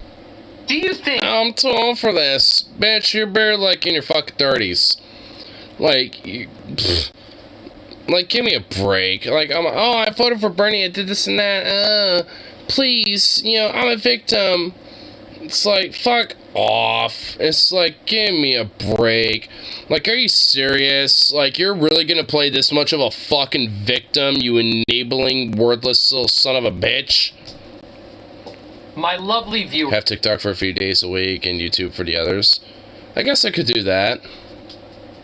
Because also on TikTok, I could say, hey, I do my streams primarily on YouTube, so if you want to, see more of me and, all that shit, you can go there. And, I guess that could work. Because then that can help boost, the, I guess, better streams in that way here. Yeah, okay, I don't know. I mean, you're kind of convincing me a little bit. I mean, I would basically be going against my principle of never using TikTok ever, but, I mean, I don't know. I suppose I could make an exception to at least help boost my shit a little bit. Because over time, I could potentially do edits and, like, fucking, like, upload those on TikTok as, like, TikTok uploads there and shit. So, I mean, I don't know.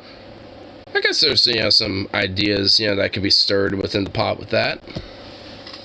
Shoe on Head, the problem that people have with Shoe on Head doesn't have anything to do with her saying that she wants health care, and instead, just maybe, has to do with the fact that she perpetuates baseless conspiracy theories that end up getting people hurt. That would be interesting, wouldn't it? For this shit. I am exhausted. These people just want me to be some, like, progressive little shit lib, rising from the ashes of, like, the anti-SJW world. They want me on my hands and knees, groveling and up. No. Progressive shit lib? Is that really what you think? Like, no, that's not what we think, you freak. Like, what we think is that you should probably, not espouse, far-right enabling bullshit, at the very least, and actually, maybe, like, be more of an ally when it comes to, queer liberation, and at least when it comes to queer activism. Like, what the fuck are you talking about? Because what you're doing is being more of a shit lib than not. I mean, at best, you're a fucking shit lib right now. It's like, what the fuck are you talking about? These people, I can't possibly be these people, but I can speak myself as a critic right now. I'll be right back. What I want you to do is stop peddling insane conspiracy theories to your gigantic audience and instead make fucking ooh-woo content.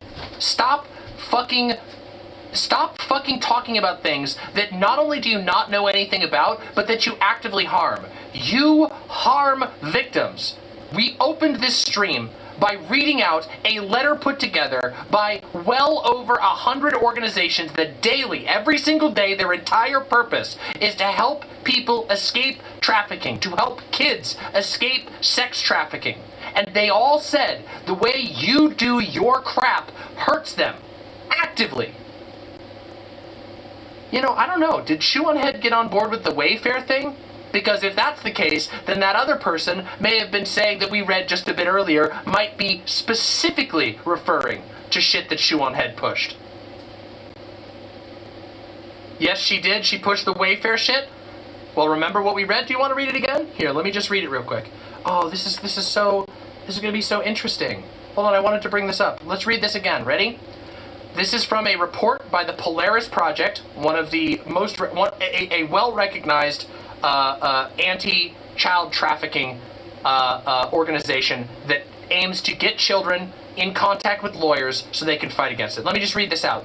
The fallout from disinformation about human trafficking has a profoundly harmful impact on victims and survivors of human trafficking. The amount of time Polaris spent responding to false reports about the Wayfair conspiracy theory could have easily been used to respond to an additional 42 trafficking cases. These were the findings from the organizational study that they did, which I will provide a link to this in the description, but you can also simply just look up Polaris report, the Polaris QAnon report. In every objective manner, in every measurable sense, Shoe on Head, you are hurting children's abilities to escape their abusers. You are actively impeding them. Every single person who actually helps kids is telling you this. You just don't care.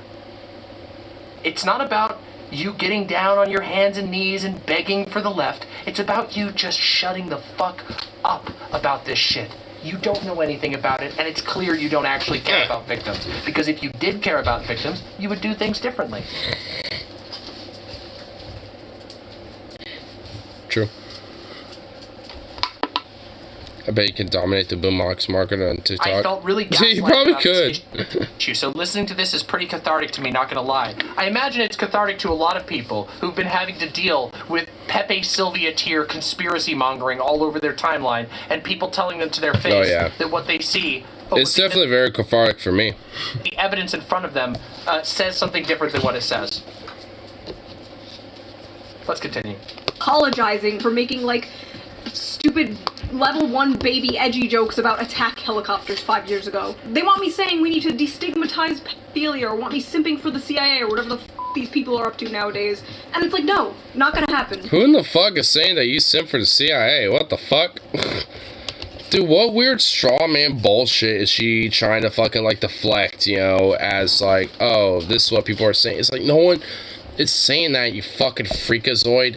What's so funny is a lot of these content creators stigmatize baby edgy from the ashes of, like, these people are making, like, stupid level 1 baby edgy jokes about attack helicopters 5 years ago. They want me saying we need to destigmatize pedophilia, or want me simping for the CIA, or whatever. Shu did an entire segment showing comments against her, and there wasn't even a single one. Even in Shu's cherry-picked comments, there wasn't a single one saying destigmatize pedophilia. That's because Shoe on Head invented that. Shoe on Head made up a boogeyman, convinced her audience, which apparently does not introspect very much or look into the details, and then convinced everyone that it was real. I mean, of course they don't. They're a bunch of right-wing weirdos that want to have their fucking weird ideas fucking confirmed and their weird biases confirmed. While looking at a cute little ooh girl. Nowadays. And it's like, no, not gonna happen. Sorry. What's so funny is a lot of these content creators do agree with me, but they won't say so in public. Like, they DM me and they're like, oh, you're so right. Instead of just doing it publicly, because they... Source, trust me, bro. fear their own audiences. It's... Source, trust me, bro. Like, This what is the literal fuck? professional victim shit. What? They will punish them. I won't show you the DMs. Nobody will actually say it. They're too afraid of them. They're out to get you. Bullshit.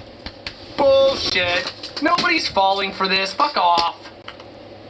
literally so sad. It's like an abusive relationship. But I just want to go back to the more important, less personal aspect of this whole thing, and that is the connection between pedo and LGBT. So of course there are a lot of people on the right wing who are comparing the two. They have been doing this since the...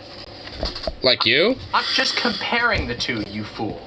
Directly conflating them. If you go and look at the accounts of any popular right-wing person, the biggest channels, they are not just comparing them. They are just saying groomer whenever they want to say LGBT. They are pushing a narrative. They are trying to get other people to adopt a libel because they want gay people gone. Mainly because they see them as undesirables, and they don't like that. They don't like the fact that undesirables are being normalized within, their fucking communities and within society. Like, essentially, it's like what the fuck they, don't like. And, I mean, it's just like, it's really kind of like the whole fundamental issue of Shu. It's just like, she loves to play, like, the whole victim and, like, oh, I did nothing wrong. I'm not the one that's, like, trying to perpetuate, this type of shit. People just conflate my ideas, with that type of stuff, and, I can't control that. And then, like, at the same time, she'll, like, like, swindle or manipulate around, be like, oh, this is pedo baiting, this is, like, like, grooming shit, this is this and that, blah, blah, and just, like, conflate, a lot of these type of talking points, into the, into this far right fucking narrative and shit. She knows exactly what the fuck she's doing when it comes to this type of shit. And it's fucking, like, vile as fuck, frankly. Like, I mean, what mostly gripes my gears about it is that, like, there are still some people, unfortunately, I mean, like Bosch, for example, that, still kind of give her a benefit of doubt. It's like, why? She's done this over and over and over again. And luckily there are more and more people who are starting to, not give her the benefit of doubt anymore and not, take her bullshit no more necessarily. In fact, even burn bridges because of it. And it's like, what, you're just gonna ignore that? Yeah, just be like, oh no, it's like, she's just kind of misguided or this and that, or, she just needs, look at it at a more introspective, perspective or this and that, blah, blah. It's like, no, she knows what the fuck she's doing, and she's just manipulating you. Like, it's just a grift to her. Like, I mean, it's like, and to the people that still somehow give her, hey, shut up! Who still give her a benefit of doubt, it's just like, you're more doing yourself a disservice because she's just manipulating you with this type of shit. Hold on. Hey! Come here. Hey! Come here!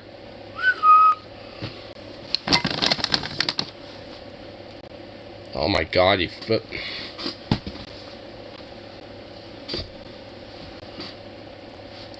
Alright, well, he shut up. That's all that matters.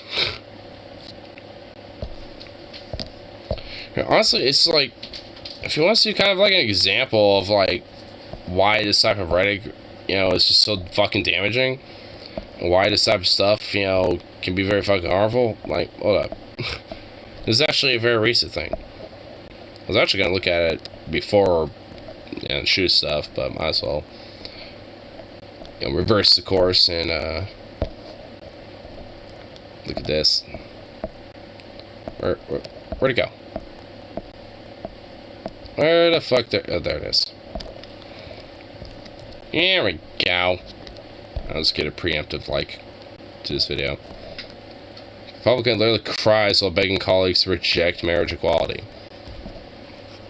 And yeah, and honestly, at least, to do the Folger decision, Shu doesn't, maybe, doesn't realize it, but this is the type of shit that gets enabled because of the shit that she fucking espouses. Because a lot of those same type of fucking people believe in this type of shit. The same thing that this fucking bitch espouses. Because it's a very big, major, like, coordinated effort, amongst the far right and the right wing and shit to broadly, push and peddle this type of rhetoric. Protect religious liberty, protect people of faith, and protect Americans who believe in the true meaning of marriage. Come here. I hope and pray that my colleagues will find the courage to join me in opposing this misguided and this dangerous bill. I yield back. Just misguided. Like, this fucking bitch is so crazily, like, psychopathically convicted into her fucking views and her ideas that she's literally crying and is so emotionally impacted by it that she's fucking, like, that scared. She's that fucking impacted by this type of shit. And this is, like, the fucking poison that, like, that is the most harmful and shit, because you got these, you got people like her and shit that think, there is a bigger fucking harm in society that is frankly benign as shit. And like benign as goddamn rainbows on a fucking rainy day, and like this bitch, think it's the most tragic fucking impact on society. To the point that she's so scared and so impacted by it that it makes her fucking cry, that it traumatizes her this much. And this type of fucking rhetoric and the type of fucking ideas and shit that get enabled that fucking harm, queer folk like me and shit. It's like, I'm supposed to take your fucking crocodile tears. I'm supposed to be impacted to fucking, feel empathy for you, you psychopathic crazy bitch. It's like, give me a break. You just listened to Republican Congresswoman Vicky Hartzler, or as I like to call her, Icky Vicky, cry while pleading with her... Wait. I didn't even know that. Wait, she's a congresswoman? She's in Congress? I unironically didn't even know that. I thought she was just some weird wino Karen mom fucking weird bitch. Like, no, she's that, but in Congress? I honestly legit didn't even know. Oh, God. I really unironically didn't even know that. Oh, my God. That makes it worse, because she's trying to push, and, like, enact legislation and even have, like, her fellow colleagues, be, like, in supportive of her fucking shit of this type of ideas and rhetoric and bullshit. It's like, that's worse. Like, oh my fucking Christ alive. Oh my God. Marriage equality. Well, unfortunately for her, she's going to be crying herself to sleep tonight because her colleagues did not listen and they voted in support of marriage equality because the that's at least good. Motion passed 258 to 169, with even 39 Republicans supporting the bill. So, sorry, Vicky, too bad. I wish that I could have seen her reaction when the bill passed, and it does show that at least most of her colleagues are still in favor of the rhetoric and the ideas that she espouses and shit. That's still kind of a problem. But I guess at least, nonetheless, it shows that, like, it doesn't win everyone. Most people, at least, all said and done, majority of people, including some Republicans, will just roll their eyes and be like, give me a fucking break, and just, be in support of it. So, it's at least good. Oh, that quote, libertarians spread their brain grinders, not free and want her to live in a Russian slave camp for weed. Honestly, I've been seeing so much of that type of mentality. I don't even know, dude. It's because, like, the whole, like, like, Lord of War, that Nicolas Cage played in, like, that guy, Victor Barut, or whatever his name was, like, Victor de Boot, or something, like, it's like, oh, how dare we exchange that guy for Brittany Griner, who basically was a drug mule, or whatever the fuck. It's like, what the fuck? It's like, frankly, you can question about who we... what are you doing? Hey. Stop it. Like, you could question, and maybe be critical about who we exchange, but, like, for fuck's sake, like, it's still goddamn American right there. It's still a fucking, human being that, we need to bring back, I guess, they're still a citizen. Like, regardless of who the fuck, or what the fuck you think about the person, if they're like an American citizen, if you're like one of these American patriot jingo bingo motherfuckers, like, shouldn't you think that, oh, we need to bring an American back home and stuff? Like, at the very minimal, it's like, what the fuck is this weird bullshit? It's just like, it's frankly fucking kind of gross. Like, I don't even think Brittany Griner should have been arrested in the first place and all this shit, but, like, even with that being said, it's like, still try to get her back. Like, she's still an American citizen. She shouldn't be over there. Like, what the fuck? It's like, I guess you could question about who we're exchanging, but, if that's basically all that could be done, then whatever, so be it, I guess. I don't know, it's like, It's like, what's Victor gonna do? You know, it's like, you know, like at the end of the day, the CIA and the American government could whack him, you know, or whatever the fuck. You know, it's like, it's not. What the fuck are you doing? Just stop it. Like, I mean, at the end of the day, the American government, if they really don't want him around, they would whack him. I mean, look at General Soleimani. Like, I mean, we whacked his ass with a goddamn drone strike and shit, even though he was helping fighting ISIS and everything. Like, I mean, and he played a vital role against, you know, ISIS. So it's like, even despite that, we still whacked him with a drone strike. Like, if we, you know, if America is like, we don't want someone around, they'll find a fucking way to do it, you know? Like, the American government got his goddamn ways. And if Victor Barut or whatever his name was, you know, it's like, I know his name's Victor, I know that much. But, like, I mean, if America really did not want him around, they'll find a way to fucking yeet his ass, okay? They just will. I mean, it's American gov. Like, what the fuck you gonna do, you know? It's like drone strike, boom, done. What the fuck you gonna say, bitch? We're America. Even Zhukov's, you know, barking it up. It's like, boom, America, patriotism, bark. That's right, Zhukov. You fucking psychopathic little muttball. But nonetheless, it's like, it's not that big of a fucking deal to me. Like, I don't really care who we exchange. Because if America really didn't want them around, you know, they'll have a contingency plan once they're released, you know? It's like, it's not that big of a fucking deal. I mean, it's just bullshit. And I think it's just kind of stupid and just really shows, you know, like, the real, like, colors of what these people believe, you know, and fundamentally, and I'm not even, like, some weird nationalist patriot dude, but, like, I will fucking, like, bring it up when it's like, hey, you don't see an American, you know, imprisoned, you know, in another country, and you're like, hey, as a patriot, I want a fellow American to be, you know, back home. You know, and all this, like, it's like, what, you're going to go against your, you know, conviction as an American citizen, you know, and as a patriot against, you know, and be against those values because, oh, you just think this person's a drug mule or this or that or whatever fucking excuse. It sounds pretty anti-American and pretty traitorous of you. It's like, that doesn't sound like, you know, some American values right there. It's like, I'll bring it up when it comes to, you know, bringing up their hypocrisy.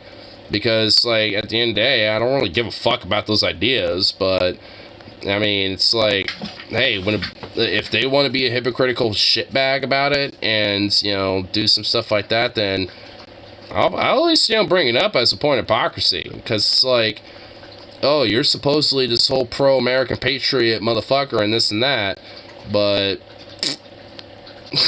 it's like, oh, you know, when it comes to someone like Brittany Griner, who's an American citizen, I'm just gonna, you know, just pretend that doesn't exist. And just be like, oh, she deserves, you know, the treatment she's getting, she deserves to stay in Russia. It's like, really? So patriotic of you there.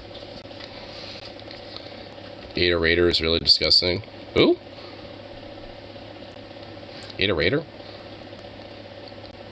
Also not too sure who that is, but I guess I'm willing to find out, like, well, what's disgusting about him?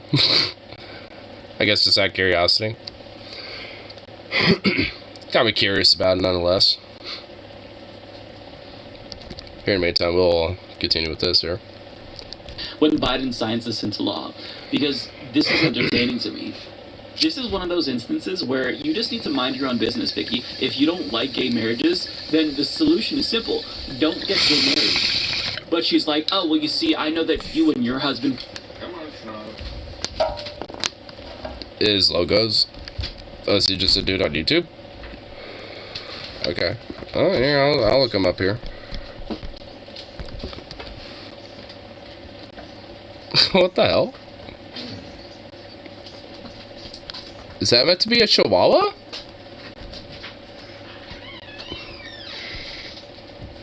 Here, I guess, like, thumbnails. What the hell? I mean, the thumbnail stuff or the profile pic aren't really, like, sus, but some of these thumbnails are a little weird, for sure. Like, that one's fine, I guess. Like, that one... What the hell? Okay, that was a little odd. What is going on here? Oh my god. Anthro furry chihuahua, but in chat format? Okay. What the fuck is going on here? Okay, alright, some of these are pretty odd, for sure. I don't know who this is, though, but... Wait, the chihuahua with a long neck and the drip? What? Has to be banned from YouTube and makes sus content. I mean, I don't know who he is, but these thumbnails are definitely clickbaity.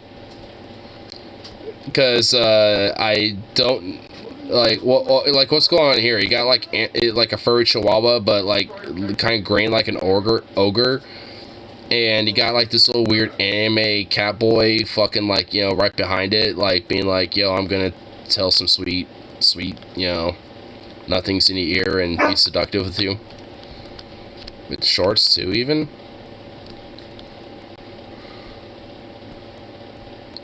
Well, the shorts are basically just, I guess, it's a chihuahua face for the most part. I mean, the short thumbnails aren't really that bad, but I'm sure the shorts are probably odd. Hey!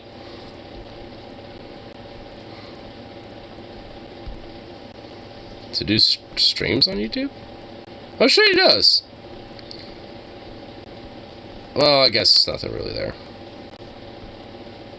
Has a sus ending.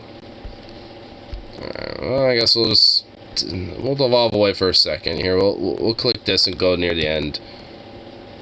Wait, why? Okay, the most replayed is near the end. Okay, well, okay, alright. What's going on here? Sure, okay. Alright, here it is. Okay, mom, lady, here I go. What's so funny? You're so gay. You're an apple. I know. Wait, what? Alright, okay, I'm having some immediate regret with that. I meant the shorts. The shorts? Oh. Man, I think that was enough. Oh, man. Oh, no, I don't know if I want to click one of these. Oh, this one has 2.1 mil vid. Alright, I'll click this one and... A long day. Here's some change.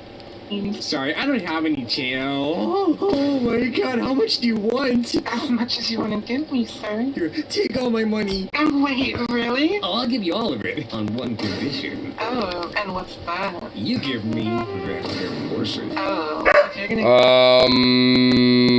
What the fuck is going on? Hold on, I need to do this. No, give me back to... Okay, well, I guess it refused to send me back to that... you know what? I kind of... you know what? I don't know if I want to finish that video. I really, truly don't. What is this? What? No.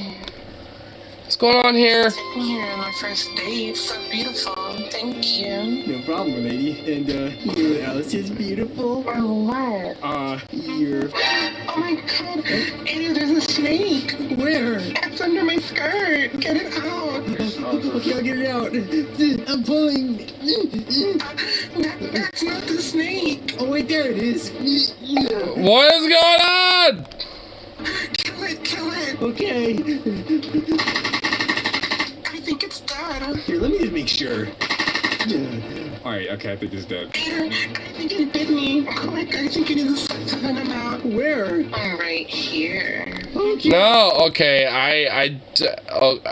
what is this? What? No.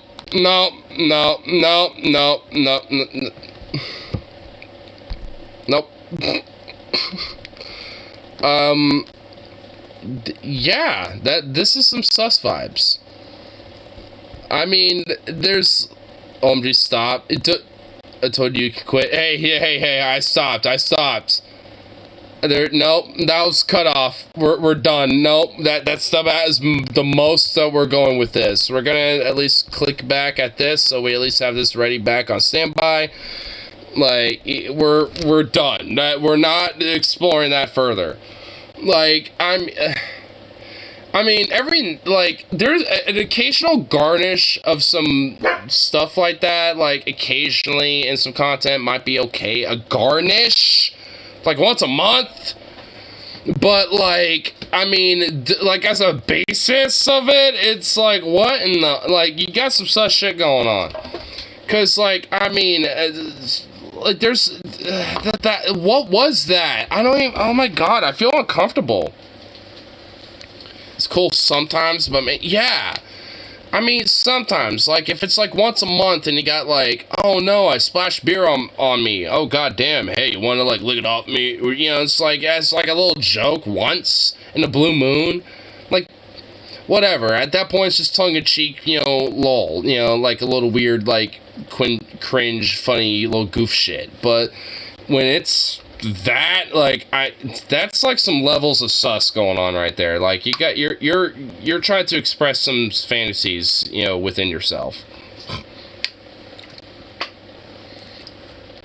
Like, I don't know if I want to take part in that. That's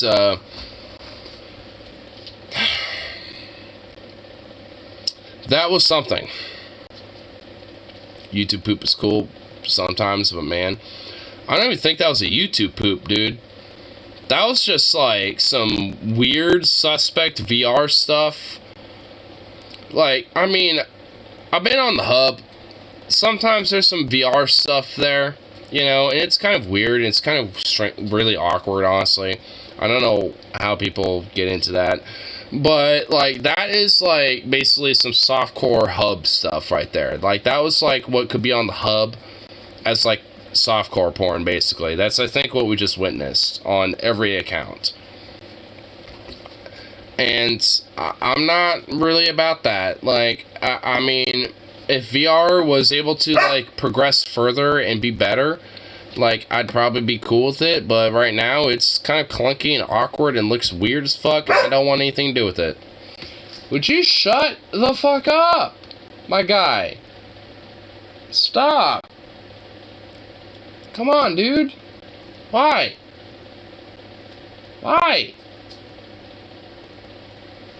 Piece of shit. You little hoe. What's wrong with you?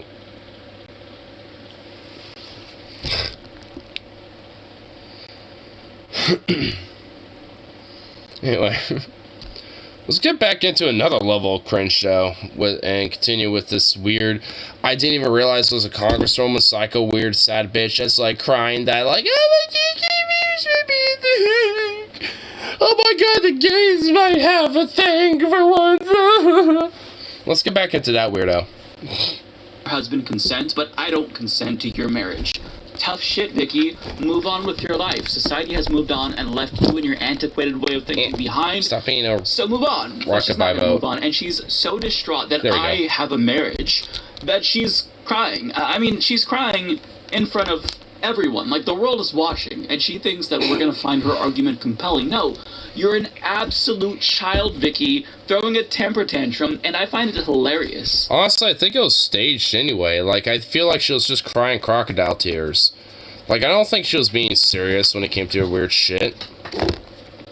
I've got to say, Vicky is probably one of my new favorite members of Congress because it's evident that gay people live in her head rent-free. She recently shared a photograph of herself with Lori Smith, who is the web designer who's suing the state of Colorado for the right as a business owner to discriminate against gay people, and Vicky has also collaborated with the family... Oh my god. Is that like the, what's-her-face? That, like, lady who refused a gay couple a wedding cake or whatever the fuck? Like, who was that lady? I forgot, and frankly, I don't really care that much. But, like, is that basically just, like, another equivalent of that, but Colorado? It's like, oh, instead of a wedding cake, it's, like, fucking, like, maybe, like, a web design for a website, or maybe, like... web design to be like, hey, I want to like create like a card, to send to people or something. I mean, I don't know, who knows, or hey, shut up. Like, who knows or cares about like the overall like context of it. It's like, oh, because a gay person wants some service, you're just like, nope, fuck you, you don't deserve it because I think you're undesirable because of my, weird religious fifis or because of my weird fucking stupid ass moral convictions. Because they're backwards as shit. Multiple times and sharing posts from them attacking the Respect for Marriage Act. And this is significant because a sitting member of Congress is collaborating with an organization that the Southern Poverty Law Center designates as a hate group, explaining the Family Research Council often makes false claims about the LGBTQ community based on discredited research and junk science. The intention is to denigrate LGBTQ people as the organization battles against same-sex marriage, hate crime laws, anti-bullying programs, and the repeal of the military's Don't Ask, Don't Tell policy. They've also smeared gay people as pedophiles. They've referred to transgenderism as a cult. That's also very similar to the whole groomer rhetoric, ain't it? Like, oh, queer people and, like, trans people, are, like, pedophiles and groomers and this and that. Very similar fucking rhetoric, which is espoused and, propagated by a lot of different type of people, like, the person we were referring to earlier, like Seanhead. Why is he barking so much? What the fuck? And that this is an evangelical organization, and they themselves run a cult, so you'd think that they know about cults, but their goal essentially is to erase LGBTQ plus people from society, and you have a sitting member of Congress aligning with this genocidal organization out in the open too. So you'd think that she'd have some shame, but she's shameless. And in this bill, there are explicit protections for religious liberty. Like, churches actually have the right to discriminate against gay people and turn down gay wedding requests. It's not like they already weren't able to do that, but they explicitly have that right now because of the Respect for Marriage Act. Their protections is enshrined into the law, and that's why the Mormon Church has come out after being vehemently homophobic and endorsed this because they see that it very clearly gives them permission to say gays are bad and we don't want them here in our churches. We don't want to marry them.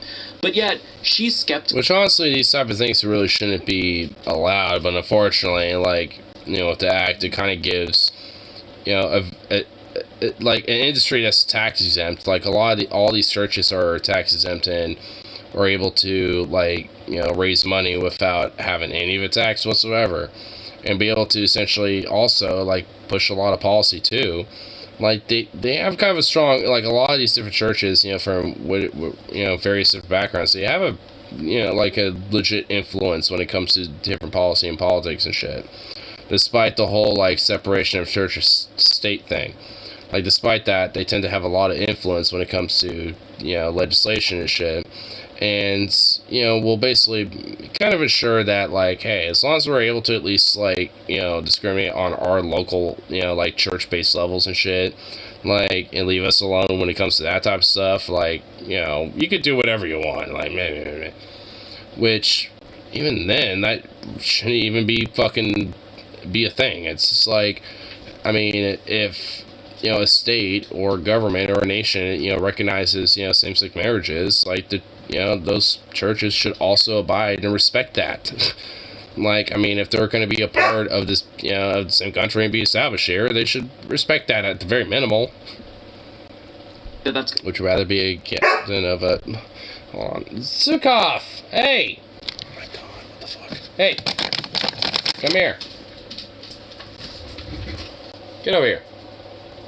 Come here. Let's not come in here. Would you rather be the captain of a U.S. Navy ship or a company commander? Probably company commander. I'll probably be better suited with that. I don't really know as much about Navy tactics, so probably wouldn't be best suited with that, so... Company commander, so, probably would be better suited with that, at least. that even though the rights of religious people are enshrined in this same law, well, it's still bad because gays are trampling on people's rights. She'll talk about this with no examples. So here's what she said on a recent podcast for, you guessed it, the Family Research Council. They act like they're being so magnanimous in this bill to... What flag is that? 5 stars? Oh, wait, hold on. How many stripes? 1, 2, 3, 4, 5, 6, 7, 8, 9. That's not even a full 13. What weird old cockamamie flag is that? What? Oh my God. What? So not force them to carry out same-sex marriage ceremonies, and yet they trample on the freedom of everyone else in this country and the right. How? Yes, this American flag, but it's not even like done right. Like I could get the 5 stars, you know, I can get that because 50 states, every star represents 10. I get that, but the stripes aren't even like all 13 of them. It's like that's not even right. It's like it's all like janked. It's all janked to shit. It's like, I mean, it's not even done right. It's like, what the fuck? I could get the 5 stars. I could accept that and give a pass on that, but like there's like how many? Like 10, right? Like I'm pretty sure. 1, 2, 3, 4, 5, 6, 7, 8. There's 8. There's just literally. There's not. What? Like I think you're missing a couple there. I think you're missing, you know, 5 stripes. You know, just saying there, lady.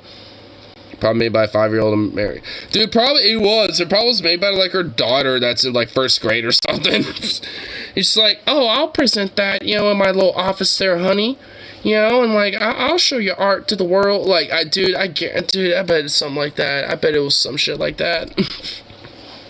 Enshrined in the First Amendment. And so it's a very sad situation, and it's deceiving. No one's taking your fucking rights away because gay people have to have marriages.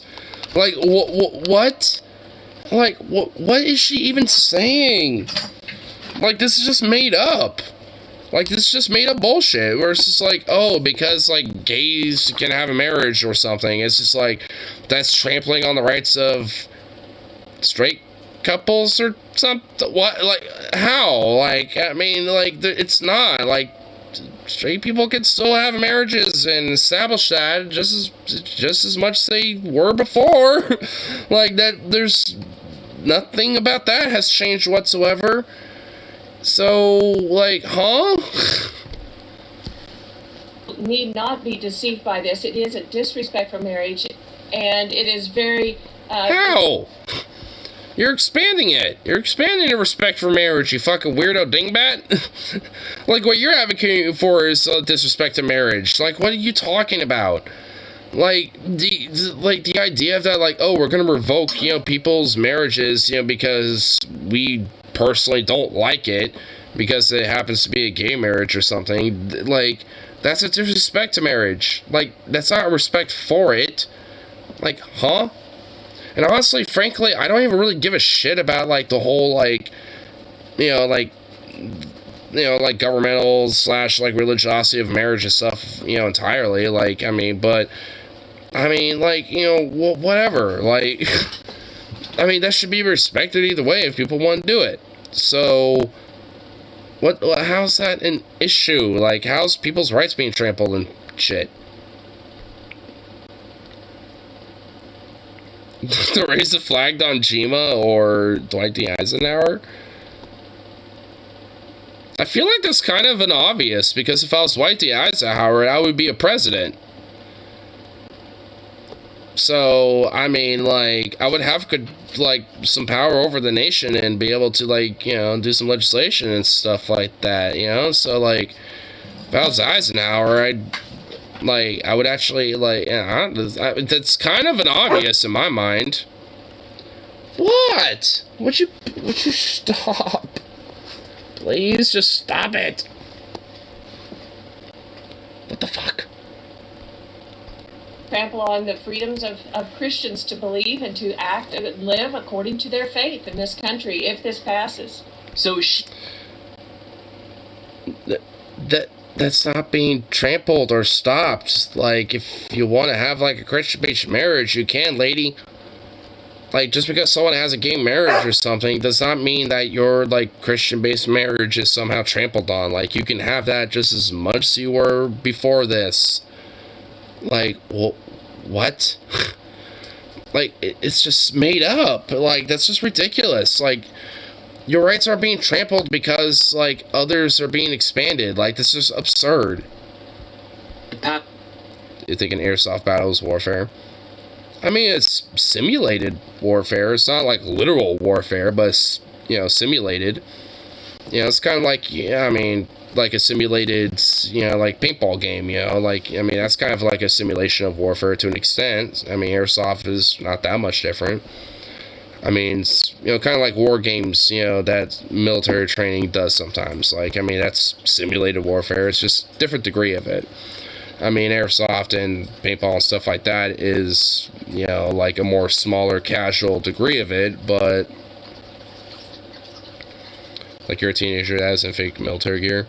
Yeah, like, I mean, they're not, like, you know, doing, like, any literal warfare by any means, but they're doing, like, you know, a soft, like, kind of tacit, like, simulation of, like, you know, some, like, like infantry style combat by going in an airsoft game, but it's by no means like actual, like, you know, warfare, even if it's like a military style simulated, you know, warfare type of scenario. Like, it's not that same type of level. I guess unless that kid is going to, like, a 48-hour, like, airsoft milsim style fucking, you know, event that's going on, you know, like, then it's probably going to have, you know, some more, you know, sophisticated rules, you know, to where, you know, things are kind of more realistic in a way. So, I guess unless you got some kid, you know, some teenager doing that, which I actually kind of have some respect for, you know, then, you know, like, I mean, they're not doing the same type of, like, simulated warfare type of stuff that, like, you know, like a military might do, or some more, like, sophisticated hardcore type of dudes who might be into that type of stuff would be doing. What is wrong with you? Can you shut the fuck up? Please. Why? Discriminate because of this law, but at the same time, it's not good enough because gays are trampling on the rights of everyone else. So, I don't even know what that means. What example are you proposing here? Well, there is no examples, because what she means is gays are trampling on our rights because we exist. That's what it comes down to. She doesn't want queer people to exist. And somebody who's so hyper-focused on another group, on what other people do in the privacy of their own homes, I've got to say it. Like, I wouldn't be surprised if there was some lesbian scandal with Vicky. Like, this... Probably. I mean, honestly, those who doth protest the most about issues are probably the ones who doth protest too much. Like, and she's frankly probably one of those type of people.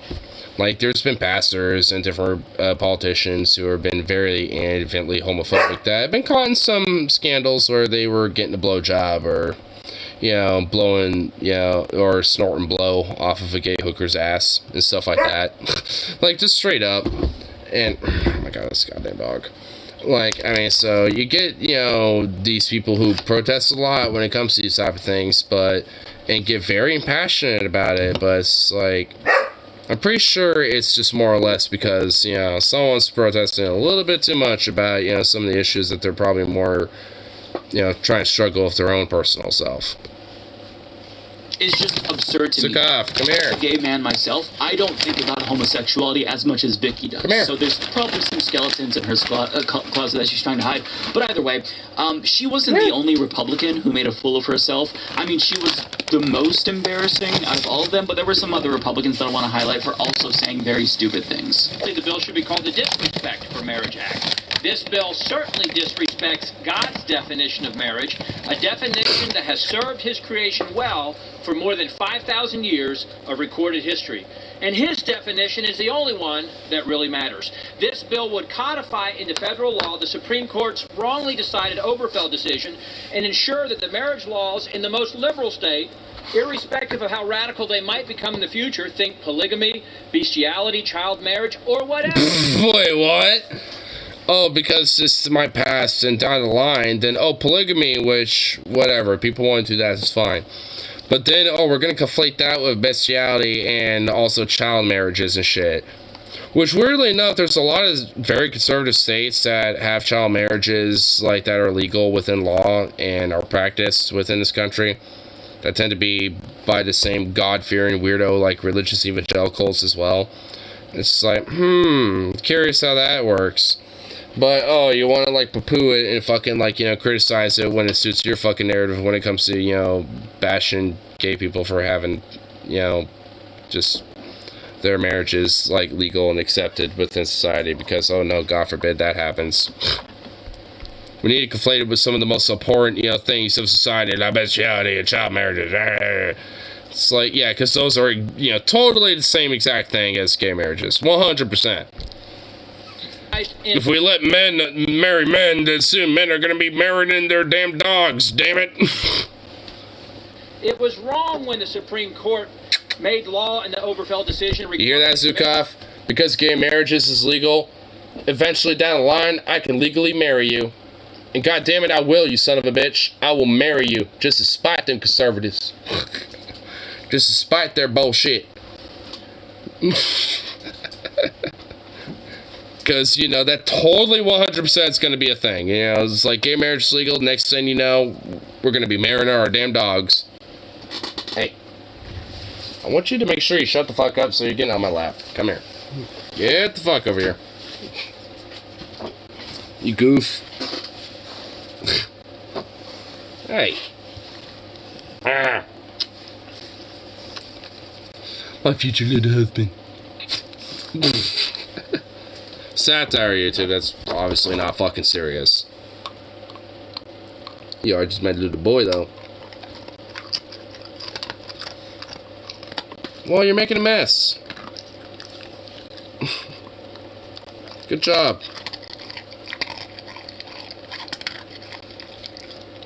However, a flag looks like a flag, but that's so cool. What, this? It's more of an anarchist flag. Or an anarchist banner. It's more meant to be kind of like this.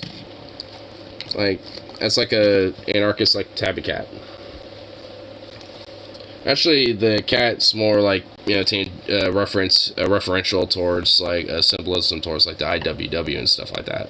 So, behind you. Well, it's kind of the same thing. I mean, the SCA or the CSA is meant to be for the Combined Syndicates of America. It's actually more of an alternate history flag based off of a Hearts of Iron 4 mod called Kaiserreich. Dog, you goof. What are you doing? Oh my god, you freak. Well, look. Would you just, like, put... Yeah, there you go. Oh, that too? I mean, it's the same thing, too.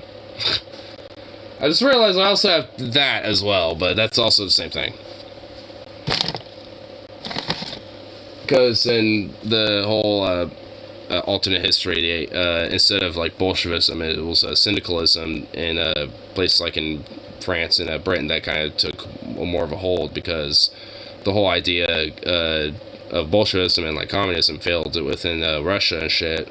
But that kind of caused syndicalism and more of, like, the, you know, trade unionist, worker, anarchist-based type of philosophy in Europe to kind of take more fruition and kind of prosper because of it. It eventually became more of the predominant idea, and that's kind of where at least that comes from, because it's meant to be like a liberty torch and a hammer with, you know, a mechanical cog and the industrial cog, you know, kind of surrounding it.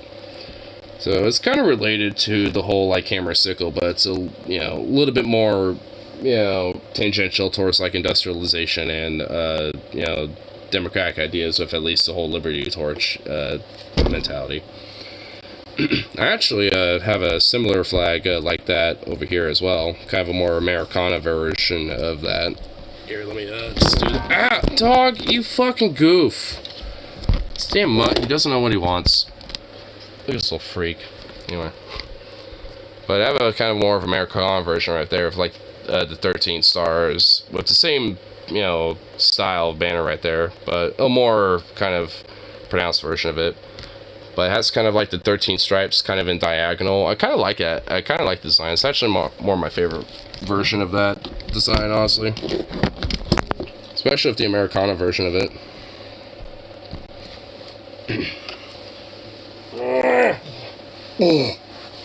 You're a goof. Look at you.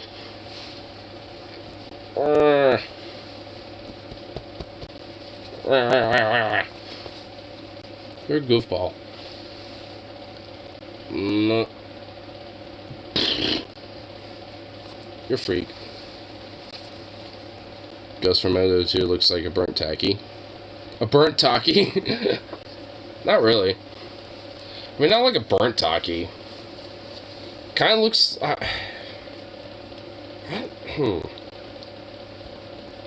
mean, it kind of reminds me of, kind of a little bit of a mixture of, like maybe somebody who would be kind of like a little bit of like a shaman almost, that's wearing like a face of a skull, you know, but obviously kind of like, you know, doing so with, you know, like, you know, with like soldier military gear and shit, so the only thing really to it would just be the skull to it. When he takes off his mask, we can only see his eyes. Well, he's Simon Riley. I mean, we know that much. So, I mean, you just have to kind of see what Simon Riley looks like from the first Modern Warfare. So, I mean, we kind of have an idea what it looks like, but we just don't see what he looks like after the, you know, the events of the first Modern Warfare. So, it's, you know, like, we don't necessarily know what it looks like now, but, I mean, we kind of can at least get an idea about what it looks like. I'm sure in the third Modern Warfare we'll get to see. Because we almost did. They teased us to fit, so that kind of implies that they will show us eventually. What in the fuck is this dog doing? What is this? Goof. You sweet little goober. I seen burnt tacky in school when I was eating burnt tacky.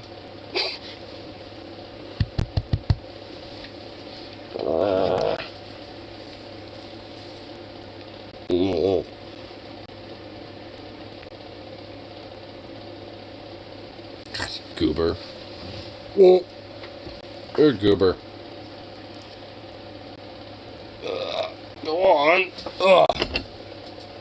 Jeez. What?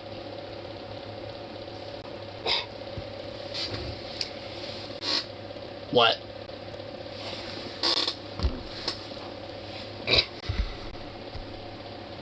C'est jamais chapeau. Predominantly. He's also got a little bit of Border Collie, American Bully, and a bunch of other different breeds in him. But he's mostly a little shepherd boy. And just a goofball and a menace. You're just a menace to society. I'll be gone for like 20 minutes even, and you will shred the shit out of everything. It's like, dude, it's a fucking absurd freak ball. Even now he's trying to get into shit. What are you doing? What are you getting into? Stop it.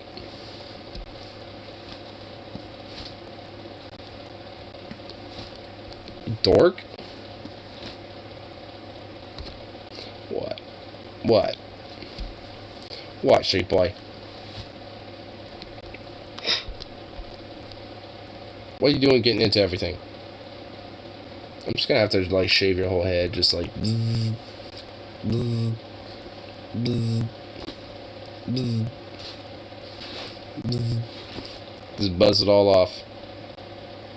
You look like a little fugly little bastard, but you know what? You deserve it. You look insecure about yourself and have a shaved head. I'm not actually gonna do that.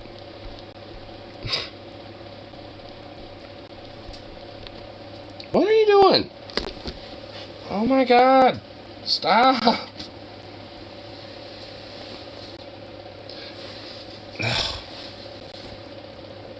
Come on, dude, why?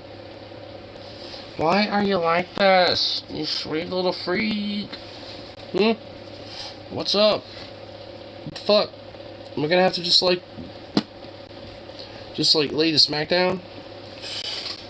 So I'm gonna have to do? Boom.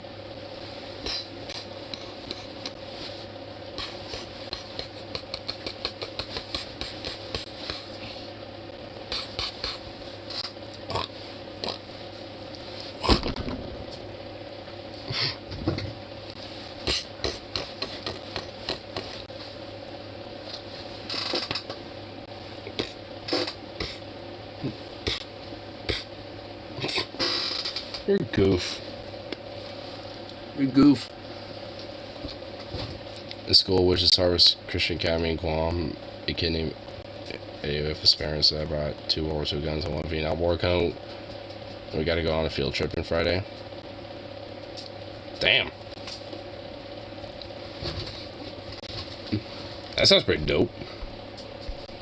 Have a little field trip to go out and shoot some guns and stuff. That sounds pretty fun.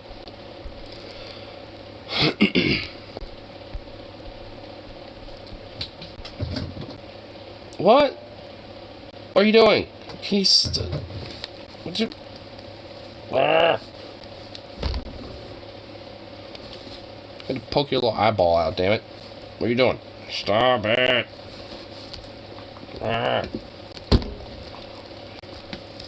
Oh, now you wanna fucking get all feisty and wrestle with me? Try to chill on me? Is that what's going on here? Gonna try to make my hand into mincemeat?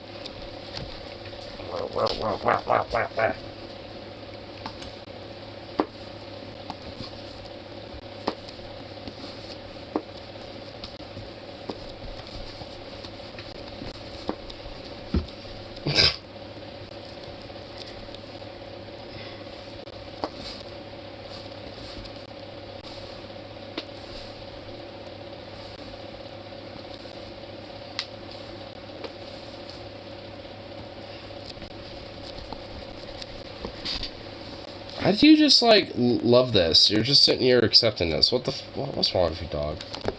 You're a weirdo.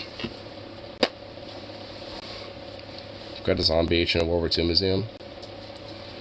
I bet with Guam, there's probably, like, a lot of really cool artifacts over there, too. There's, like, this tiny little, it's kind of like a more of a military surplus store, but they also have like a section of their store that's like a straight up museum. And they actually have like a couple different things from like people that you know, lived in the town and lived in the area around here in the PNW in Portland, and they actually were able to kind of like collect some memorabilia stuff from, you know, different people in the community that, you know, had some, you know, leftover shit, you know, that, you know, some of their family from World War II, you know, still had around. There was actually one guy that lived around here that was part of a bomber crew that they still had their bomber jacket in really decent condition, and was able to like have a picture of that, or not just a picture, but also have that on display too.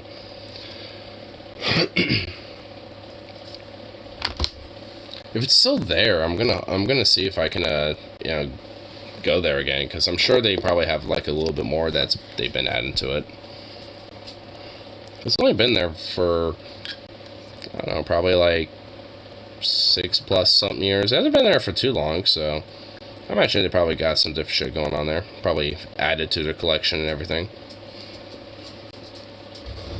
Because they also had some stuff from like World War II when it came to, like, you know, the German Africa Corps, and they also had like some stuff from the U.S. military where they had like different original mint condition like pieces, you know, from like the 30s, where like a lot of different soldiers, you know, at least when it came to like, you know, Army Corps engineer types and shit, where they were just wearing all denim and stuff like that. You know, they had some of those uniforms. They had like, you know, some of the more early, you know, era of uniforms on, you know, to like up until like, you know, the end war, you know, like in 45 and shit. Pretty cool stuff. I think I have some pictures of that somewhere on like a file somewhere or some shit, so I don't know if I can find them. You know, one of these days I'll have to like show and check it out.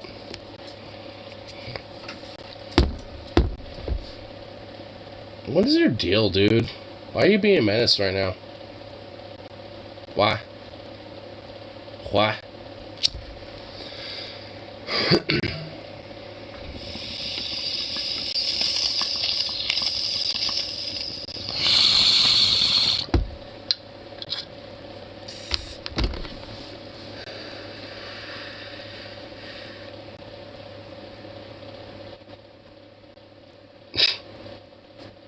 Those cute little eyeballs. Full of innocent guilt. Push your limits with the innocence. Hey! Don't shove this and knock it over. Don't do that.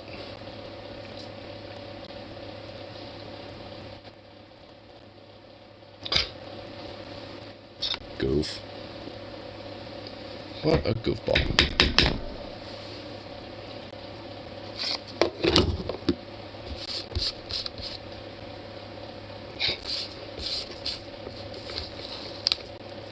He's a little antsy boy. What the hell? Anyway, I think I'll get this bowl loaded up and smoked up, and let's call it good for the rest of the evening, and punch it out for the next one and all that fun shit.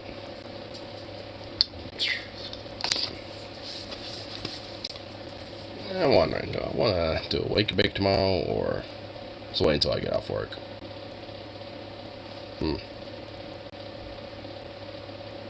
I guess I'll just see when I wake up. What, goof? What do you want? What do you want?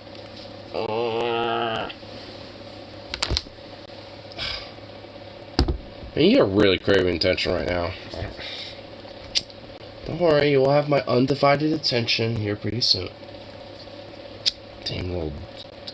fucking little whore. Yeah, you. Yeah, that's what you are. You're an attention whore.